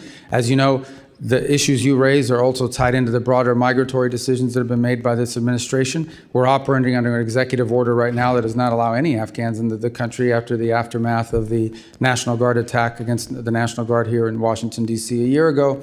And then there are also other DHS determinations. Our role, we continue to process the folks that are applying so that their paperwork is in order, but ultimately we don't want them stranded forever in where they are. We want them to be able to go to somewhere that's not Afghanistan, that they choose to want to go to and that are welcoming of them. And we actively are engaging countries around the world. There are 3 or 4 that have already spoken to us about their willingness to do it.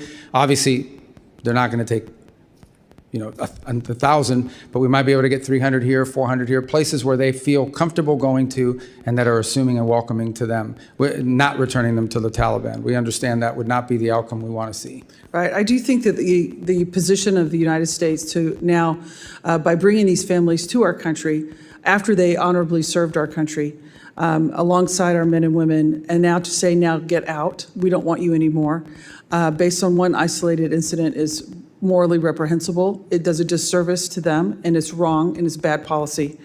Mr. Chairman, I'd like to ask unanimous consent to enter the record on April 21st, the New York Times article, Trump is said to be in talks to send Afghans who aided with U.S. forces to the Congo.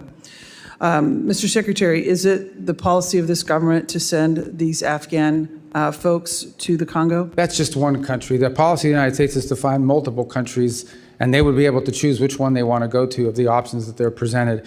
And that was based on a leak of an internal document. That was just one country that expressed interest, but there are multiple others that have as well. And so, are they going to be forced to go to the country? What if they don't want to go to the Congo? What if they don't want to go to Afghanistan? What is their option? No, we don't want to force any. That's why I'm saying we want to have multiple countries so they can choose. Here are the 5 or 6 countries that will let you go. Which one of them do you want to go to? It's not to force them. It's to give them options about places they can relocate.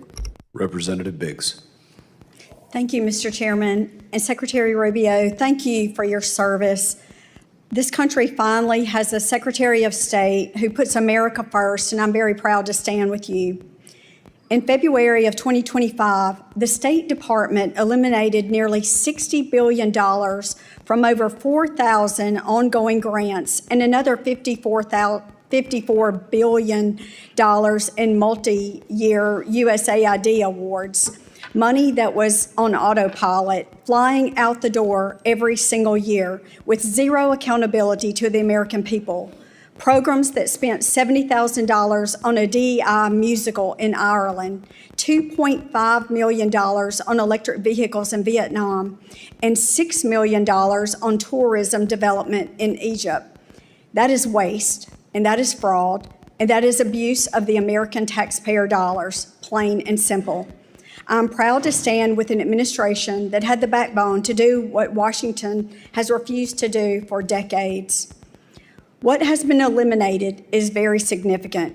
It is historic, and it is just the start.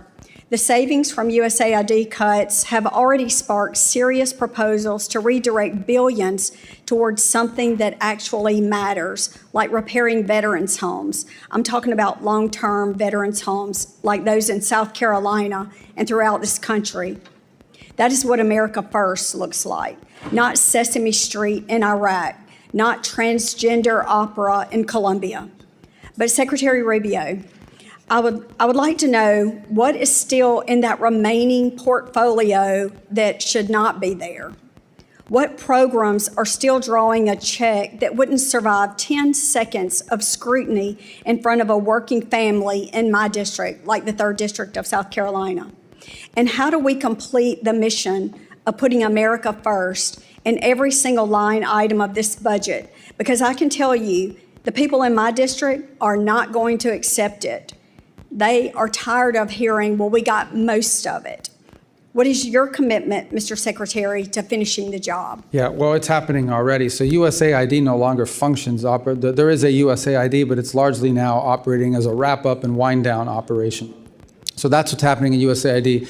We took all the programs that were worth preserving and all the programs that were worth doing, and they're all under the State Department now. So you have the State Department is conducting foreign aid and foreign assistance within the context of the criteria that we've created, and those are outlined in this year's budget request.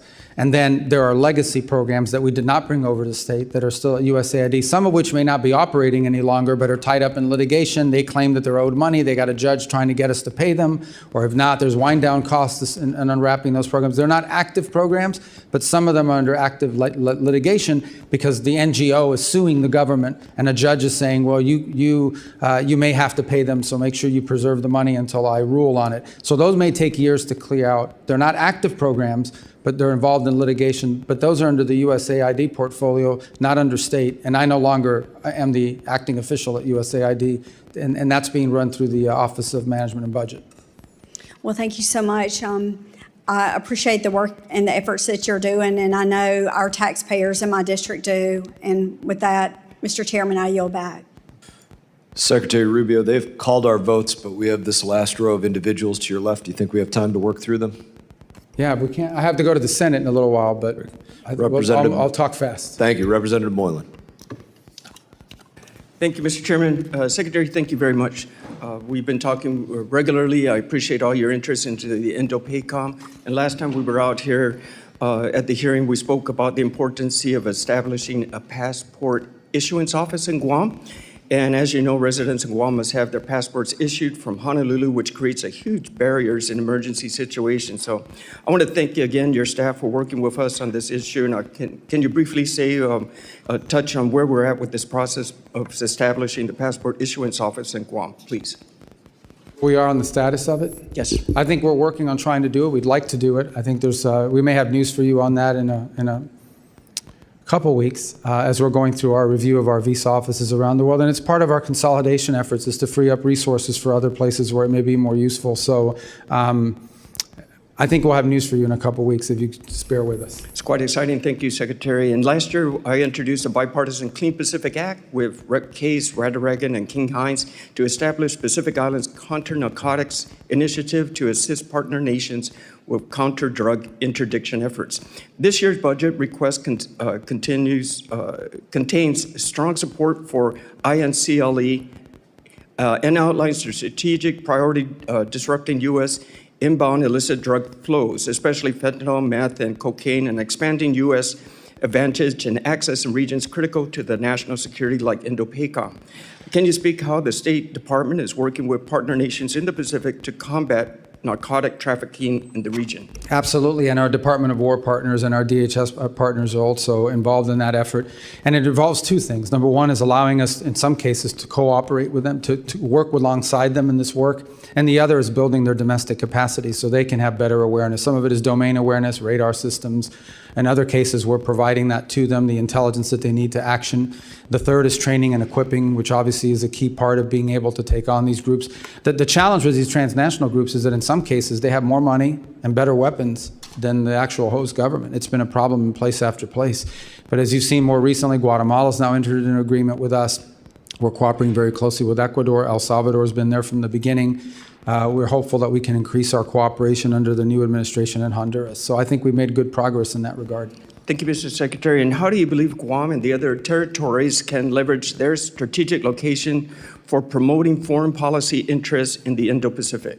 Well, a couple points, obviously. Number one is many of these, as a domain awareness, just from a geographic perspective, the ability to be there allows you from the military side to be able to station forces, but also allows you to do more activities regarding the safety of navigation, the freedom of navigation, domain awareness to control, to support that, the safety of undersea cables that are increasingly under threat from being disrupted. And there's a whole host of areas, illegal fishing. There's a whole host of things of cooperation that we could reach, and that the Pacific Islands are geographically prime located to really help us. And we've given them more attention. We've been more engaged at a bilateral level than we've ever been with Pacific Islands. Thank you, Mr. Secretary. And final question. In the recent years, we've seen malign influence grow in the Indo-Pacific and threatening the stability of the region. How is the State Department responding to the increased CCP-related funding and police training across the Pacific? Again, it's a topic that we're raising with our partners, but first on awareness. It's not just in the Pacific. We've seen extrajudicial, extraterritorial efforts on the part of the CCP in multiple places around the world. And so in all of our diplomatic engagements, we raise these issues with these countries. The opening of police stations, the sending of individuals to harass Chinese nationals that are abroad, who they view as a threat or what have you. It's become a feature of much of our engagement in many countries around the world. Mr. Secretary, and Mr. Chairman, I'd like to yield my last minutes to Rep. Salazar, please. She's got this thing rigged.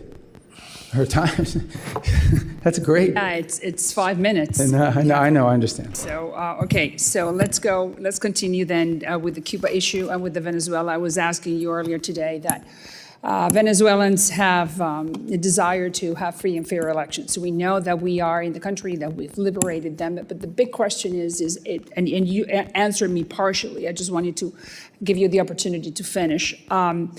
why can't we just establish and send the signal to the Delcy group and to all the Maduro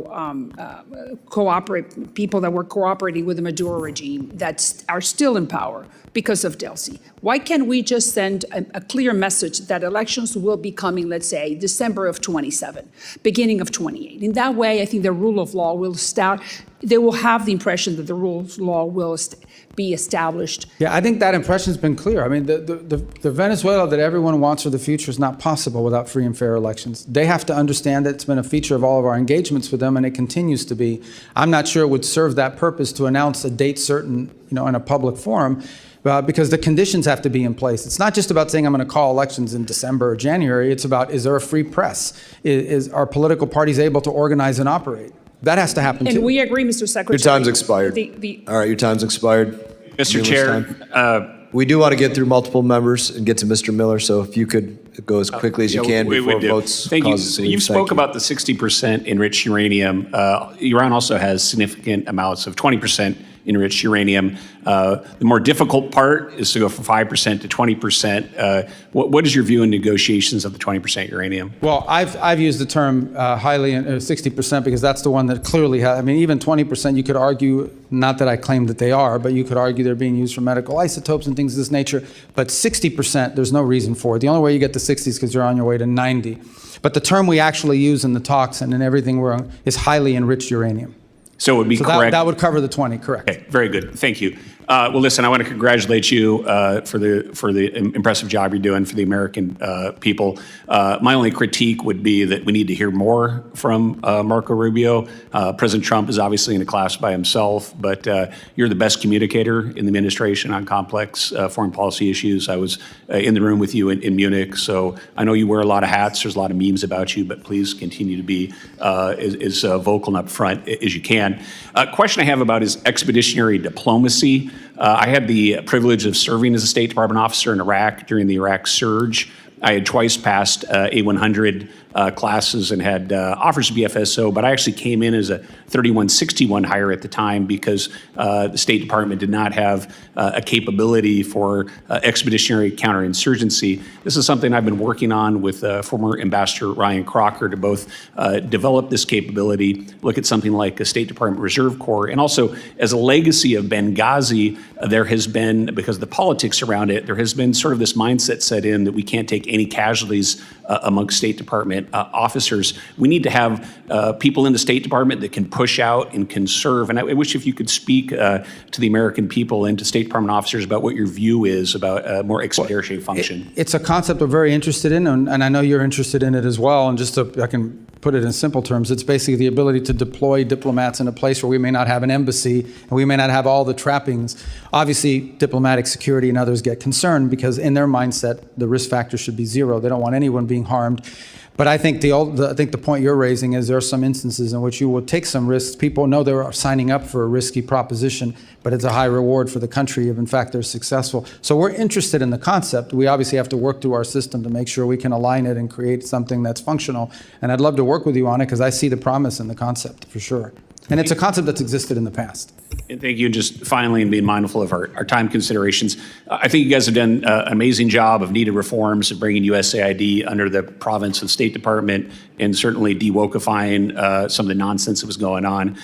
We still do have a lot of great State Department officers out there that are very proud to serve our country, and under your leadership, I do talk to some of them from time to time, and they do have some worry and some questions about the overall direction of the institution. So I'd just like to give the ability in the context of this budget request you're making to Congress to sort of sum up your thoughts of the vision of our current State Department officers for the future. Yeah, I think for the futures, we're trying to empower we're trying to empower our embassies through our regional bureaus around the world. We want them to be the center focus of how we conduct foreign policy because they're on the ground. Too often in the past, foreign policy was mixed between, or diplomacy was mixed between the regional bureaus, and then you had these functional bureaus that had a worldwide mandate on a topic, and they ended up crashing into each other. Now what we want is to truly empower our ambassadors and the people in the field in these embassies that are on the ground every single day We want decisions to be driven from the bottom up, not from the top down. Some of our best ideas come from the cables that are coming out of the field and back to us. And we want regional bureaus that are empowered as well to be able to coordinate all this when the lines cross between different countries in the same region. We're also encouraging greater regional integration. So, for example, our Western Hemisphere ambassadors are now all are about to start a monthly conference call so that they're all coordinating with each other on regional affairs.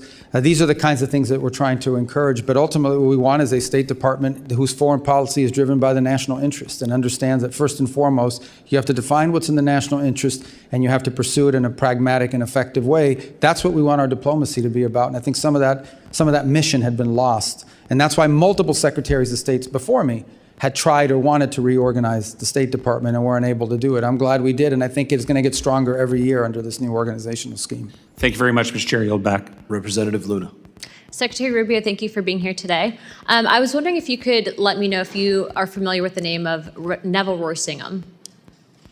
Yeah, he's I think an American millionaire living in China who's funding all of these left-wing radical loons. Correct. When you were on Senate Intelligence, you had actually sent a letter encouraging the Department of Justice to look into him for a FARA violation.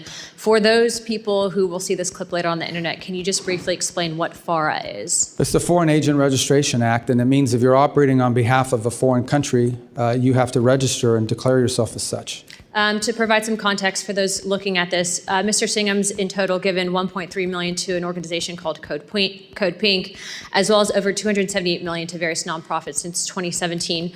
Secretary Rubio, it's in my opinion, observing what's been happening on both sides, really contributing to the political divide in this country, that many countries are engaging in influencer operations to include psychological operations on the American people with the intent to undermine not just our foreign policy from the administration's perspective, but also to pit us against one another. Would you concur with that statement? There's no doubt, absolutely.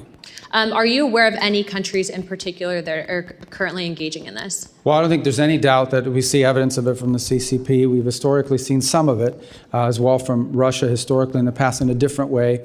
I think you're starting to see some of it from Cuba, and I think some of these are linked with one another. In fact, that group that you just mentioned actually traveled to Cuba, stayed at a very fancy and expensive hotel that is sanctioned, and I think are now being looked at by the appropriate officials to see if they violated U.S. law in the trips that they're taking. But there's no doubt that when you have people showing up with pre-printed signs 24 hours after Nicolas Maduro was arrested and extradited to the United States, that's not an organic movement. Someone's paying for that. I think one of those organizations would be the National Network on Cuba, which is a pro-communist, anti-American organization comprised of dozens of member organizations to include Code Pink, the Communist Party USA, Democrat Socialists of America, Socialist Worker Parties, and various organizations to include Armed Queers of Salt Lake City, which Tyler Robinson, the individual who murdered our friend Charlie Kirk, has loose ties to an association with at the time of the assassination. I just want to point out that from my perspective and in talking with you personally, I can see that you are very much of the mindset of peace through strength, but also pursuing peace first before you hit people with a big stick. So I appreciate that perspective because it is refreshing and not common in Washington, D.C. But with that being said, I heard a lot of talk today on Russia specifically. I understand that peace talks are very much so alive and well, and that the United States, for the first time ever, at least with this administration and you heading the head of the as the Secretary of State, have been instrumental in those talks. I would like to, though, ask you, for the first time in 20 years, recently, we had the Russian Duma come here to meet with members of Congress. What is the end result when Congress fails to open up dialogue and at least maintains communications with another superpower like Russia? Well, I think there's two things to discuss. One is the war in Ukraine, which we'd like to see end through a negotiated settlement. And separate from that is a bilateral relationship with a country that possesses, if not the largest, the second largest nuclear arsenal in the world. At a minimum, we have to have relations and conversations with Russians. We just do, whether we like what they're doing or not, because given those factors that I just pointed to. I've had multiple conversations with the Foreign Minister Lavrov, and we have to, because that's mature diplomacy and it's important. It's the same with China. We have to have communication with them, and there are issues in our bilateral relations that have nothing to do with Ukraine. So now, I think our relations with them will be friendlier and easier to pursue once the war in Ukraine is wrapped up, and we've made that point in this engagement. But I think what we've learned, and certainly I think has been affirmed to us in the last year and a half, is you're much better off having someone to talk to on the other side than not. And this is a president who's willing to meet with and talk to anybody. He doesn't view talks and engaging a foreign counterpart as a concession, the way it's been treated in the past. Sometimes it leads to something, sometimes it leads to nothing, and sometimes that vehicle of communication proves incredibly valuable in a potential conflict or crisis. I'd like to end by saying this. I completely agree with you. I think that it is our job and responsibility in Congress to maintain open dialogue and discussion. But I do think that you guys will be successful in this peace deal. And so I want to be the first to congratulate you on that, because I think that sometimes in this instance, having the courage to step up and do the right thing and lead by example is a big thing. So with that, Chairman, I yield the rest of my time. Representative Miller. Thank you, Mr. Chairman. Mr. Secretary, it's good to see you. You were the first person I worked for when I started in politics, and this is very unique for me. But first and foremost, I just want to say thank you for the job that you've been doing. People back home, they comment on your stability, your bearing, and how you represent our country on the world stage. Thank you for doing that. And look, you're sitting here today and for several hours, and our colleagues on the left, for the vast majority of them, they want to get a political stunt. They don't want to hear your answers. And that's why they wouldn't let you and afford you the ability to speak, because they know that you would school them in every which way possible and actually tell them that 2 + 2 = 4. And for a lot of them, that's hard to understand. So I respect your ability. But look, you have been asked a ton of tough questions. This is your time, if you would like it. I know you have spoken a lot today, but if there is anything that you would like to correct the record on by any of our colleagues on the left or even on the right that may have misspoken, I'd like to give you this time if you would like it. And just one last thing. When you're done with all of this, if you could come to Cleveland, Ohio, I know it's not where you're from, but the Cleveland Browns could use a really good coach. And so with all the different hats you've been wearing, maybe you could take us to a Super Bowl. But at that point, I leave the rest to you, sir. Well, I don't claim I can lead that to a Super Bowl, but I wish them luck in Cleveland on that. Look, I thank you for the opportunity. I think we've covered almost everything, and thank you for giving me the opportunity to do that. Unfortunately, I have to be in the Senate here in just a few minutes, and they get really mad if you're late. But I just want to touch off by saying, look, every element of our foreign policy and everything we do, including aid, is now synergized, and it's about the national interest. And I do think it's important to point out and continue to point out, we are the most generous country in the world. By far, we give way more money than anybody else does to all of these things. Other countries who are very rich, powerful countries should step up too if they want to join in helping. There's no evidence that that's the case. We've seen a little bit of an increase among some countries, but it's not just us, the Canadians, the UK, other European countries have cut back in their expenditures as well on foreign aid. Not timed with us, it just happens to be they have those domestic considerations to take into account. This is the most generous country in the world. This year alone, there will be millions of people around the world that will receive food and medicine and medical care and in a way that furthers our national interest, but is also good for them. And we do that more than anyone on the planet. Foreign aid and what this country does to help people around the world is something we should be proud of, but it has to be done the right way. We can't be spending money on things that don't further the national interest, and we can't be spending money on things that waste the taxpayer dollars, and we can't be spending money on social experiments around the world that further the aims of an ideological movement in the United States. That's not what foreign aid is ever supposed to have been about, and that's what we're going to get it back to. On foreign policy, we're going to be pragmatic, but we're going to be principled at the same time. We have to understand that when it comes to foreign policy, oftentimes you're not given the choice between the clearly good one and the clearly bad one. Sometimes you're given two bad choices, and you're trying to figure out which one of these two bad choices is the least harmful to the country. In the end, at the end of the day, foreign relations between countries is about one thing, the national interest. I expect that every time I meet with a foreign minister of another country, that foreign minister is going to push for what is in the interest of their country. I need to push for what's in the interest of ours. Not what's in the interest of the world, not what's in the interest of ours. In those cases where our national interests align, that's where cooperation happens. That's where alliances are formed. In those instances where our interests don't align, that's where you hope that diplomacy and cooperation can find a way through. But in the end, our foreign policy must always be about what is best for America before anything else. This is not a novel concept. It is a classic concept, and one that was lost for a long time in American foreign policy, and I'm happy and honored to be a part of trying to restore it. Thank you, Mr. Secretary. Mr. Chairman, you're back. Final member, Representative McKenzie. Thank you. Thank you, Mr. Chairman. Thank you, Secretary Rubio, for joining us today. I have the pleasure of representing Allentown, Pennsylvania. It's home to one of the largest Syrian American populations in the country. And obviously, there have been a number of atrocities in that country during the ongoing conflict there, some of them targeting the Christian population. On June 22nd of last year, the Mar Elias bombing happened at a church, and we are coming up on that one-year anniversary. I'd like to just ask you very briefly if you can give us an update on what's going on in Syria, what we're doing to achieve stability in that country with the leadership that is now in place, and also any updates on religious minority protections. Yeah. Well, we talked a lot today about Venezuela and other places. Syria is far more complicated. First of all, Assad deliberately divided groups in that country against each other. And some of those frictions and some of those resentments exist. That wasn't always the case in Syria. It's one of the few places in the Middle East where you actually had Sunni, Shia, Christian, Druze, and other communities living, and Kurds living alongside one another. But Assad, and especially during the civil war period, pitted these groups against each other. So in many cases, when you're seeing these atrocities, what you're seeing is some unit of some fighting group from one side going after and seeking retribution against a group in another. And it's a real challenge. I think you've seen a diminution in this, but nonetheless it exists, and it's already happened too much.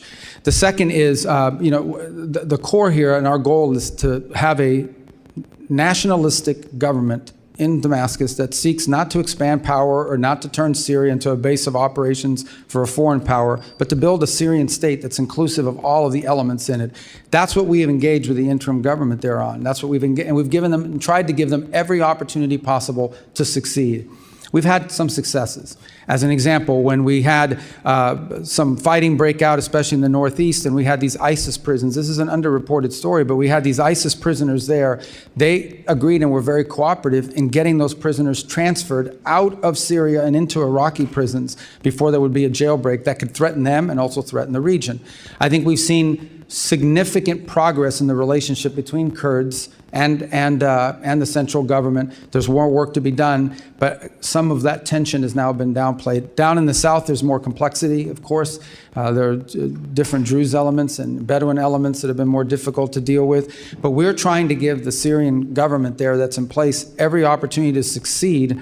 And obviously, there's a trust but verify component to this. I will say this, and I want to be, everything we've asked them to do, they have tried to do or have done, including counterterrorism cooperation.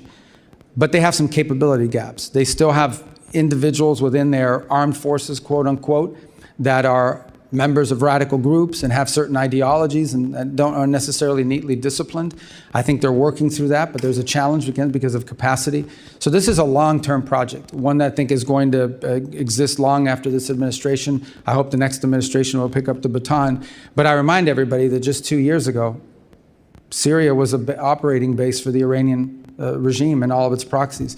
And had Syria stood on the table for them, it's interestingly enough, in the midst of epic fear and everything that's happening in the region, the one country that didn't see any of this. You saw it in Lebanon, you saw it in Iraq, you didn't see it in Syria. And I think that alone is a sign of why what's happening there has been good, but not good enough. We have a long ways to go. Well, thank you. Appreciate that detailed answer and your continued focus on Syria and improving stability in the country. The Syrians I know and the Syrian Americans say that they don't see those differences along religious lines. That is, as you pointed out, divisions that were created by somebody else. So what we can do to heal those divisions, protect religious minorities in the country, and ultimately get back to a stable and safe Syria for all those individuals is we agree 100%. The future that the government in place now claims to want is impossible unless every element of Syrian society is incorporated in power sharing and has a voice and influence over its own future, and of course isn't being killed. Thank you again, and look forward to working with you as we move forward. I yield back. Mr. Secretary, the purpose of today's hearing is to examine the State Department's fiscal year 2027 budget requests and identify where we are achieving the greatest returns on our investment on behalf of the American taxpayers, and how the department is realigning programs and bureaucracy to support the President's America First policy agenda. I will now recognize myself for a very brief opening statement. Mr. Secretary, I appreciate you being here today. I know that members are eager to get to their questions, so I'll be very brief. We appreciate your attendance. I can give you a foreshadowing of what you're about to experience. My Democrat colleagues are going to sit up here and say that they haven't heard from the administration. I'm going to thank you for the 30 times just in this Congress that the State Department has briefed the full committee, the subcommittee, roundtables, other times that you all have been here to brief us on a myriad of issues. I want to thank you for the over 20 briefings that you've given to Congress by yourself with General Kane, Director Radcliffe, Secretary Hegseth, and others since the start of Operation Epic Fury. Some of my colleagues in here will say that we are in a war of choice with no real threat to the U.S. I want to say to you, thank you for choosing to kill those who have been attacking and killing us for over 47 years, specifically attacking us over 350 times in the 30 months prior to Operation Epic Fury. Under senile Joe Biden, my colleagues over here voted to say use any and all means to prevent Iran from obtaining a nuclear weapon. So I want to thank you for bringing the heat to Iran, even though most of my colleagues on the left now say that Iran poses no threat. They pretend as though they have never been attacking us. I also want to thank you for the work that you've done to reset the Western Hemisphere. While you've been focused on bettering our relationships in places like Panama, Cuba, Venezuela, throughout the Gulf of America, the Biden and Blinken administration focused on funding drag shows in Ecuador and transgender operas in Colombia. I would say your work is significantly better. So I want to thank you for the substantial change in putting America first in our foreign policy. And with that, I will recognize Ranking Member Meeks for whatever he has to say. Thank you, Secretary Rubio, for being here today. 18 months ago, you inherited the most powerful diplomatic institution in the world, built on 3 pillars that have defined American leadership since World War II. I call them the 3 Ds: diplomacy, dialogue, and development. And in just 18 months, the Trump administration has taken a wrecking ball to all 3. This administration has involved and have invoked a worldview from years past that has left the United States isolated and struggling economically. What you see is a greatest hits album of failed ideas from the last century.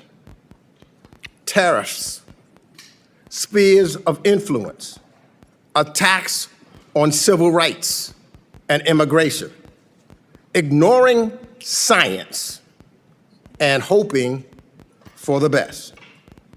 Mr. Secretary, America cannot win the future by trying to relive the past. And your department is Exhibit A. We've seen the systematic dismantling of America's diplomatic corps. Over 100 ambassador posts sit vacant around the world. 1,300 career professionals, people with decades of expertise in energy, counterterrorism, and nuclear nonproliferation have been fired. Efforts to ensure U.S. diplomats represent the diversity of America have been squandered. While China increases its diplomatic presence globally, we have cut ours to the bone. America cannot win the future by retreating and ceding the field. On trade, this administration revived Smoot-Hawley, and we all know how that ended. Trump's tariffs raised costs for American people, harmed small businesses, and alienated our allies. We cannot build a 21st century economy on 20th century failures. Mr. Secretary, after decades of forever war in the Middle East, President Trump promised the American people no new wars, only to send a new generation of troops back to the Middle East. We've traded dialogue for bombs yet again. And where does that leave us today? The Iranian regime still has its missiles, its drones, its proxies, and its nuclear material. There is an Ayatollah still in power, only he's younger. With the IRGC more entrenched and more hardline. The Strait of Hormuz is closed. It wasn't before you started this war. It wasn't before we lost 14 American troops, before American bombs killed 168 Iranian schoolgirls, before Americans were forced to spend over $100 billion on this war. You helped spin the perfect pretext for this war and then failed to prepare American embassies and citizens when the bombs started falling. Those who have defended and enabled this war share direct responsibility for the economic pain American families are bearing as a result. Our allies knew this war was ill-advised, and that's why they are sitting on the sidelines while Gulf energy infrastructure and American bases take incoming. Trump said America first. Now America's alone. In our hemisphere, talk of reasserting dominance has meant illegally abducting foreign leaders, installing one autocrat in place of another, bombing boats without due process, and blockading civilian populations. That is not American leadership. Those are not American values. That is behavior we built the rules-based order to prevent. The Trump administration's attack on foreign aid and development efforts remain equally destructive and regressive. This administration's policies have directly contributed to famine in South Sudan and have undermined our ability to respond to the latest Ebola outbreak in real time. HIV rates are rising.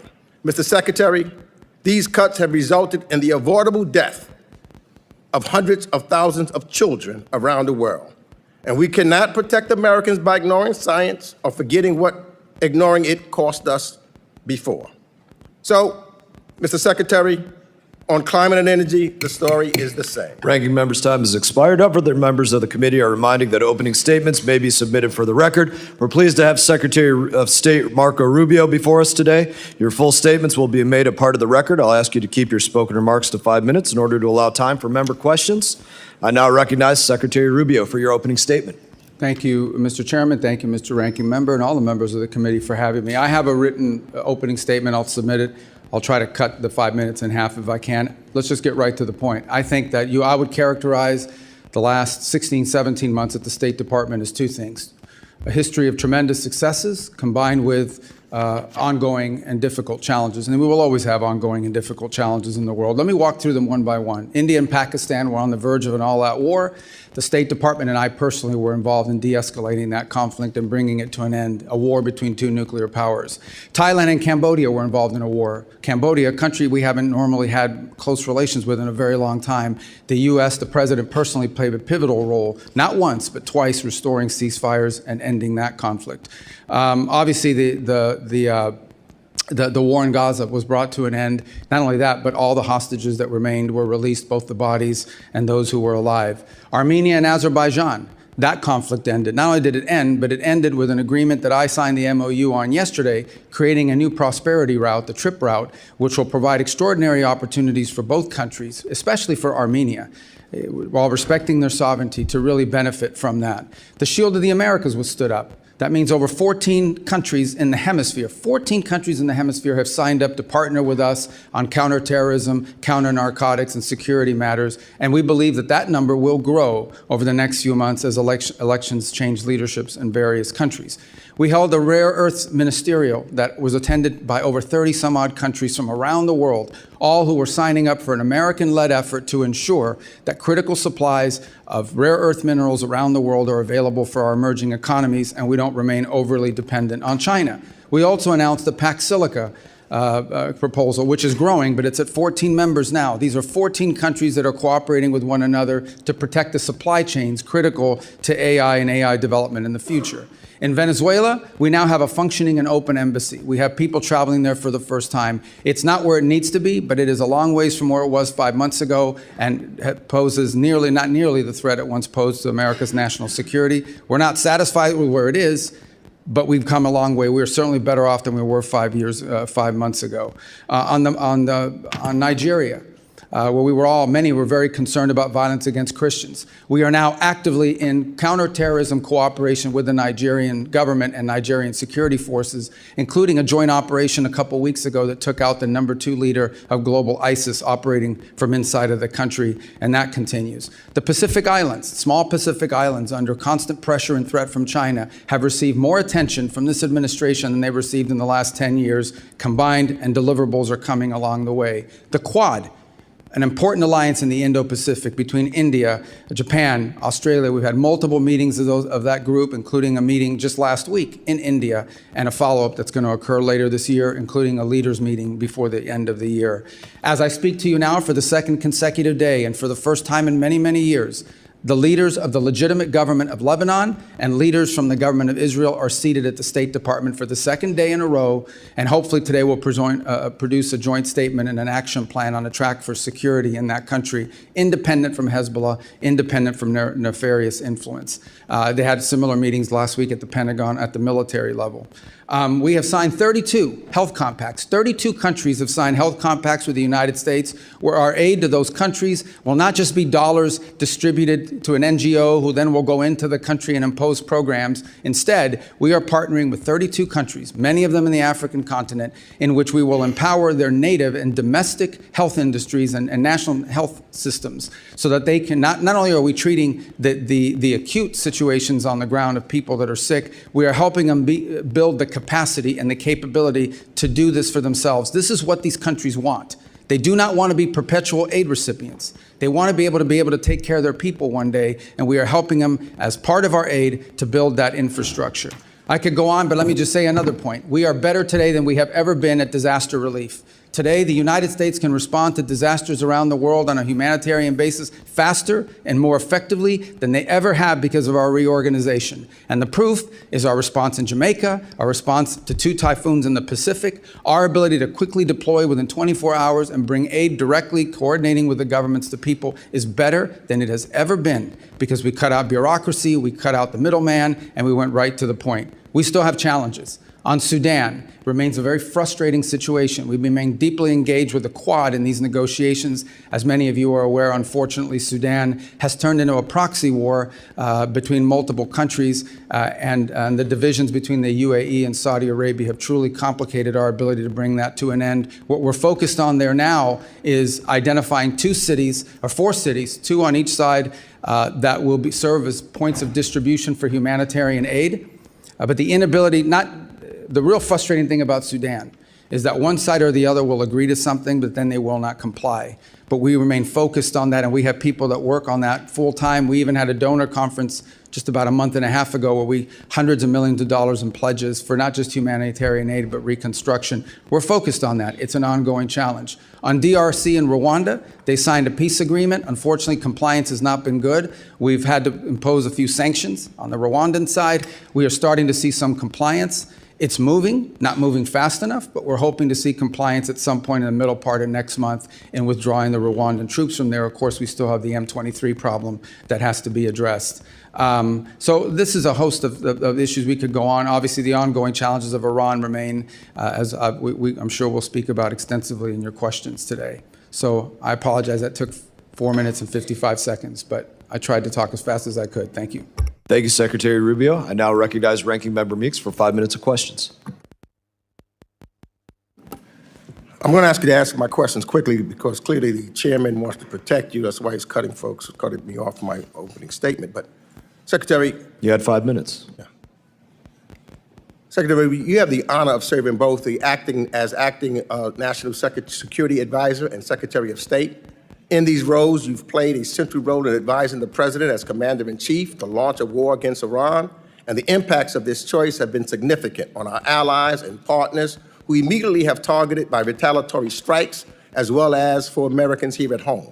3 months into this war, gas and food prices are up, inflation is rising, American business owners and farmers are struggling from higher shipping and commodity costs, and yet the President said 2 weeks ago, and I quote, "I don't think about Americans' financial situation." That's a quote that should alarm every American. Americans are also rightfully concerned that while they struggle with affordability due to the war in Iran, the President of the United States is busy day trading on it. He disclosed purchases of stocks in energy and defense companies in the first quarter of this year that were made just as those companies' profits were soaring from the war in Iran. On March 23rd, the same day he reversed his threat to strike Iranian energy infrastructure, and energy stocks rose. He bought stocks then in Phillips 66, Exxon, and Chevron. Secretary, I have a few questions, and again, given the amount of time that I have, I will ask you to give me yes and no answers. Did you warn President Trump before the war in Iran began that this conflict would drive up costs on gas, food, travel, and shipment? Yeah, I'll warn you right now, I don't do yes or no answers. Yeah, So well, if you- I these are only have complex 5 questions. minutes. I know when Well, you so were do the I. senator, you know I about never this did yes or business, no answers and I to know you're people. trying to go out so that you can run out my 5 minutes. That's a simple I'm not question. gonna run out your 5 minutes. You're running out your 5 minutes. Did you- I don't do yes or no question. You want to ask me a question, I'll answer I'm your answering question. you. Answer my question. It's my time. Did you? Did I what? Yes or no? Did you warn President Trump The president before was fully- the Iran war began that this conflict would drive up cost on gas, food, travel, and shipment? The president, yes or no? The president and the full administration was aware that there would be consequences to action, but the consequences Let of me Iran move having on. a nuclear weapon were worse. Did you warn him? Did you warn him that launching a war in Iran could result in the regime placing a chokehold on the Strait of Hormuz? All the risk factors were understood, but the most important risk I factor just was want to know if Iran you did cannot your have a job. nuclear Did you weapon. warn him? Iran If cannot you have did a warn him, nuclear say weapon. yes. It's simple. Everyone was aware of what Iran might Did you do in warn him? retaliation. I'm asking you a second. Did you Everyone warn him? was aware. Don't of want to what answer that. Let Iran me ask would you the do. next question. But the worst part Did is that you they warn can't the have a president that launching U.S. strikes against Iran would result in retaliatory attacks on U.S. allies, partners, and Americans living or working in the Middle East? Everyone Yes or understood what no? Iran would do in response. Did you warn them? We were prepared for any response that You they warned- came out with. Okay. We knew it. Just want to make but sure. they can't have a nuclear So weapon. you're saying you warned them? Did you warn the president that the personal stock purchases and companies profiting from the war that he launched could present a conflict of interest? I'm not aware of the president's stock purchases. I don't deal with that, and I don't even know what you're saying is true. Well, we know that because it is made public what his stock purchases were. You say so. I don't read the president's All right, the so- financial disclosure, but I don't believe that to be true. Well, I think then the president should be more transparent. Secretary Rubio, because these are basic questions that I'm asking you, and to be transparent with the American people. This is what this is all about, the transparency. So, for example, when you go and look at some of your statements that you made in regards to Cuba, I only have 58 seconds left, and I'd